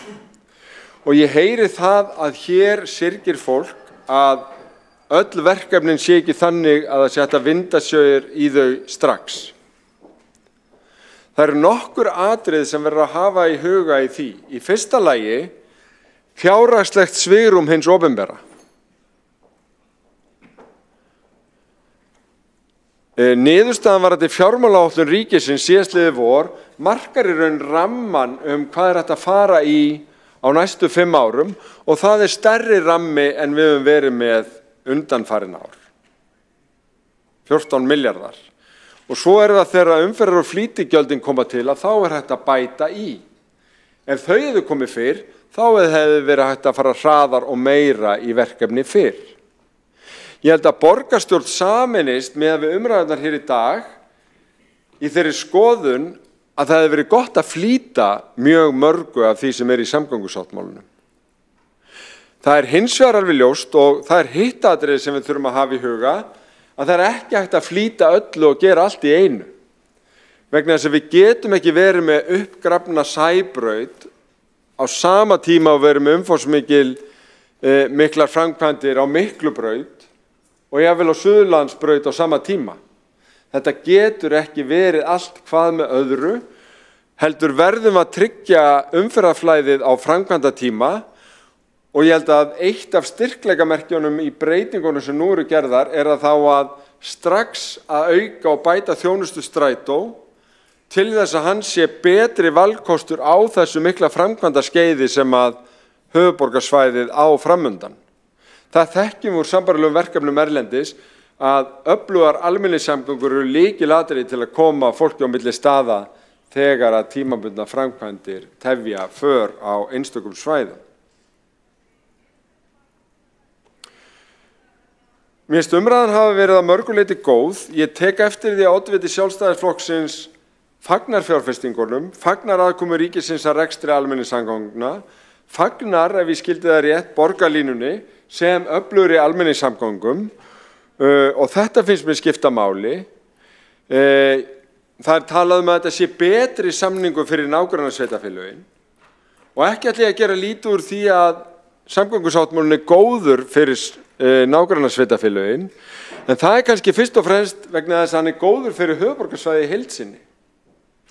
Þróun umferðar, umhverfis og borgarumhverfis allt höfuðborgarsvæðið. En að mínu mati, og ég held að blasir raunar við, að það á ekki síst við Reykjavík. Samgöngusáttmálinn er grunnur fyrir að þetta mesta uppbyggingarskeið í sögu borgarinnar sem hefur staðið undanfarin ár getur ekki bara haldið áfram, heldur haldið áfram af ennþá meiri krafti. á höfðunum, í Keldnalandinu, í Skerjafirði, Vatnsmýri, en líka meðfram þessum þróunarásum og raunar núna meðfram Miklubrautagöngum. Gríðarlega miklir og spennandi uppbyggingamöguleikar því að það hin hliðin á samgöngusáttmálunum. Ef við værum að ræða þetta á finnsku og þetta fjallaði sáttmálan sem að finnskar borgir hafa gert við ríkið samgönguinnviði, þá værum við beinlínis að tala samningar sem gilda líka húsnæðismál. Eins og samtök sveitarfélaga á höfuðborgarsvæðinu kortlögðu síðastliðin vetur. Finnska fyrirkomulagið beinlínis skyldar sveitarfélög til þess að þétta byggð og byggja hagkvæmt en líka félagslegt þar sem að koma samgöngubætur og nákvæmlega sömu aðferðafræðir beitt í Svíþjóð.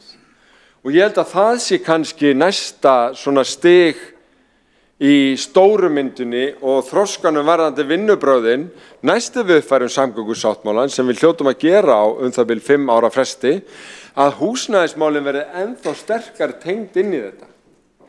Og sveitarfélög get ekki skilað bara auðu varðandi uppbyggingu óhagnaðardrifinna félaga og félagslegt húsnæðis samhliða samgönguinnviðum sem greiddir eru af ríkinu. Það finnst skipulag, verklag sem hefur nýst til að ná mjög góðum árangri og ég held að það sé svona næsta stóra umræða sem við þurfum að taka. En eins og kom fram hér í andsvörum áðan, þá vilja við höldum líka til haga hugmyndum sem meðal annars hafa komið frá minnihlutanum að samgöngusáttmálinn sé ekki upphaf og endir alls sem við gerum í samgöngum innan Reykjavíkur.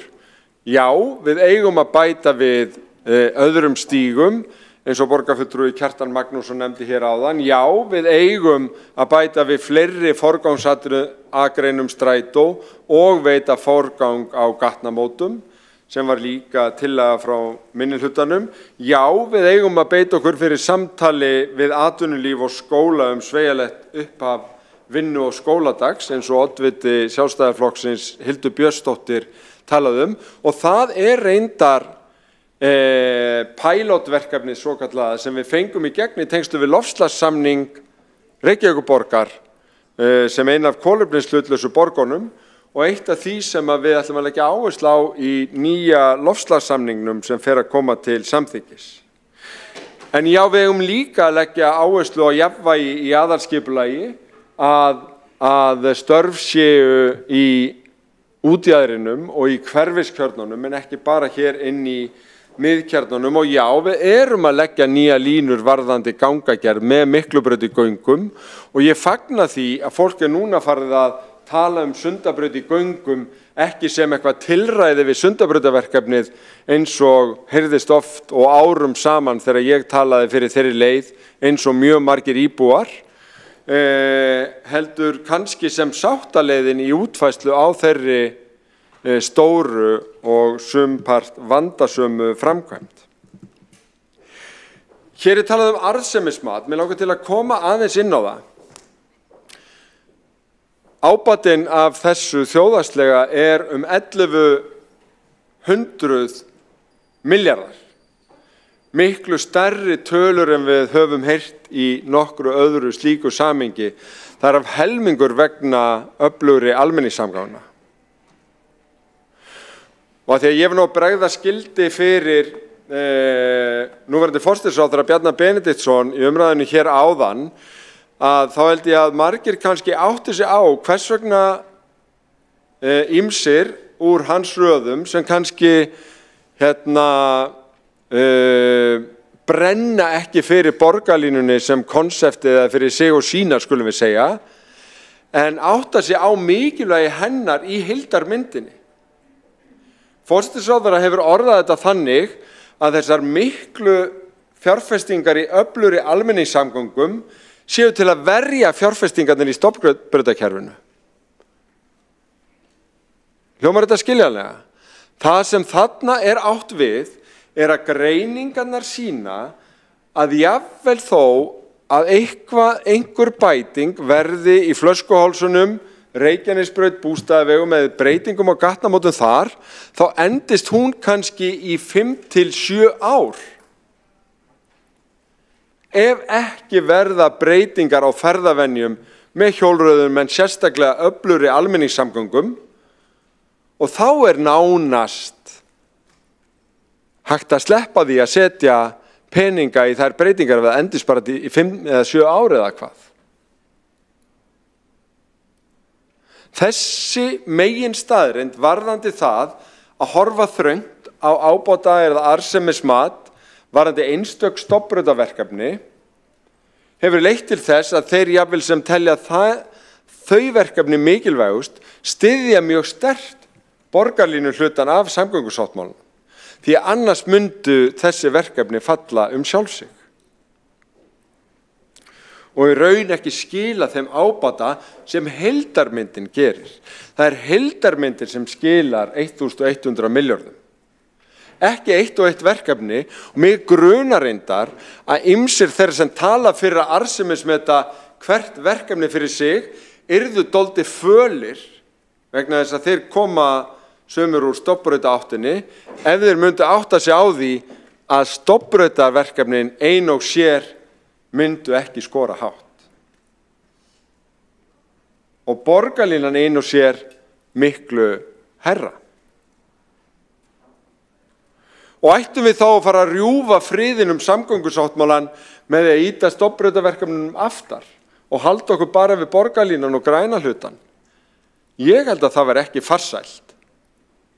Þó ég heyri góða ræður hér í salnum þar sem að hjartað slær sterkar með borgarlínu og hjólastíganetinu. En ég held að það hafi verið farsælt og sé bara ein ástæða þess að við erum að uppfæra þetta og sumt hefur breyst en ekki svo mikið í heildarmyndinni að þessi málamiðlun það með kostum þess og göllum, en kostirnir eru þar margfalt stærri og yfirsterkari og margfalt farsælli til lengri tíma.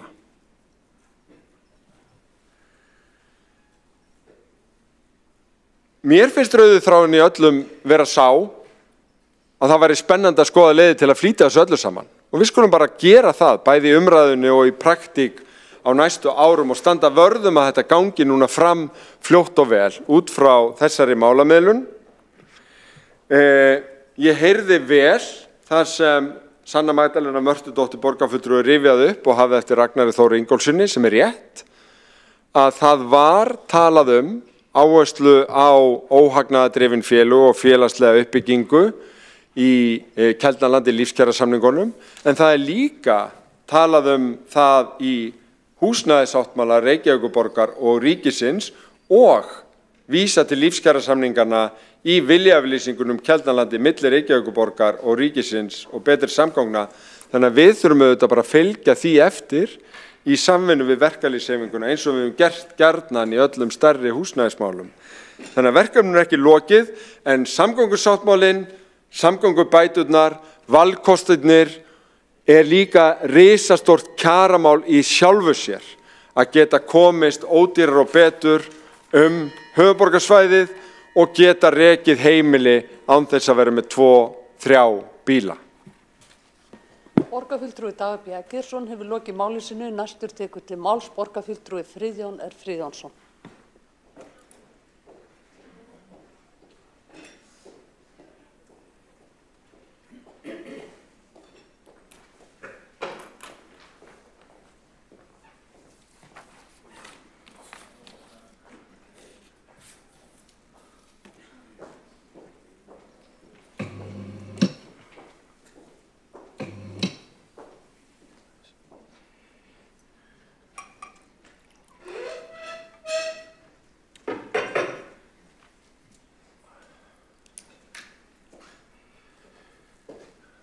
Forseti,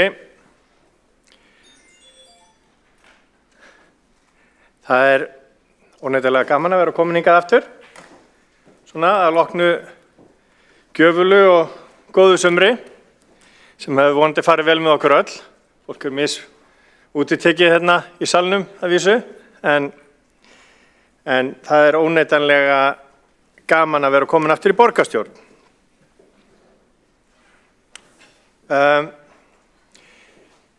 Ég hafi nú hugsað mér að láta svona megin framlag mitt í þessari umræðu bíða seinni umræðu.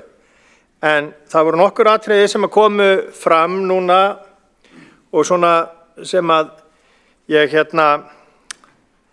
var að hugsa sem að mér finnst alveg tilefni til þess að árétta. Það mjög jákvætt að þessi sáttmáli setji fókus á höfuðborgarsvæðið. Það hefur setið hjá allt of lengi. Hérna búa 2/3 íbúa landsins og of lengi höfum við horft hérna yfir Vonarstrætið þar sem að samþykktar hafa verið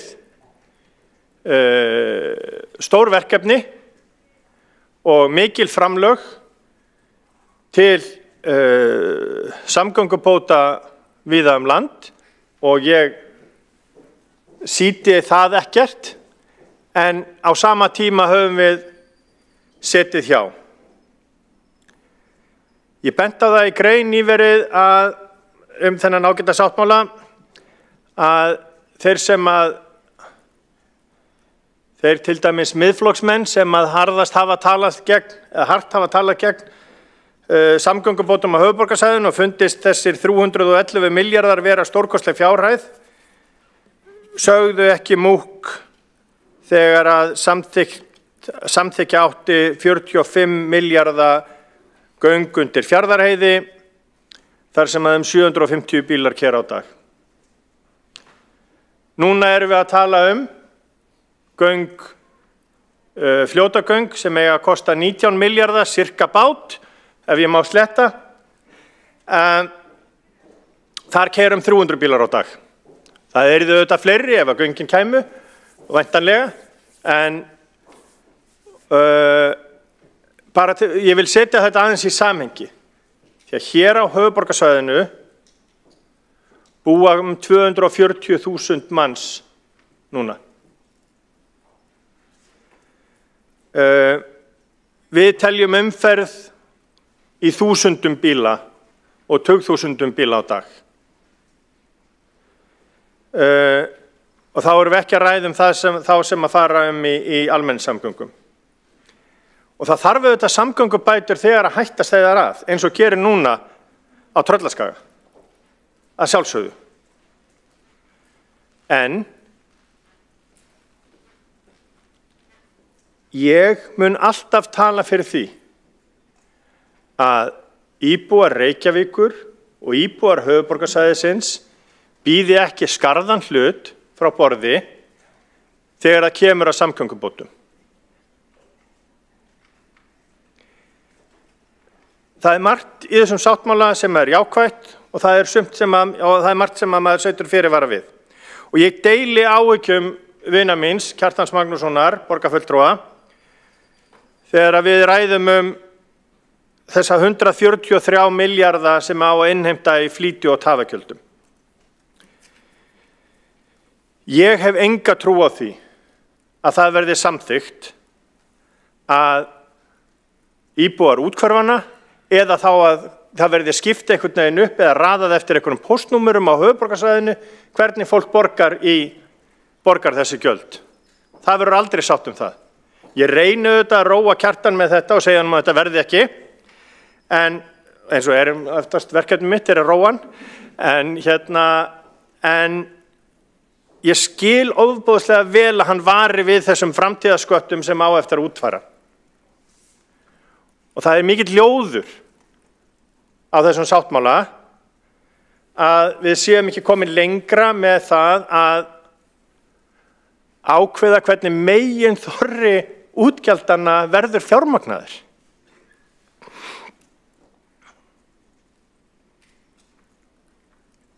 Tafagjöld nefnilega getur líka lagst ver á þá sem eru efnaminni. Við vitum það að fermetraverð á höfuðborgarsvæðinu hefur ráðist stundum af því hvar hverfin eru og hversu fjarri kvosinni eða miðjunni á höfuðborgarsvæðinu það eru. Og það væri vond niðurstaða ef að við sætum upp með það að þeir sem að hafa minna milli handana velja, við myndum einhvern veginn stöðu þannig að það verði ódýrara að búa eða sem að kaupa húsnæði utar en það verði síðan dýrara að koma inn. Og við verðum auðvitað samt sem áður að líka að raða þessu þannig að þeir sem að nota, þeir greiða. Þannig að það verður að vera eitthvað samhengi þarna á milli. Það er eitt sem að vakti athygli mína í sáttmálanum sem ég langaði sérstaklega til að nefna. Og það er það að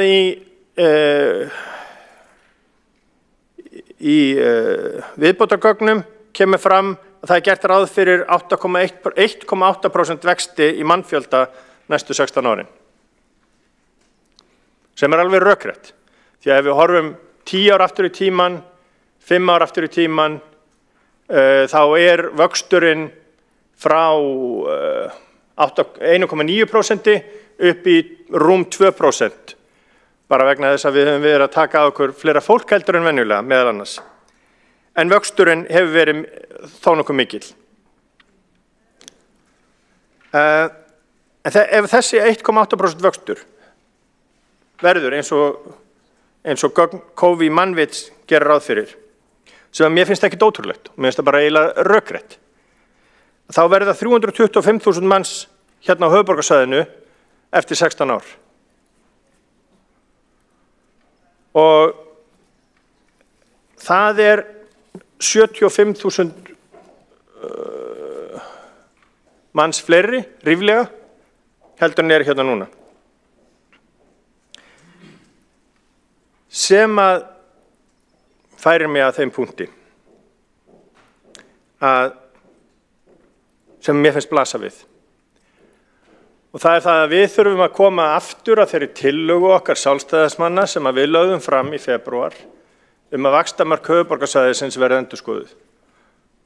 Og við munum á næstu vikum, næsta eða þar næsta borgarstjórnarfundi, leggja það til, því líkt og framsóknarmenn í Kópavogi og Hafnarfirði hafa talað,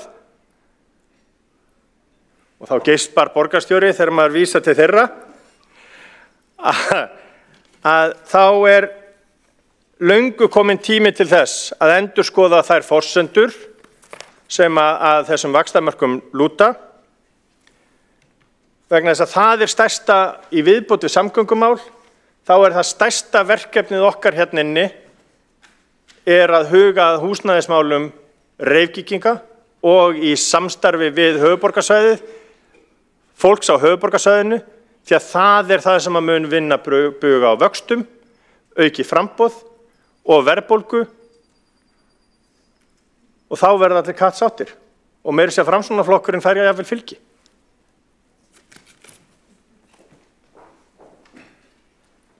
Borgarfulltrúi Fríðanir Friðarsson hefur lokið máli sínu. Næstur tekur til máls borgarstjóri Einar Þorsteinsson.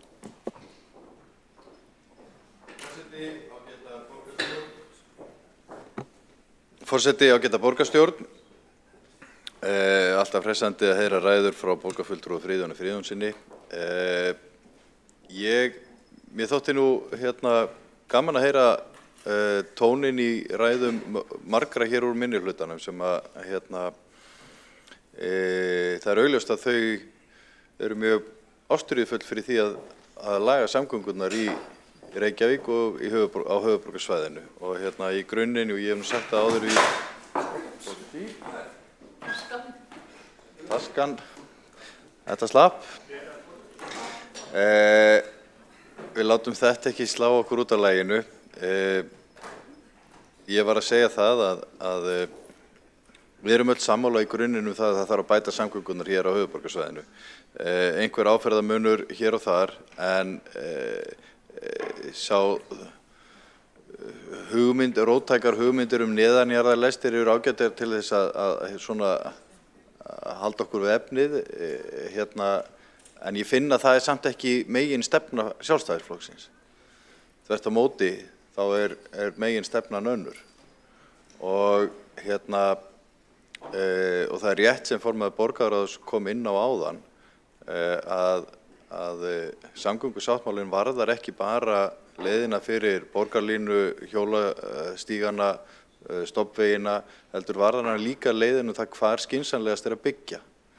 Og í grunninn þetta mjög einfalt reiknistæmi af því að borgarfulltrúi Friðjón Friðjónsson var að nefna hér vaxtamörkin áðan. Það verður afar kostnaðarsamt að reka borgarlínu og strætókerfið þegar það byrjað að keyra. Ef við tökum bara mjög einfalt dæmi, ef við þenjum byggðina langt til fjalla þá skapast ekki þessi farþegagrunnur sem við þurfum til þess að reka borgarlínu með sem minnstu tapi. Af því að þetta verður alltaf niðurgreiddur rekstur. Þannig að það eru hagsmunir þeirra sem vilja fara vel með peninga, sem ég veit að borgarfulltrúinn telur sig vera í hópi, að byggja þannig að nýta landið vel, búa til sterkan farþegagrunna í kringum þessa stofnvegi og borgarlínu ásana, þannig að dæmið gangi upp. Þetta er voðalega einföld jafna. En ég hef svo sem sagt það sjálfur að ég er líka mjög áhyggjufullur yfir því hvað hægt hefur gengið að byggja á sérstaklega svona síðustu 18 mánuðum. Og aðstæður innan sveitarfélagana eru ólíkar með tilliti til þess hversu mikið land þau eiga, en tölurnar sýna þó að innan núverandi vaxtamarkaðar hægt að byggja 50.000 íbúðir. Og þannig að þetta er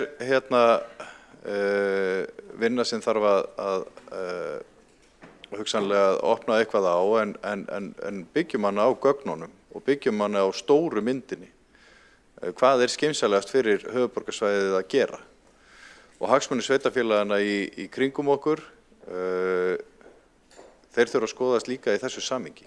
Hvernig byggjum við samgöngurnar, hvernig byggjum við húsnæði, hvað er best fyrir borgarana, hvað er hagkvæmast fyrir okkur öll og halda þannig áfram og halda þannig á samtalinu. Ég ætla ekki að lengja þessa umræðu hér, nú við verið hérna síðan á hádegi að ræða samgöngusáttmála, það er ágætt. Við eigum aðra svona stund framundan á næsta borgarstjórnarfundi þar sem við tökum samgöngusáttmálan uppfærðan til seinni umræðu. Ég þakka ykkur fyrir málefnalega umræðu og læt máli mínu lokið.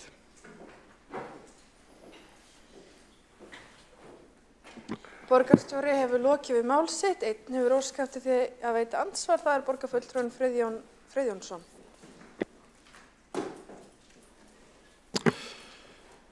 Forseti, það er rétt að jafnan þarf að ganga upp og við tökum kannski umræðuna vaxtarmörkin þegar við leggjum fram þá tillögu, en ég vil benda á að það með við framkvæmdahraða núna þá er ansi langt í að 50.000 íbúðir verði byggðar.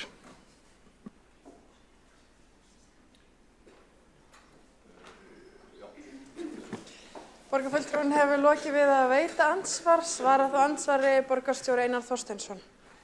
Forseti, já, það er bara rétt, það er langt í það að 50.000 íbúðir verður byggðar. Það skiptir máli að halda dampi og vaxtastig hefur hægt á uppbyggingarhraðanum, en við sjáum það hins vegar hér í Reykjavík að þetta er að taka við sér, enda er unnið ötturlega að því að keyra öll verkefni í gang og í gegnum skipulagsferlið og reynda að fjölga greiður flækjum. Þannig að núna á fyrri helmingi þessa árs er farin í gang þá eru nýjar íbúðir sem fara á stað orðnar jafnmargar og á öllu síðasta ári. Þannig að þetta móðast nú eitthvað áfram. En umræðan vaxtamörkin, hún má bíða til næsta fundar. Borgarstjóri hefur lokið við að svara andsvari, veitir þá andsvar öðru sinni borgarfulltrúinn Friðjón Friðjónsson. Það er kannski, ég ætla ekki að fara í vaxtamörkin, en Í framtíðarskipulagi Reykjavíkurborgar gert ráð fyrir 1000 íbúða í Vatnsmýrinni. Borgarstjóri sjálfur hefur sagt að þær íbúðir verða ekki komnar, eða það verða ekki byggt í Vatnsmýrinni þar sem flugvöllurinn á næstu 20 árum, cirka. Hefur það áhrif á forsendur borgarlínunnar til allavega þess tíma og almenni samgöngur almennt að þessi kjarni sem að ætti að koma í Vatnsmýrinni, þessi þungi stóri kjarni, hefur það, mér langar til að bara spyrja borgarstjóra, hefur það verið skoðað? Borgarfulltrúinn hefur lokið við að veita andsvara öðru sinni, svarað andsvara öðru sinni, borgarstjóri Einar Þorsteinsson. Forseti, ég styðst bara við ábatagreininguna frá KOFI Mannvit sem sýnir að samfélagslegur ábati af þessari framkvæmd eins og hún hugsuð er umtalsverður. Eflaust líta minn til þessara svæða, ég þekki það ekki nákvæmlega en ég held að eins og staðan núna þá þetta samfélagslegt verkefni, samfélagslega hagkvæmt verkefni. Keldnalandið náttúrulega byggð fyrir 10.000 manns með 7-8.000 störfum, Blikastaðalandið, þetta allt saman ný, risastór svæði sem að telja þúsundir íbúa og þannig að þetta eru stóru uppbyggingarsvæðin sem eru framundan, Ártúnssvæðin líka, allt á borgarlínu Ásum, þannig að þannig gengur dæmið upp, ég held að Vatnsmýrin seinni tíma mál.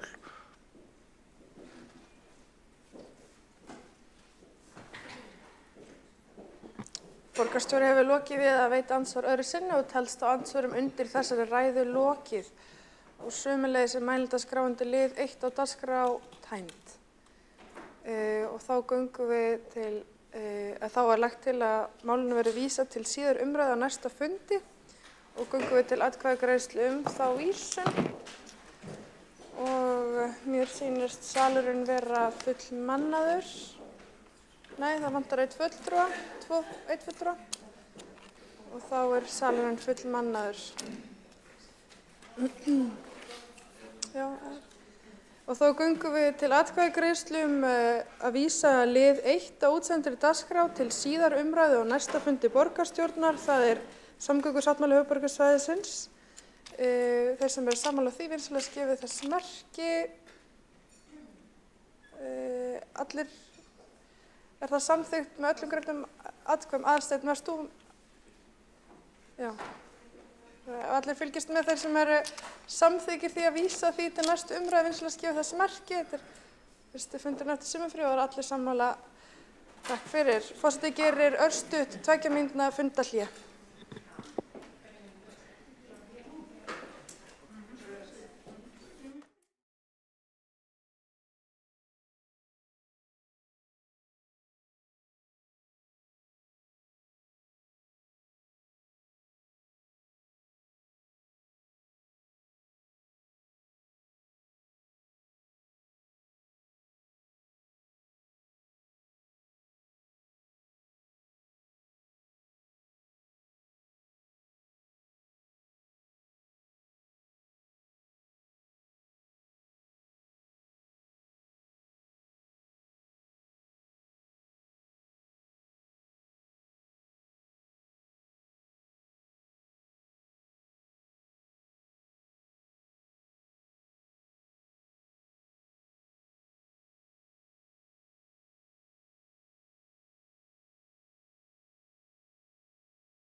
Getum við fengið alla aftur inn í salinn?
Fundi borgarstjórnar áfram haldið núna klukkan 4:29.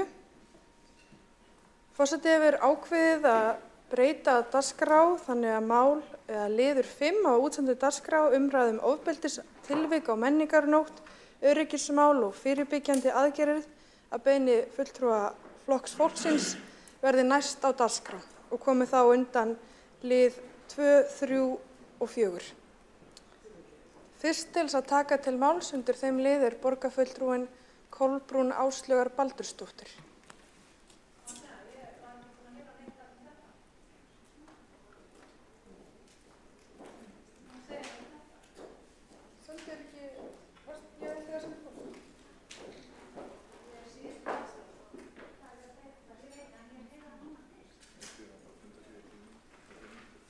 Viltu fá fundarhlé aftur? Við getum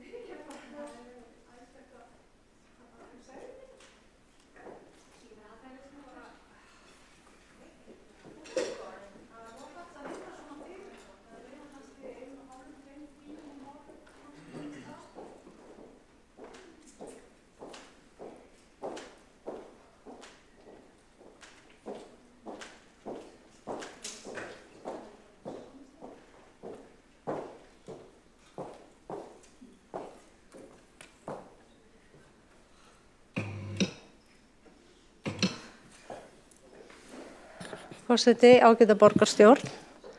Já, eins og ég segi, þá átti ég vona að vera síðust á dagskrá, en fljótt skipast veður í lofti og einni sekúndu þá dagskrá breytt og þetta mál komið 3 málum framar og allt í góðu. Það er bara gott mál. Það ekki alltaf sem flokkur fólksins framalega dagskrá borgarstjórnar. Þannig að En já, ég hef óskað eftir umræðu ofbeldistilvik á Menningarnótt og öryggismál og einnig bara fyrirbyggjandi aðgerðir í borgarstjórn í dag og ég veit að við erum öll miður okkar eftir þessar hræðilegu hnífaárásir sem urðu á Menningarnótt sem leiddi til þess að ung stúlka lést af sárum sínum. Og ég vil byrja á að votta foreldrum og aðstandendum samúð mína og þetta ólýsanlegur harmur sem engin orð fá lýst. Við svo sem höfum heyrt ýmsar raddir síðustu 2-3 árin að það væri aukinn vopnaburður ungmenna.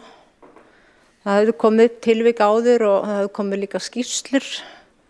Fyrir svona 2-3 árum þá var kannski svona fyrsta að frétta að að krakkar væru í vaxandi mæli að ganga með hnífa á sér.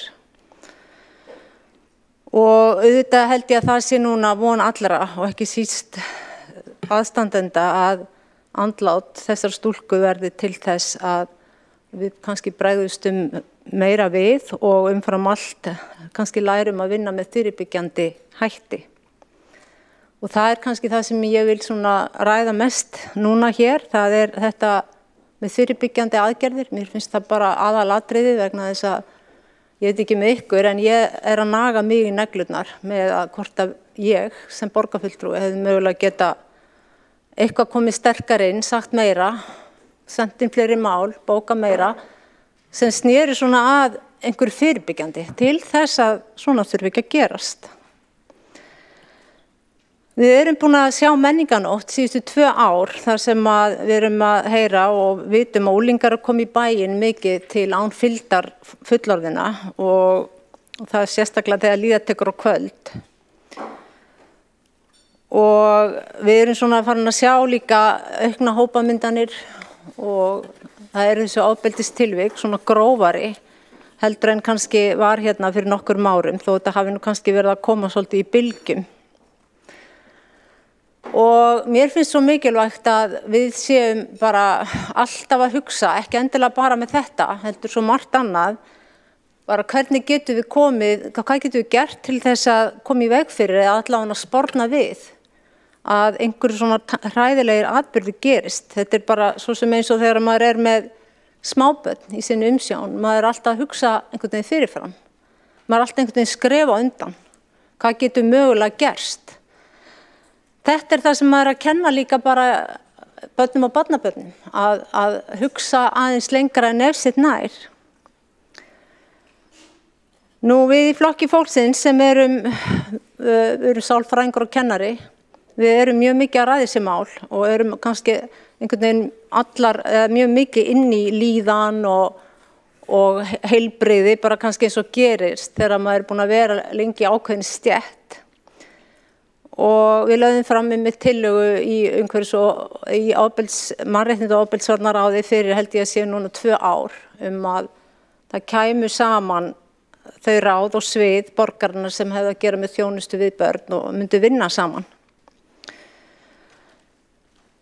Og leggja drög að fyrirbyggjandi aðgerðum. Bara finna allt mögulegt sem hægt væri að koma með, upp á yfirborðið sem gæti þýtt svona fyrirbyggjandi. Og þetta einhvers konar stýrihópur og áherslana á að koma með hugmyndir af fyrirbyggjandi aðgerðum. En þessi tillaga fékk ekki þá brautargengi en sem mótsvar eða svona viðbrögð við henni þá kom meirihlutinn í mannréttinda- og ofbeldisvarnaráði með aðra tillögu samráðsvettvang. Stóran hóp hagsmunaaðila og stofnana sem að koma að þjónustu við ungmenni.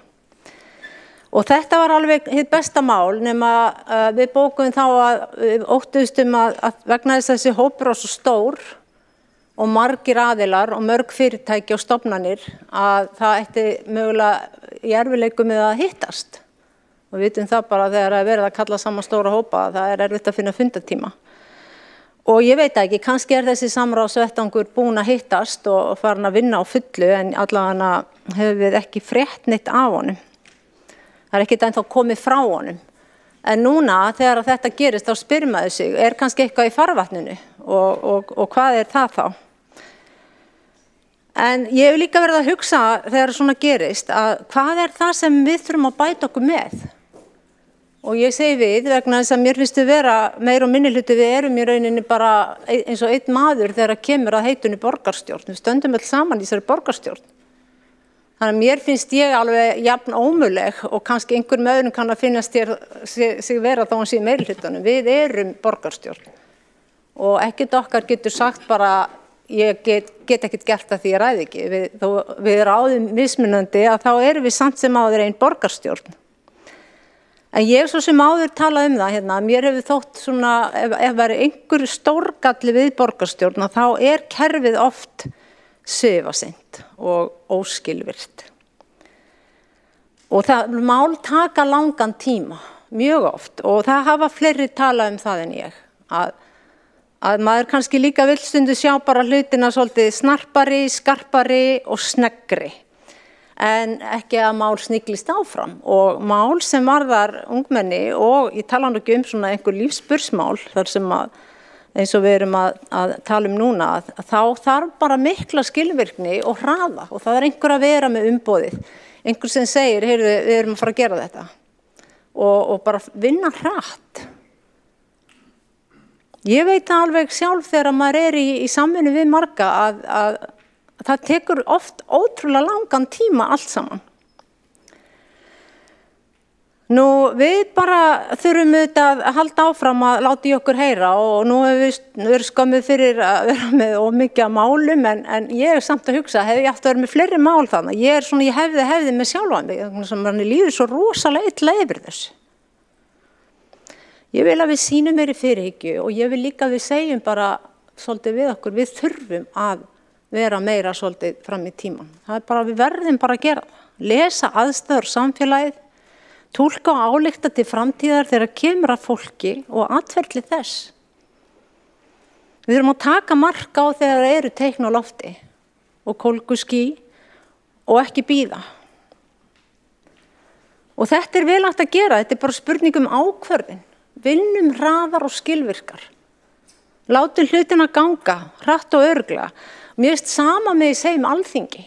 Nákvæmlega sama. Það rosalegur hægagangur í því kerfi líka. Og mér finnst þeir í Alþingi enn að vera eitthvað að dúllast með fyrirbyggjandi aðgerðir. Núna hins vegar allt komið á fullt. En það þessar fyrirbyggjandi aðgerðir sem verið að gera núna og við erum búin að lesa í blöðunum og heyra fólk tala sem mann auðvitað hefði viljað sjá bara koma inn mikið fyrr og það á við Alþingi eins og okkur. Þetta þessi stjórnvöld, tvö stjórnkerfi sem að stýra hér og það eru akkurat þau sem að þurfa að halda þessum bolta á lofti. En núna langar mig svo að segja að skóla- og frístundasvið, það var viðtal við sviðsstjóran sem sagði hingað ekki lengra og nú hafi verið sendur póstur á alla foreldra og mig langar að gefa sviðsstjóra skóla- og frístundasviðs prik fyrir hans innlagni í þessu viðtali. Því að hann sagði orðrétt, við höfum orðið vör við aukin hnífabið barna og ungmenna og með leyfi forseta að þá sagði hann að þetta hræðilega atvik síðustu helgi, það má segja að það hafi orðið til þess að við verðum að stíga fasta til jarðar. Við verðum að fjalla máli beint til foreldra og ná samstöðu með foreldrum og skólum og félagsmiðstöðum og sporna gegnum þessari vá og tilvitnun endar. Og mér þótti væntum að sjá þennan sviðsstjóra bara leggja svolítið spilin á borð og segja já, við vissum þetta og það leiðilegt að þetta tilvik hafi þurft til. Það svolítið svona sem ég vil að við tölum og ég tilbúin til að fara fremst og tala með þessum hættum sjálf á mig. Þó svo að ég sé þessi gargandi oddviti flokks fólksins sem með allt og mikið að einhverju málum og vesinni. Það sama, það þessi tilfinning að ekki að flýja neitt. Og verandi í borgarstjórn, mér finnst mér bara rosalega stórt atriði. En þau erum bara sem sagt komin á þennan stað og varðandi bréf til foreldra og skóla, þau þetta bara fara reglulega. bara allt árið kring með föstum ryþma, alveg sama hvað í gangi, þá ekki að þurfa neitt til og það ekki verið að bíða eftir neinu. Þetta bara eitthvað sem má vera bara innibyggt. En ég náttúrulega fagna því mjög hvað allir að taka við sér núna, hrökkva í gang og allt að fara af stað, en svo bara halda dampinum. Því að það líður tími frá svona hörmungar atburðum að þá fennir yfir og maður fer kannski að sofna á verðinum. En það kannski erfiðleikarnir eru ofta bara að halda dampi og halda út og vera alltaf að gera allt sem hægt að gera til þess að minna á og kenna, fræða og þannig að fyrirbyggja að svona endurtaki sig ekki. Svo getur maður auðvitað aldrei fullkomlega kannski gert það, því þannig eru hlutinni stundum og slys gerast líka, alveg sama hvað fólk reynir ofta að fyrirbyggja slys, að þá gerast samslys. Þannig að enginn hér miðvill og enginn hér spámaður, en maður vill samt reyna allt. Og þá að fá upplýsingar, hver staðan, ég meina það hefur verið landlæknir, æskulýðsvettvangurinn hefur verið með skýrslur. Það svo margt búið að vera, það mörg teikn á lofti búin að vera. Þannig að bara, ég vil tökum þessa ábyrgð alveg í gegn og ekkert reynum ekkert að gera neitt annað en síðan að gera okkar besta. Ég ætla að fá að koma upp í aðra ræðu. Borgarfulltrúinn hefur lokið við mál sitt. Næstur á mælendaskrá borgarstjóri Einar Þorsteinsson. Forseti, kæra borgarstjórn, hér þessu óskað að við ræðum menningarnótt og þá í tengslum við skelfilegt ofbeldisverk í miðbænum það kvöld. Ég sjálfur harmi sleginn yfir því að ung stúlka hafi látið lífið í þessari árás og ég vil votta fjölskyldu hennar og öllum þeim sem eiga sárt að binda innilega samúð mína. Ég vil líka votta gerandanum, þessum unga pilti og aðstandendum hans samúð. Ég held við finnum það öll núna að við erum í dag samfélag í sorg og ég finn að við viljum öll bregðast hratt við, stíga fast til jarðar og segja hingað og ekki lengra. Við viljum öll útrýma ofbeldi úr okkar samfélagi þótt að við vitum að líklega tekst það aldrei að fullu, en ég held að núna hafi lína verið dregin í sandinn.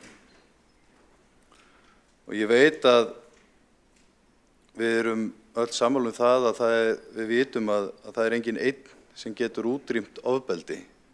Eina leiðin að við leggjumst öll á árarnar saman.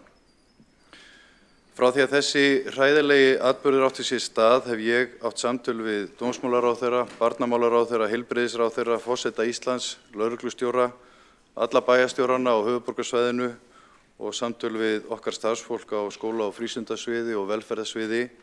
Og verkefnið núna að tengja saman alla þá sem að geta knúið fram breytingar.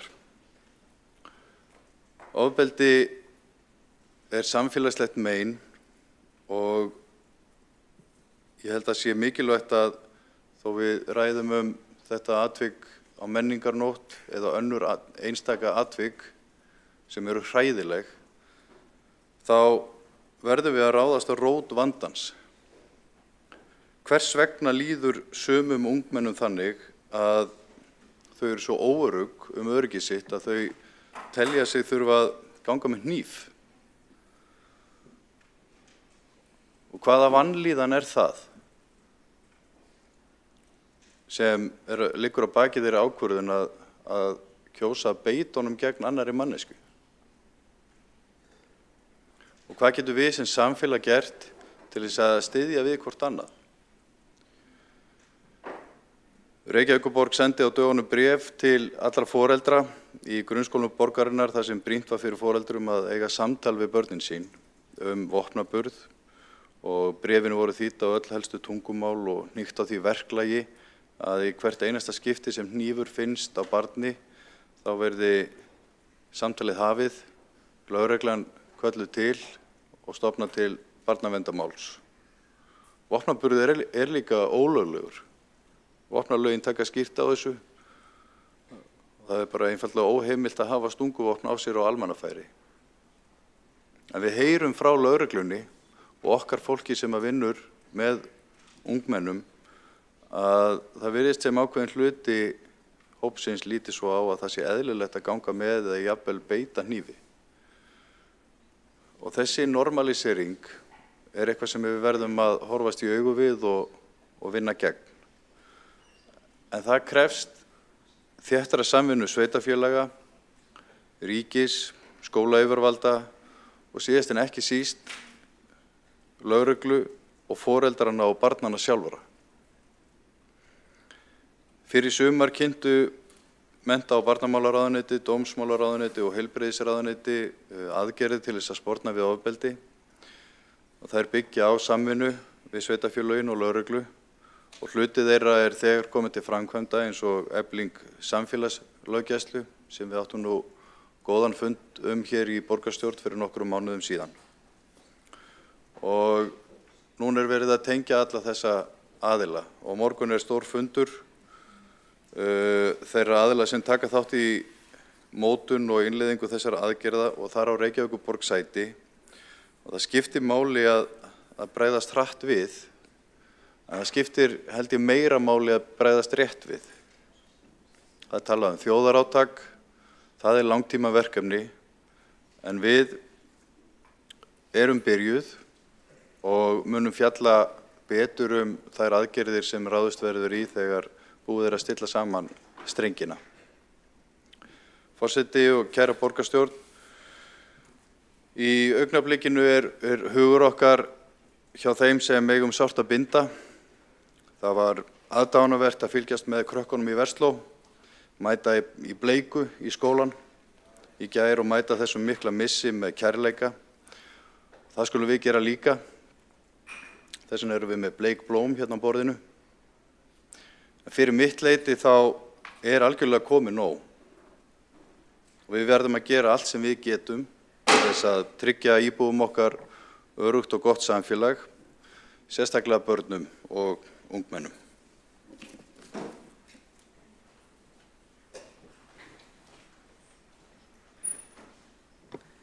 Borgarstjóri hefur lokið við mál sitt. Næsta á mælendaskrá er borgarfulltrúinn Hildur Björnsdóttir.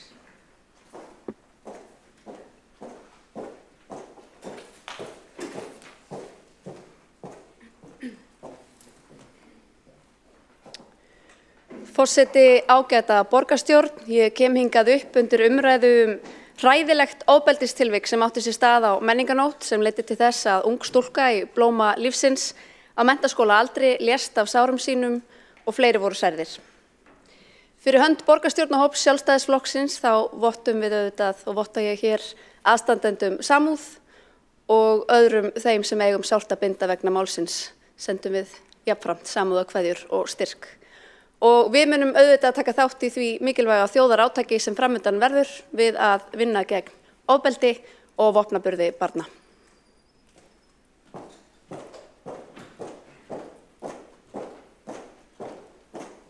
Borgarfulltrúinn hefur lokið við mál sitt. Næstur á mælendaskrá er borgarfulltrúinn Magnús Davíð Nordal.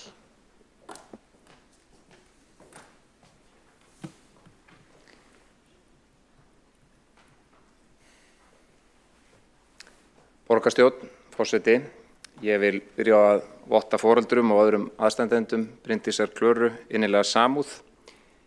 Andlát hennar er hræðilegur atburður og við sem tilheyrum stjórnmálastéttinni hljótum á þessu tímamarki að líta í eigin barm og spurja hvernig getum við betur hlúðað börnum og ungmennum þessa lands og bætt líðan þeirra á aðstæður, allt með það markmið að minnka áhættu og ofbeldishegðun sem því miður hefur færst í aukana á síðastliðnum árum, eins og við erum öll meðvituð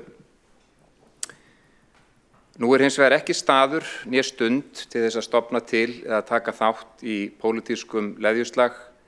Slík háttsemi á núverandi tímamarki er að mínum dómi vanvirðing við þolendur ofbeldis og aðstandendur þeirra og þá er það síst til þess fallið að við getum náð árangri í baráttunni við ofbeldi.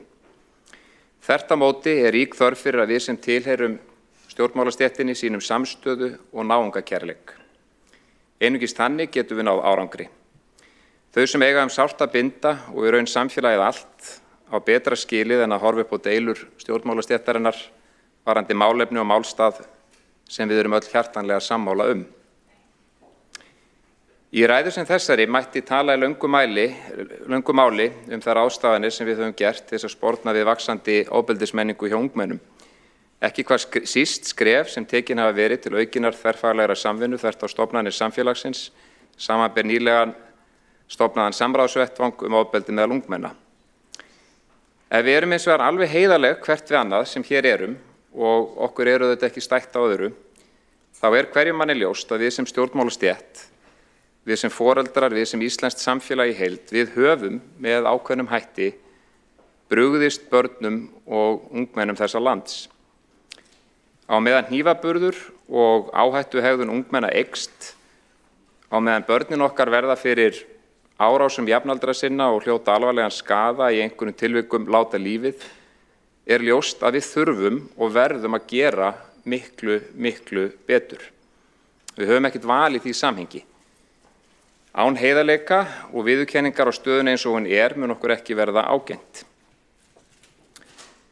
Að mínum dómi þurfum við í ríkari mæli að sækja í smiðju nágrannaþjóða okkar og læra af þeirra reynslu. Í því samhengi nærtækt að horfa til Noregs. Ríkislögreglustjórinn þar í landi hefur talað sérstaklega þörfina á frekari samþættingu á milli stofnana, á milli velferðarkerfisins og lögreglunar. Það þurfi að huga betur að börnum sem búi við óviðunandi aðstæður og þar sérstaklega að vísa til fátæktar hjá norskum kollega okkar. Inngildingu innflytjenda, aukna þátttöku barna í tómstundum og að huga beri að skólasókn barna. Og þá það sérstaklega nefnt að huga þurfi betur að úrræðum fyrir ungmenni sem glíma við fíkniefnavanda eða eiga við þroska og hegðunarvanda að etja. Lögregluyfirvöld í Noregi þarna sammála kollegum sínum á hinum Norðurlöndunum. Það baráttan gegn ofbeldi meðal ungmenna háð fyrst og síðast með eflingu velferðarkerfisins í heild.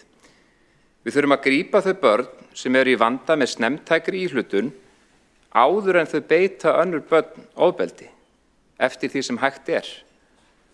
Öll börn eiga nefnilega rétt á jöfnum tækifærum til þess að þroskast, dafna og finna sína hillu í lífinu, njóta virðingar og inngildingar í jákvæðum félagslegum samskiptum í öruggu umhverfi. Kennarar, félagsráðgjafar, barnavernd, íþróttafélag og ekki síst foreldrar þurfa að sameinast að hlúa betur að börnum. Engin ein stofnun eða stjórnvald mun leysa vandamálið, heldur þörf á samstilltum aðgerðum okkar allra með kærleika og samstarf að leiðarljósi. Reykjavíkurborg mun ekki láta sitt eftir liggja í því samhengi. Takk fyrir.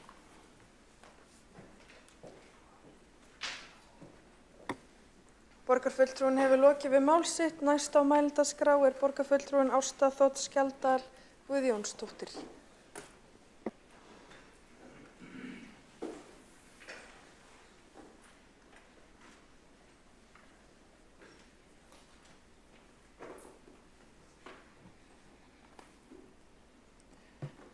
Ágæti forseti, borgarfulltrúar og aðrir áheyrendur.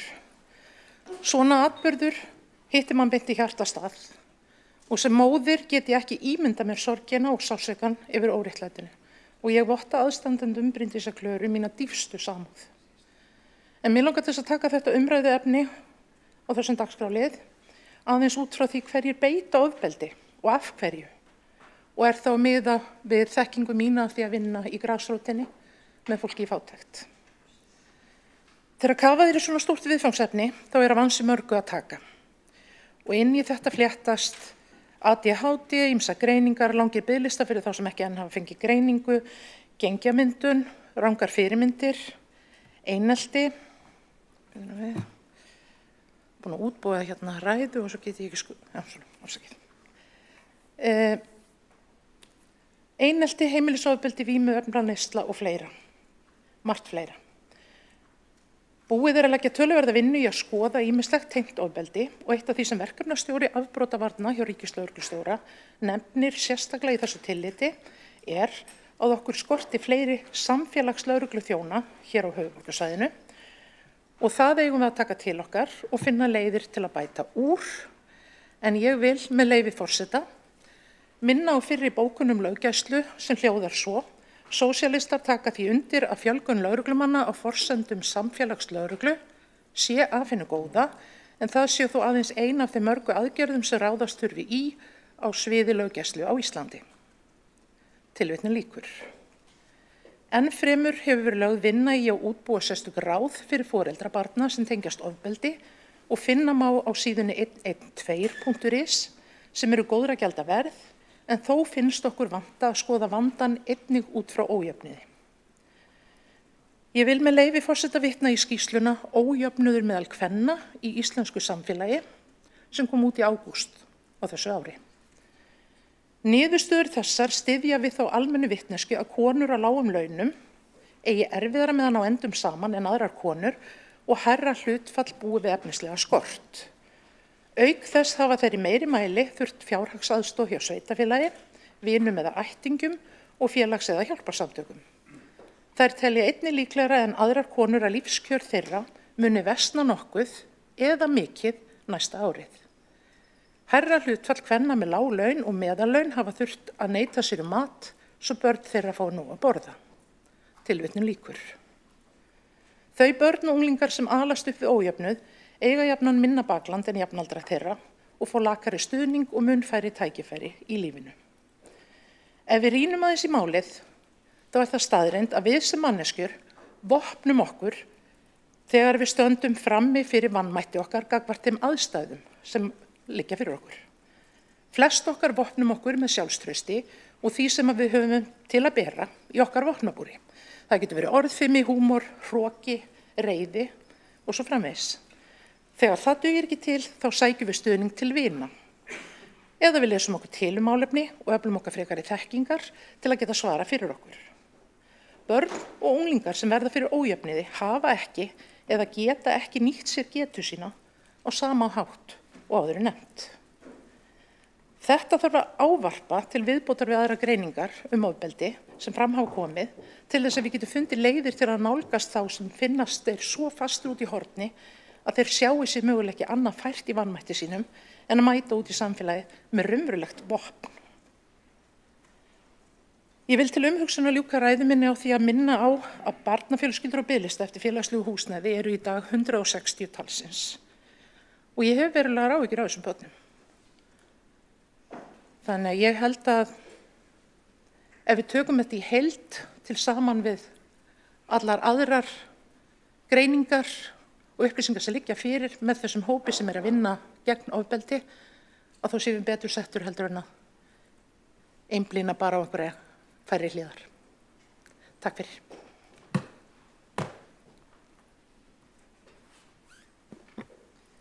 Borgarfulltrúin hefur lokið við mál sitt. Næst á mælendaskrá er borgarfulltrúin Heiða Björg Hilmisdóttir.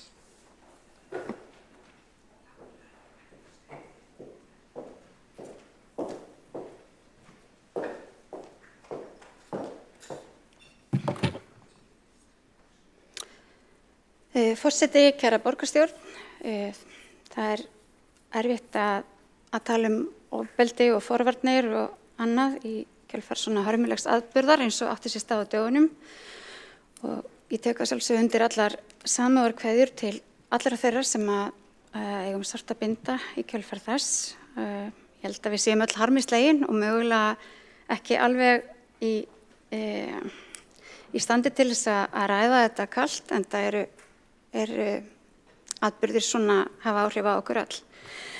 En við höfum hins vegar rætt reglulega ofbeldi og ofbeldisforvarnir hér í þessum sal og á vettvangi borgarinnar í ráðum og nefndum. Við settum hér að stað fyrstu ofbeldisvarnarnefnd sveitarfélags á Íslandi, settum ákveðin þrýsting þar á ríkið auknar aðgerðir gegn ofbeldi. Við samþykktum aðgerðaáætlun sem var innleidd nánast að fullu og nú er önnur aðgerðaáætlun í vinnslu þar sem meðal annars hefur verið horft til þess hvernig koma megi í veg fyrir ofbeldi meðal barna eða ofbeldi sem beinist að börnum. Við erum með starfandi teymi á vettvangi borgarinnar sem að vinna gegn og bregðast við með skipulegum hætti ofbeldi á hinum ýmsu stöðum og þið þekkið það. Við settum saman teymi sem vinnur með aðilum sem standa að skemmtistöðum borgarinnar. Við stendum að því að fylgjast með borgarumhverfinu í samstarfi við almannavarnir og fleiri sem að taka ábyrgð á umhverfinu hér. Við erum með teymi sem að vinna með öllum sem koma að ofbeldi í nánum samböndum eða ofbeldi á heimilum. Við erum með lögreglu og sýslumanni og heilsugæslu og öllum þeim sem þar koma að. Og svo höfum við sett á stað ofbeldisforvarnarteymi í hverfunum okkar þar sem samstarfið lögreglu, skóla, félagsþjónustu, frístundastarf, íþróttir, framhaldsskóla og svo framvegis. Fyrir utan það settum við á stað í samvinnu við barna- og menntamálaráðherra flotan sem ég held að hafi verið gríðarlega góð viðbót og mikilvægt skref. Við saman gegn ofbeldi sem sá hópur sem hefur fyrst og fremst verið að fókusera á heimilisofbeldi og það ofbeldi sem á sér í stað í nánum samböndum. Héldum fund síðastliðinn vetur þar sem við fengum inn fólk sem að tengist börnum og ofbeldi meðal barna því að þó að flestum börnum farnist vel þá var þarna ákveðin merki aukna vanlíðan í þeim hópi og alvarlegra ofbeldi. Í kjölfarið var sett af stað teymi sem samsett af þeim aðilum sem koma að starfi með börnum og við byggðum þetta teymi á reynslu okkar af saman gegn ofbeldi sem hefur verið farsælt samstarf núna í næstu 10 ár og ég held að það hafi verið farsælt að gera það þannig og hafa þetta kannski ekki endilega okkar pólitíska borði heldur að starfsfólkið okkar og starfsfólk þeirra aðila sem að vinna með börnunum komi saman, deili og ákveði saman hvað þessi rétt að gera á hverjum tíma.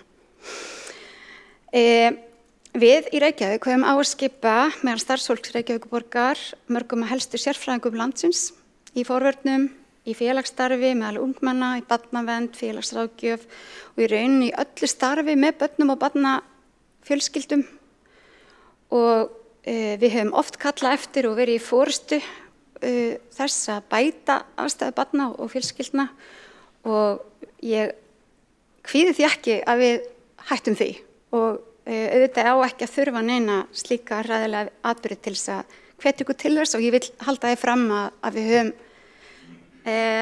lagt mikið á mörkum en auðvitað þarf að kalla eftir meira samstarfi þvert á svæði og ég fagna því að sveitarfélögin á höfuðborgarsvæðinu komið sér saman slíkt samstarf. Sveitarfélögin allt landið hafa verið að taka þátt í svæðisbundnu samstarfi gegn ofbeldi sem verkefni sem við höfum reynt í hverfunum okkar en mögulega mætti við taka þetta stærra og víðar fyrir. Ég held að við eigum alltaf að vera að endurskoða allt sem við erum að gera til þess að koma í veg fyrir ofbeldi því að ofbeldi hefur afleiðingar á líf fólks sem oft verða ekkert aftur teknar. Og allir þeir sem að koma að þessu hræðilega atviki eru eflaust að upplifa það núna, hvort sem hver sem þeirra aðkoma var og það verður erfitt fyrir þau að lifa með því þar sem eftir ævinnar. Það er til svo mikils að vinna að koma í veg fyrir ofbeldi. Við höfum verið samtaka hér í borgarstjórn, mér hefur fundist það mikil gæfa. Við höfum átt góð og hreinskiptin samtöl, við höfum samþykkt allar aðgerðir og aðgerðaáætlanir gegn ofbeldi samhljóða hér. Við höfum starfað með mörgum og átt mjög umfangsmikið samstarf. Við erum að sjálfsögðu núna að taka þátt í aðgerðahóp sem að ríkið hefur skipað víðtækar aðgerðir vegna ofbeldis meðal barna og gegn börnum og við erum bæði hefur samband sveitarfélaga þar fulltrúi og Reykjavíkurborg sem okkur finnst eðlilegt því hér eru margir sérfræðingar á því og við munum taka fullan þátt í því og öllu sem við getum gert til þess að byggja börnunum í borginni bara öruggara og betra umhverfi þannig að þau geti látið drauma sinna að rætast og gengi óhrædd götur borgarinnar og tekið þátt í því starfi sem að þau langar. Ég held að sé mikilvægt kannski fyrir okkur fullorðna fólkið átt okkur á ábyrgð þess að við berum ábyrgð á öllum börnum, öll börnin í borginni eru auðvitað börnin okkar og líka að við tölum ekki upp ótta og hræðslu og aukum ekki á þá svona sundrungu sem að svona atburði geta haft í för með sér. Því að rétt eins og börnin í Verslunarskóla Íslands sem að hafa tekið höndum saman að lausnin sé meiri kærleikur og meiri samstaða, meira samtal, þá held ég að það geti líka verið ágætis svona leiðarstef fyrir okkur hér í borgarstjórn að horfa á það að þetta er okkar sameiginlega ábyrgð, orðin okkar þau geta líka haft afleiðingar. Við berum öll ábyrgð á öllum börnunum í borginni og við munum sannarlega gera allt sem við getum til þess að gera samfélagið barnanna okkar betra.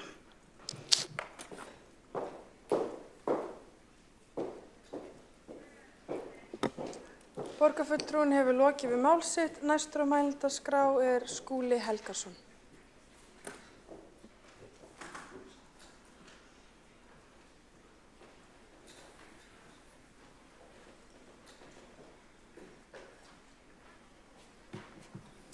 Forseti, ágæta borgarstjórn, ég vil eins og félaga mínir hér byrja á því að votta aðstandendum ungu stúlkunnar sem lést fyrir helgi eftir hnífstungu árásina í miðbænum innilega samúð og öðrum sem eiga sárt að binda eftir þennan atburð og önnur ofbeldisverk síðustu daga og vikur. Ég verð að vera alveg hreinskilinn með það hér að það er mjög erfitt að tala þetta hörmulega atvik og ég held að okkur líði mörgum þannig að það sé erfitt að hafa hugan við verkefni daglegs lífs við þessar aðstæður því það er myrkur í sálinni hjá okkur öllum. En það er líka gott og mikilvægt að finna samstöðuna í samfélaginu að bregðast þurfi við á festu og myndugleiks og þessi sorgaratburður marki þáttaskil og verði tilefni til vakningar þjóðarinnar allrar alvarleika málsins og aðgerða sem að leiði til betra samfélags. Það verður ekki létt verk en það er ekkert verkefni mikilvægara en það. 1% barna mætir með hníf í skólann sinn í þeim tilgangi að meiða aðra eða verja sjálf sig. 3–4% barna til viðbótar mæta með einhvers konar önnur vopn, hnúajárn, piparúða, barefli eða annar. Þetta eru niðurstöður úr íslensku æskulýðsrannsókninni sem að kynnt var á dögunum í samhengi við umfjöllun aukna tíðni ofbeldisverka meðal ungmenna. Hin hliðin á þessum peningi er að 95% barna mæta ekki með vopn í skólan og langflestir beita ekki ofbeldi. Vandinn varðandi vopnaburð er því afmarkaður við lítinn hóp en hann getur haft mikil og óafturkræf áhrif eins og atburðir síðustu daga og vikna sína. En það eru fleiri hættumerki vaxandi ofbeldismenningu sem við þurfum að taka alvarlega og bregðast við sem samfélag. Í nýlegri skýrslu stýrihóps Hitthúsið sem kynnt verður á næstunni segir með leyfi forseta: rannsóknir sýna fram á að andlegri líðan barna og unglinga hrakar. Svefntími þeirra hefur minnkað og neikvæð áhrif vegna mikillar skjánotkunar hafa aukist. Dæmi aðrar áskoranir eru nikotínvörur og aukin neysla unglinga og orkudrykkjum sem innihalda koffín. Ofbeldi er að aukast og hatursorðræða að verða meira áberandi í samfélaginu. Við hinni auknu tíðni ofbeldisverka þarf að bregðast og stjórnvöld hafa þegar boðað aðgerðir í raun samfélagsátak gegn ofbeldi meðal barna. Þar hefur þegar verið kynnt ýmislegt gagnlegt eins og áhersla á fjölgun samfélagslögreglumanna sem vinna með barnavernd, félagsþjónustu, fagfólki í skóla- og frístundastarfi og fleirum að því að greina vandann og leita á honum lausna. Ræða við börn og ungmenni, skólafólk, fagfólk og fleiri. Undanfarna daga hefur mikið verið fjallað nauðsyn þess að efla löggæslu, fjölga lögreglumönnum, auka sýnilegan viðbúnað og það á allt rétt á sér. En við megum ekki gleyma því að kafa dýpra og grafast fyrir orsakir þess að sum ungmenni grípa til þessara örþrifaráða og vopnaburðar sem að getur verið lífshættuleg, jafnöldrum þeirra og öðru saklausu fólki og sannarlega markað óafturkræf spor í líf þessara ógæfusömu gerenda. Það þarf sérstaklega að einbeita sér að geðheilbrigði barna og ungmenna og rannsóknir síðustu ára hafa einmitt staðfest að þunglyndi og áhyggjur hafa farið vaxandi meðal ungmenna og það getur verið lífshættulegt ef ekki gripið inn í með markvissum stuðningsaðgerðum. Ég held að það sé ekki tilviljun að heilbrigði var einn af 5 lykilþáttum í nýrri menntastefnu Reykjavíkur fyrir nokkrum árum og hefur verið mikilvægt leiðarljós í menntamálum síðan.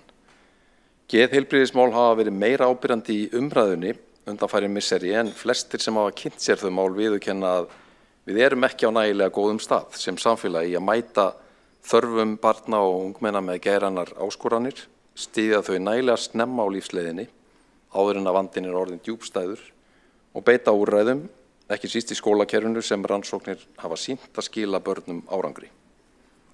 Við þurfum að gera betur og þjóðarátak gegn ofbeldi verður ekki síst að beinast að forvörnum, að geðheilbrigði og snemmtækum stuðningi við börn og ungmenni til að við ráðumst að rót vandans í þéttu samstarfi við foreldra all land. Á endanum er mikilvægast í lífinu að við pössum upp á hvert annað, séum sérstaklega á vaktinni gagnvart þeim sem líður illa og hjálpum þeim að komast á betri stað. Þannig sköpum við öruggara og betra samfélag fyrir okkur öll.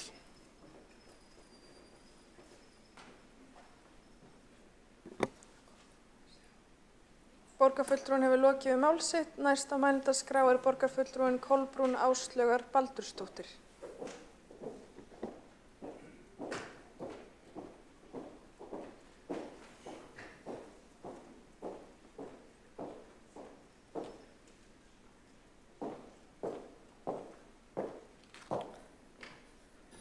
Forseti, ágæta borgarstjórn. Mér langar að byrja á að þakka málefnalega umræðu hérna og svona vilja að ég heyri til þess að við öll bara lítum í okkar barm og ég vil taka sérstaklega undir orð borgarfulltrúans Magnúsar Davíðs Nordal þegar hann talaði áðan eftir því sem ég heyrði að við berum öll ábyrgð og hérna við höfum brugðist, heyrðist mér Magnús segja borgarfulltrú og mér líður sjálfri þannig. Sofnað á verðinum. En mér langar að segja nokkur orð líka og taka undir þá sem hafa verið að tala orsakir. Því að þetta hefur svo margar hliðar og hluti einmitt af fyrirbyggjandi vinnu er að kafa ofan í mögulegar orsakir sem eru bæði flóknar og margslungnar. Sérfræðingar sem hafa verið að láta í sér heyra vilja meina að rekja megi þessa þróun auðvitað meðal annars til fíknivanda og aðrir tala uppeldisvanda og einnig nýrrar ofbeldisbylgju sem rekja megi til ofbeldismenningar sem er að tröllríða fleiri samfélögum. Síðan eru skilaboðin dálítið mismunandi vegna þess að við höfum verið að fá niðurstöður úr vímuefnakönnun ungmenna þar sem að dregið hefur úr áfengisneyslu. Þannig að og við höfum verið jafnvel að bara vera svo ánægð með það núna í nokkur ár að þær tölur hafa verið að koma betur út heldur en ofta árum áður þegar unglingadrykkja virtist vera meiri en þetta er einhvern veginn allt í uppnámi núna.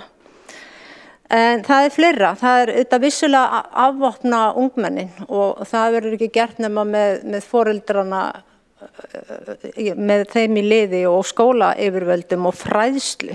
Og auðvitað bara lögin að minna á reglugerðina. Það er náttúrulega bannað að ganga með hníf. Þannig að síðan er það öryggismálin og bara borgin og öryggi í borginni og allt það. En þetta er svo ótrúlega margslungið og flókið mál og þess vegna krefst þetta svo mikilla vinnu og svo vinna tekur tíma og það var svolítið það sem ég var að tala að við erum að vinna hratt en auðvitað vel. Svona hópur sem er að störfum þarf bara að hittast eiginlega vikulega og hann þarf að byrja strax að setja að mínu viti fram aðgerðir. Ekki að bíða eftir að hópavinna lýkur því að það vil dragast, heldur byrja strax að senda út frá sér hugmyndir að fyrirbyggjandi aðgerðum og setja þær í gang. Og þetta er það sem að skiptir öllu máli, finnst mér, því að við megum engan tíma að missa. Þetta er svona eitthvað sem gæti þessna gerst strax aftur og hver dagur skiptir þess vegna máli. Ég hef verið með ýmsar hugmyndir og til dæmis bara með svona viðburði. Nú er hvert sveitarfélag komið með sína ákveðnu viðburði og í hvers sinn að loknum slíkum viðburði, bara nú síðast í Mosfellsbæ að þá var ofbeldistilvik og við horfðum á Vestmannaeyjar og ég held að þurfa að endurskoða þessa viðburði eitthvað og auðvitað erum við bara með borgina undir en skiptum okkur kannski ekki að öðrum sveitarfélögum. En ég myndi vilja sjá til dæmis fyrirkomulega menningarnætur breytast eitthvað. Að það verði mögulega bara dagskrá stytt og að því að flugeldasýning gerir kröfu að það sé skuggsýnt að þá getur vel verið að ætti bara að skoða sleppa henni. Þetta bara allt saman sem ég held við þurfum að skoða næstu vikur og mánuði. Því að það þarf að horfa á þetta út frá öllum mögulegum sjónarhóli, eða hólum ef má segja svo. En fyrst og fremst vil ég aftur leggja áherslu á að alltaf að hugsa fyrirbyggjandi og mér finnst við eigum að orða það meira. Við höfum verið að gera það er vissulega enginn að segja hér að það hafi ekki verið fyrirbyggjandi aðgerð í gangi en það er akkurat þar sem að þarf að fara dýpra og meira, það er eina leiðin til að mögulega að geta komið í veg fyrir eitthvað. Það er með því að vera alltaf skrifa undan og reyna eins og mann getur að sjá fyrir sér hvað gæti gerst og hvernig mögulega er hægt að sporna við því með einhverjum aðgerðum. Og auðvitað er aldrei algjörlega hægt að koma í veg fyrir að svona gerist eins og ég kom að í fyrri ræðu. En ég vil endilega bara fá svo að lokum að koma í smá samantekt og lokaorð og aftur þakka fyrir málefnalega umræðu og ég veit að við stöndum sem einn maður í þessu máli eins og við höfum alltaf gert þegar á reynir.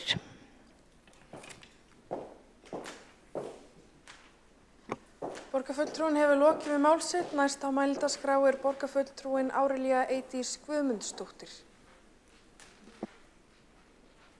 Virðulegi forseti, ágætu borgarfulltrúar og þeir sem á hlýða. Ég vil byrja á því að votta öllum þeim sem eiga sárt að binda núna vegna þeirra hörmulega atvika sem urðu til þess að ungmenni ein stúlka lét lífið og við syrgjum hana öll sem samfélag. Það er þannig að við finnum öll til þegar að slíkt gerist. Það voru önnur ungmenni sem þarna munu ekki geta lifað lífinu með þeim fyrirheiti sem lífið gaf þeim fyrir þessa nótt. Og það syrgjum við og við finnum öll til og við viljum votta okkar hlýjustu samúð gagnvart þeim sem núna eiga sárt að binda og hugsa hlýtt til allra þeirra. Mér langar sem formaður skóla- og frístundasviðs að ítreka nokkra hluti sem að mér finnst mikilvægt að komi fram í umræðunni. Fyrir það fyrsta að þá er það okkar gildi, samfélagsgildi, að börn og unglingar og við öll getum gengið óáreitt og óhrædd þessa borg. Og Ísland allt og það hefur verið okkar gildi og við viljum viðhalda því. Mér langar til að segja ykkur aðeins hvað það var sem við gerðum á menningarnótt og mér langar líka til að árétta það að við erum í flestum tilfellum örugg. En ég veit að þeir sem núna eiga erfitt spyrja sig hvað ef. Hvað ef hann hefði ekki farið með hníf þessar nótnir í bæ? Það sem við þurfum að átta okkur á og ég biðla til allra foreldra, allra ömmu og afa, alla þeirra sem að tala saman, sem ég veit að við erum að gera núna, að við áttum okkur því að það er ákveðin og það sem við höfum haft áhyggjur af er að það er ákveðin doði sem er yfir því hvaða afleiðingar það hefur að bera með sér eggvopn. Eggvopn eru ólögleg. Þau hafa gríðarlega miklar afleiðingar og eitt andartak getur breytt lífi okkar og eins og við því miður sáum, tekið líf frá okkur. En í þessu samhengi þá var það rætt í Kastljósi í gær, þar sem Guðmundur Fylkisson fór yfir, að við höfum verið að leggja áherslu á það að fá samfélagslögreglur, auka ásýnd lögreglunar og að hafa samfélagslögreglur með okkur, bara til þess að reyna að finna leiðir til þess að skilja og fá í rauninni fram frá ungmennum sjálfum eins og borgarstjóri kom fram í hans ræðu ástæðurnar fyrir því að þau telja sig þurfa að beita eggvopnum eða að eiga þau. Það er ekki eitthvað nýtt sem er að gerast, heldur er kannski það sem er nýtt að gerast er það að við teljum að fleiri og fleiri kannski gerist sér ekki alveg grein fyrir því hversu alvarlegar afleiðingar það getur haft. En ég ætla að fara í stuttu máli yfir það hvað borgin og við, ekki bara skóla- og frístundasvið, gerðum og á menningarnótt bara til þess að það sé alveg á hreinu að við höfum lagt mikla áherslu á að halda þeim vettvangi tiltölulega öruggum. Ég tek hérna smá pásu meðan að tölvan mín er að endurræsa sig.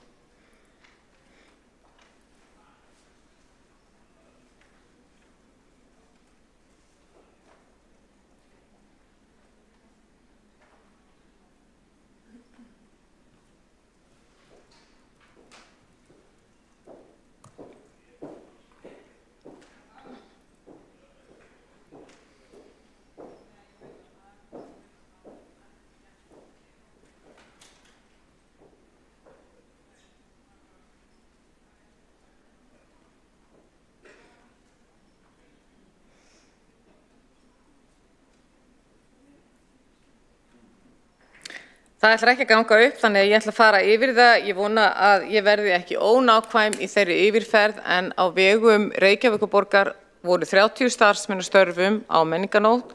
Það voru 12 starfsmenn frá nágrannasveitarfélögunum okkar. Það voru gönguhópar, 8 gönguhópar sem hófu að ganga klukkan 18. Svo fara aðrir gönguhópar af stað aftur og þeir eru allir með lögreglu. Við vorum með miðstöð í safnaðarheimili Dómkirkjunnar til þess að taka á móti þeim börnum sem voru of drukkin eða urðu veik eða týndust. Þannig að í stuttumáli get ég fullyrt það að við gerum okkar besta til þess að halda borginni eins öruggri og hægt er.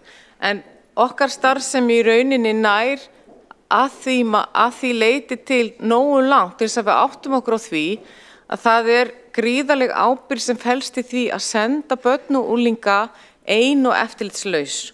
Og því biðlum við til allra þeirra sem að eiga ungmenni sem að þeim standa að finna sig í því sem að rætt var. Það var ágætis greinargerð á Vísi daginn þar sem að kom fram. Sérfræðingur í menntamálum sagði að við verðum að átta okkur á því að það að beita aga er hluti af uppeldishlutverki okkar. Og eins og var orðað í fyrirsögninni, það er ábyrgð foreldra að valda vonbrigðum. En að lokum þá er það alveg ljóst að skóla- og frístundasvið er núna búin að vera að taka saman undanfarin 2 ár, búin að efla frá því að ég kom að þessu starfi og ég veit að það hefur gerst áður. Ég hef líka verið svo heppin að sitja í mannréttindaráði, mannréttinda- og ofbeldisvarnaráði og þar höfum við átt gríðarlega gott samstarf við lögreglu bæði varðandi skólan sjálfan og líka þegar kemur að því að taka á við og svo auðvitað velferðarsvið líka. Hvert einasta mannslíf er dýrmætt. Hvert einasta atvik þar sem að við getum haft góð áhrif hvort og annað og reynt með einum eða öðrum hætti að koma í veg fyrir að slíkt geti gerst sem að núna gerðist, skiptir máli og við höfum verið að einbeita okkur að því að núna undanfarna daga að jafna okkur á þessum aðgerðum, neða þessum atburðum og reyna að horfa til þess að við getum farið í samstarfi í framhaldsskólana, við getum farið í samstarfarandi þjóðarátök vegna þess að við vitum að við þurfum að beina sjónum okkar að ekki einungis þeim sem eru að verða 16 ára, heldur líka þeim sem eldri eru. Takk fyrir.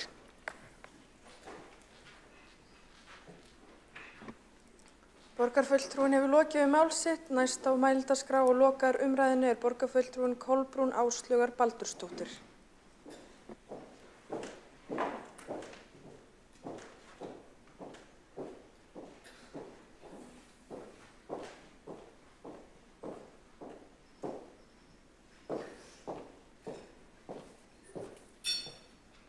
Forseti, ágæta borgarstjórn.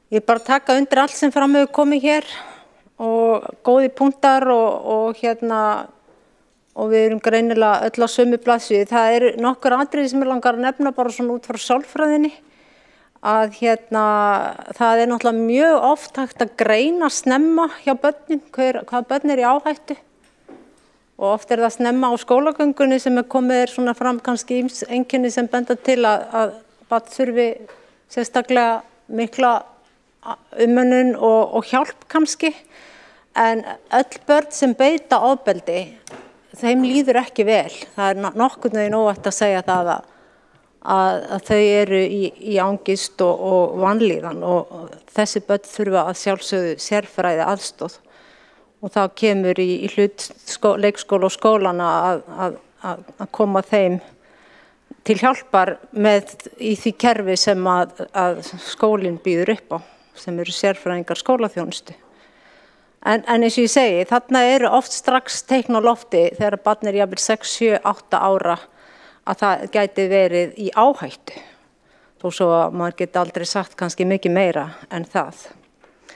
En síðan hluti af vandamálina því við fórum að tala dálítið orsakir að það eru þetta samfélagsmiðlarnir og allt sem að gerast á þeim og af og til heyrum við hörmungasögur hvernig verið að leggja einelti eða níðast á einstaklingi gegnum samfélagsmiðla og jafnvel að taka myndskeið á ofbeldi og dreifa sem að fá alveg ótrúlega mikla athygli og manni bregður mjög við að heyra þetta því að þarna maður komin með eitthvað í hendurnar sem svo erfitt að takast á við.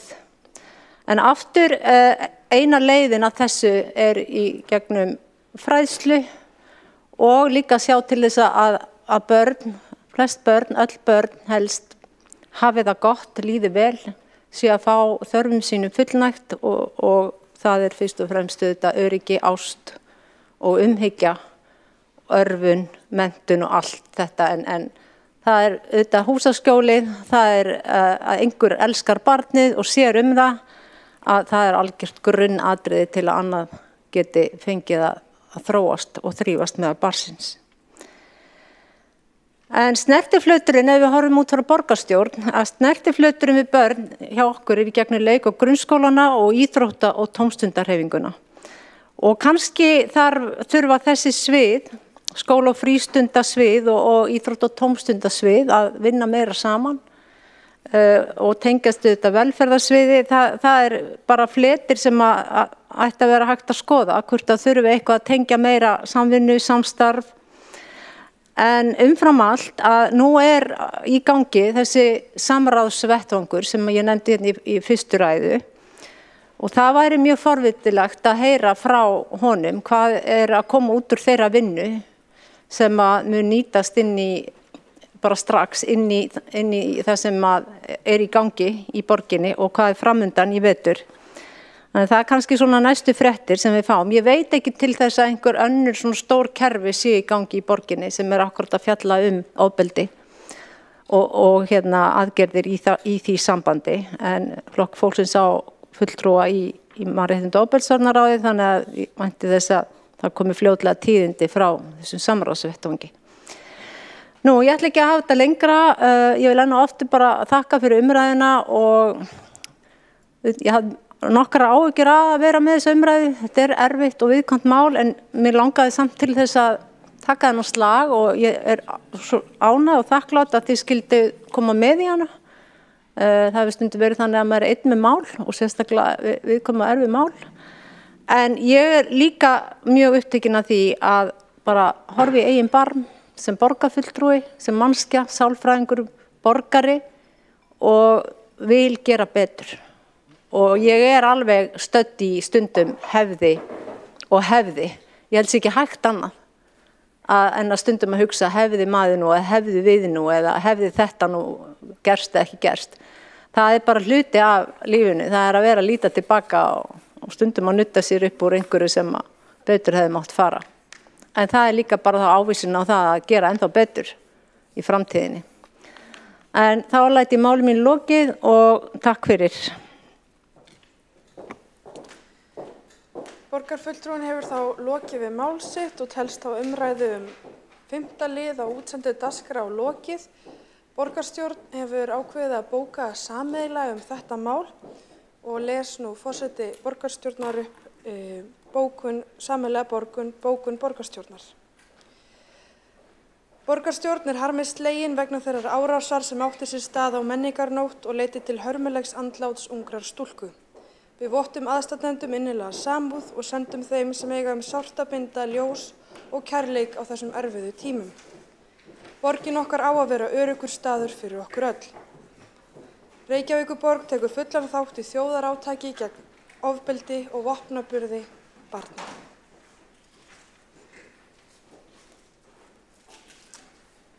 Forseti minnir borgarfulltrúa á að senda inn bókanir og leggur til að lið 3, 4 og 5 verði frestaður á útsendu dagskrá. Og lítur á að það sé samþykkt ef ekki er hreyft við andmæli við þeirri frestun. Öðrum 3 og 4, lið 2. Og 4, já 4. Og lið 4, forseti endurtekur sig, forseti leiðréttir hér með, það er lið 2, 3, 4 og 4 sem er lagt til að sé frestað. Og það er enginn sem hreyfir andmæli með því. Og 6, já, þetta er, já, afsakið þetta. Það er semst liður 2, 3, 4 og 6 sem óskar eftir að sé fresta. Og ekki er eitthvað sem hreyfir andmælum við því þeirri frestun. Svo er ekki og er það talið samþykkt ef enginn hreyfir andmælum. Og þá göngum við til 7. liðar á útsendu dagskrá. Það er fundargerðir borgarráðs frá 27. júní, fundargerðir borgarráðs frá 11. júlí, fundargerðir borgarráðs frá 15. ágúst, fundargerðir borgarráðs frá 22. ágúst, 5. liður SSH, tekjuskatts undanþága byggðarsamlaga, rekstrarform Sorpu BS, fundargerð borgarráðs frá 29. ágúst, 5. liður viðauki við fjárhagsáætlun Reykjavíkurborgar, 6. liður tillaga að sameiningu lífeyrissjóðs starfsmanna Reykjavíkurborgar við brú lífeyrissjóðs sveitarfélaga. Og fyrst til þess að taka til máls er borgarfulltrúin Líf Magnúsdóttir.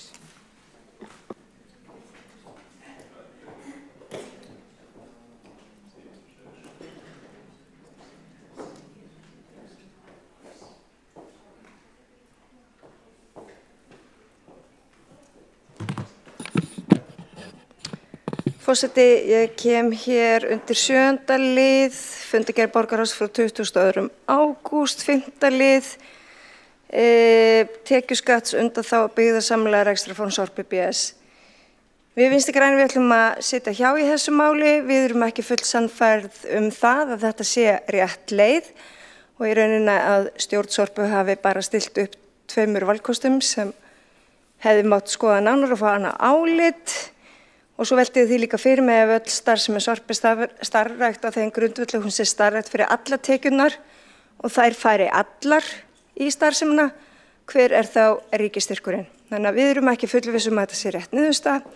Við hefum viljað taka öðruvísi málinu og við setjum því hjá.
Þá göngum við til atkvæðagreiðslu undir lið 7 á útsendur dagskrá. Er salurinn ekki full mannaður? Jú, það verðist vera. Já, vantar 1 fulltrúa.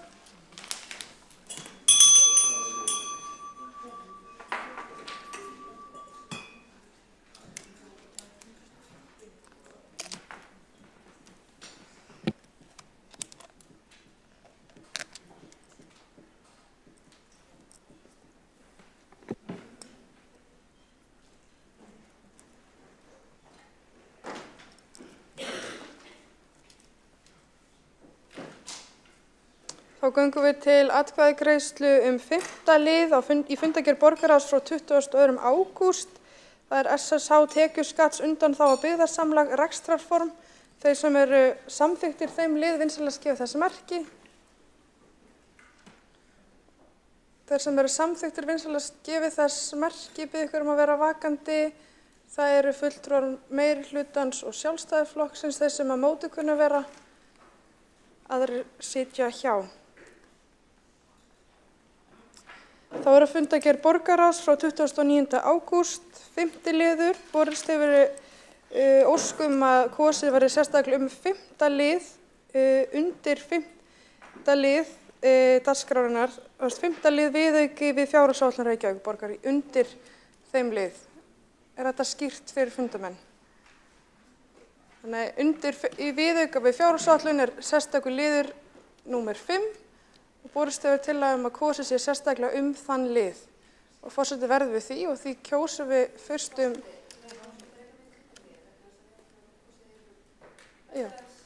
Forseti verður við 1 mínútu fundarhlé til þess að ræða þetta.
Greiðslu en nú vantar einn fulltrúa í salinn.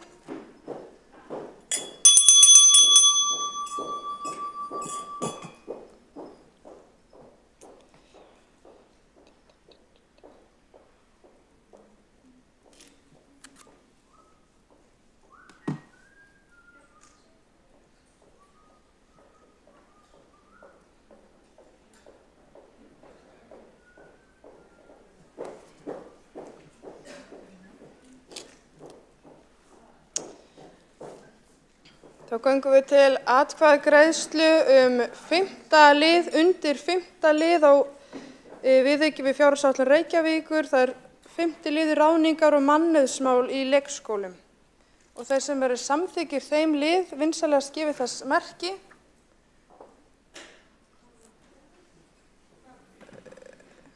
Ég bið borgarfulltrúa að vera vakandi fyrir atkvæðagreiðslu.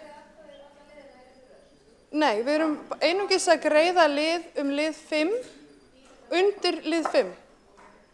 Er það skýrt? Þá göngum við til atkvæðagreiðslu lið 5, það er ráðningar og mannauðsmál í leikskólum. Þeir sem eru samþykkir þeim lið, vinsamlegast gefi þess merki.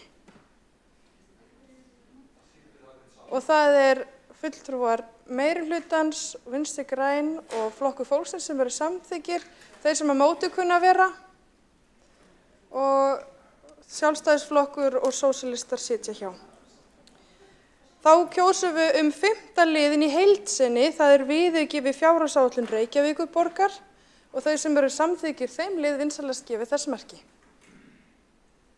Og samþykkir eru meirihluti, Vinstri græn, Flokkur fólksins og sósíalistar og er Sjálfstæðisflokkurinn líka með? Kjartan, þú situr hjá? Nei.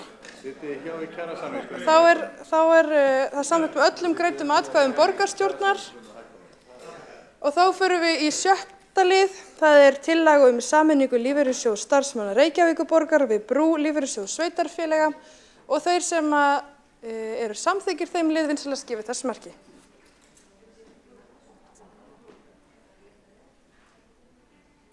Þeir sem eru samþykkir eru allir að kjósa sem ætla að kjósa.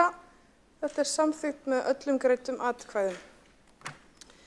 Og þá er umræða og kosningar í lið 7 á útsendu dagskrá lokið og við förum í 8. lið á útsendu dagskrá. Það er fundargerð forsætisnefndar frá 30. ágúst, 2. liður lausnarbeiðni Rannveigar Ernudóttur, 9. liður lausnarbeiðni Trausta Breiðfjörð Magnússonar, fundargerð mannréttinda og ofbeldisvarnaráðs frá 20. júní og 22. ágúst, fundargerð menninga, íþrótta og tómstundaráðs frá 14. og 27. júní, fundargerðir skóla- og frístundaráðs frá 24. og 24. júní og 27. ágúst, fundargerðir stafrænsráðs frá 28. ágúst, fundargerðir umhverfis- og skipulagsráðs frá 19. og 27.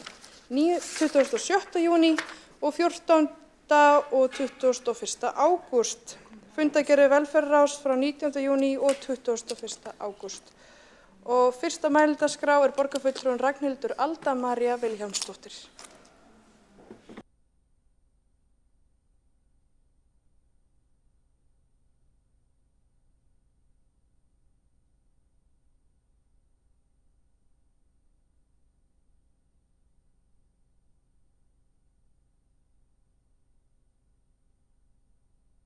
Ágæti forseti og borgarstjórn, ég ætla nú reyndar bara að koma með litla athugasemd sem er í skjalinu beiðnum laust frá störfum í borgarstjórn fyrir Rannveigu Ernudóttur að þá stendur í skjalinu að við sem að samþykkja að veita borgarfulltrúnum tímabundna laust til 1. september 2004 sem er liðin.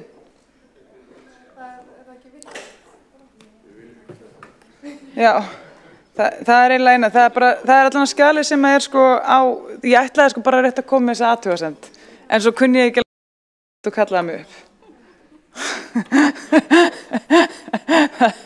Þannig að ég bara, þannig að ég veit ekki alveg hvað ég vilja gera, ekki það að mér fannst hún eiginlega með þeim betri þannig að í þessu pírataflokki sko. Nei, ég aðeins að grínast og gantast það. Borgarfulltrúin hefur lokið við mál sitt. Við finnum út úr þessum athugasemdum. Næsta mælendaskrá er borgarfulltrúin Alessandra Brím.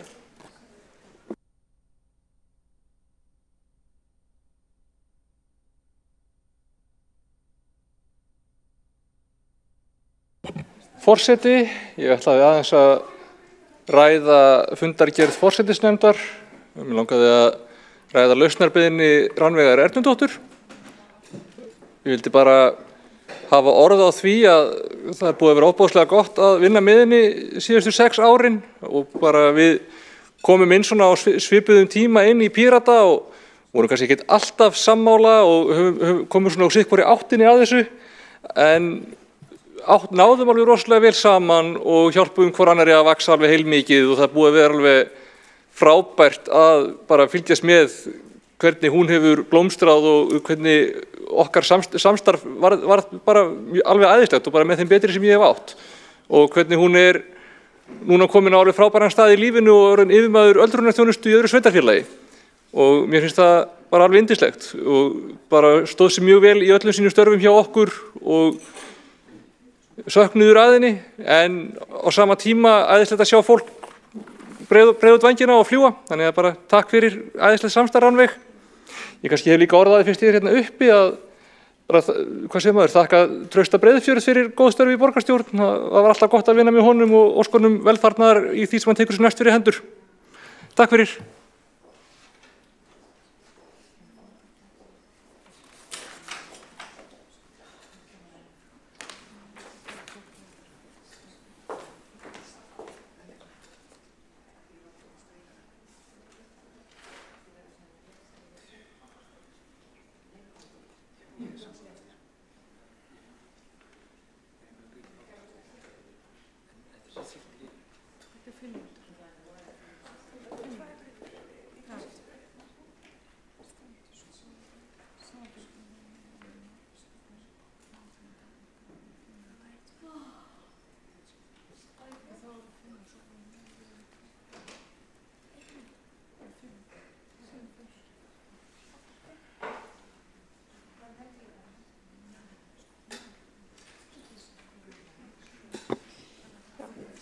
Borgarfulltrúinn hefur lokið við mál sitt. Næsta mælendaskrá er borgarfulltrúin Ragnhildur Alda María Vilhjálmsdóttir.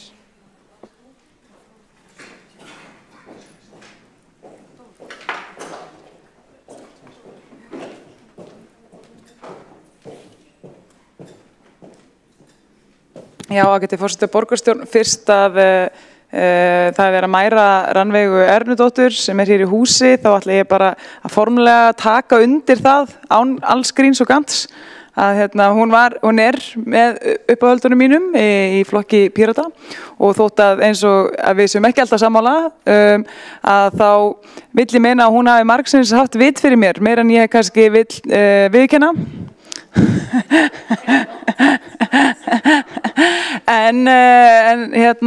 Og ég á mér þann draumheitan að koma einn daginn yfir í Sjálfstæðisflokkinn því ég veit að hún er frábær viðbót þar en ég held að ég þurfa að bíða svolítið lengi enn sem komið er. En ég veit að það er mikill missir af henni hér úr borginni, bæði úr störfum borgarstjórnar og í það sem hún var að vinna áður fyrr og hún er strax byrjuð að gera mjög gott mót þangað sem hún er flutt og þannig að við söknum hann alveg mikið hér og ég held að ég get alveg fullir það fyrir hönd okkar sem höfum unni með þér í Sjálfstæðisflokknum og svo óskum við líka honum Trausta Breiðfjörð allsins besta einnig fyrst ég er henni uppi, þá held ég geti sagt það líka fyrir hönd okkar í Sjálfstæðisflokknum og fyrirgefum honum alla hluti sem hann hefur sagt Sjálfstæðisflokkinn. Herri, takk fyrir. Borgarfulltrúinn hefur lokið mál sitt. Forseti vill leiðrétta það sem kom fram áðan. Í útsendingu gögnu kemur fram að fulltrúinn hefur verið í tímabundnu leyfi til 1.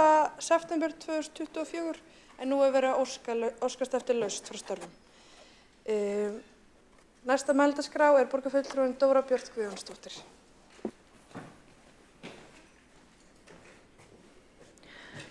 Forseti, ágæta borgarstjórn, ég er hér til þess að tala undir lausnarbeiðni Rannveigar Ernudóttur borgarfulltrúa og lausnarbeiðni Trausta Breiðfjörð borgarfulltrúa og vil fyrst byrja á því að þakka Rannveigu Ernudóttur borgarfulltrúa, kæri vinkonu minni, samstarfskonu í gegnum mörg ár, kærlega fyrir frábær störf, fyrir að setja hjartað í vinnuna á hverju minnsta degi, fyrir að vera talskona kynslóðablöndunar og eldra fólks í borginni, fyrir að koma alltaf með nýja og spennandi vinkla, hafa óþreytandi orku og gefa sig alla í verkin fyrir hönd Pírata og í þágu íbúa í okkar samfélagi.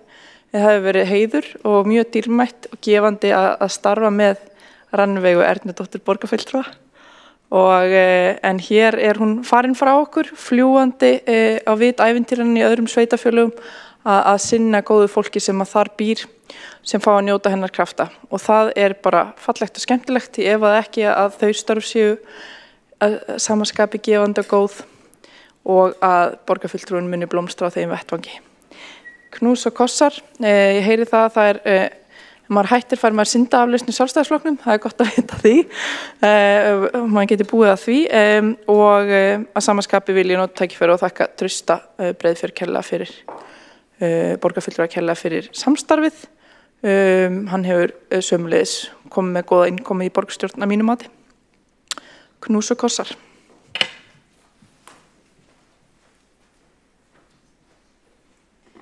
Borgarfulltrúinn hefur lokið við mál sitt og ekki hafa fleiri óskað eftir því að koma upp undir lið 7 og undir lið 8 á útsendu dagskrá og því gengið til atkvæðagreiðslu. Og þá vantar í salinn eða fulltrúa.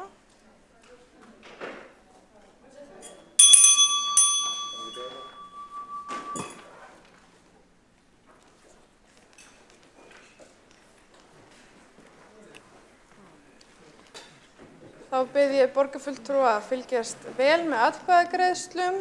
Við göngum til atkvæðagreiðslu annan lið í fundargerð forsætisnefndar frá 30. ágúst. Það lausnabeiðni Rannveigu Ernudóttur og þeir sem eru samþykkir þeim lið vinsamlegast gefi þessu merki. Og það samþykkt með öllu greiddum atkvæðum. Og við göngum þá til atkvæðagreiðslu 9. lið undir fundargerð forsætisnefndar frá 30. ágúst, lausnabeiðni Trausta Breiðfjörð Magnússonar og þeir sem eru samþykkir þeim lið vinsamlegast gefi þessu merki og það samþykkt með öllum greiddum atkvæðum. Og þá umræðu lið og kosningu til lið 8 útsendu dagskrá lokið. Forseti óskar þeim aðilum sem hér hafa fengið lausn frá starfi velferðnaðar á nýjum stað og þakka fyrir gott samstarf. Og þá dagskrá borgarstjórnar tæmd. Forseti vill kanna hvort allar bókanir hafi skilað sér. Allar bókanir komnar inn. Og þá hægt að slíta fundi og fundi borgarstjórnar þriðjudaginn 3. september þá slitið klukkan 17:52.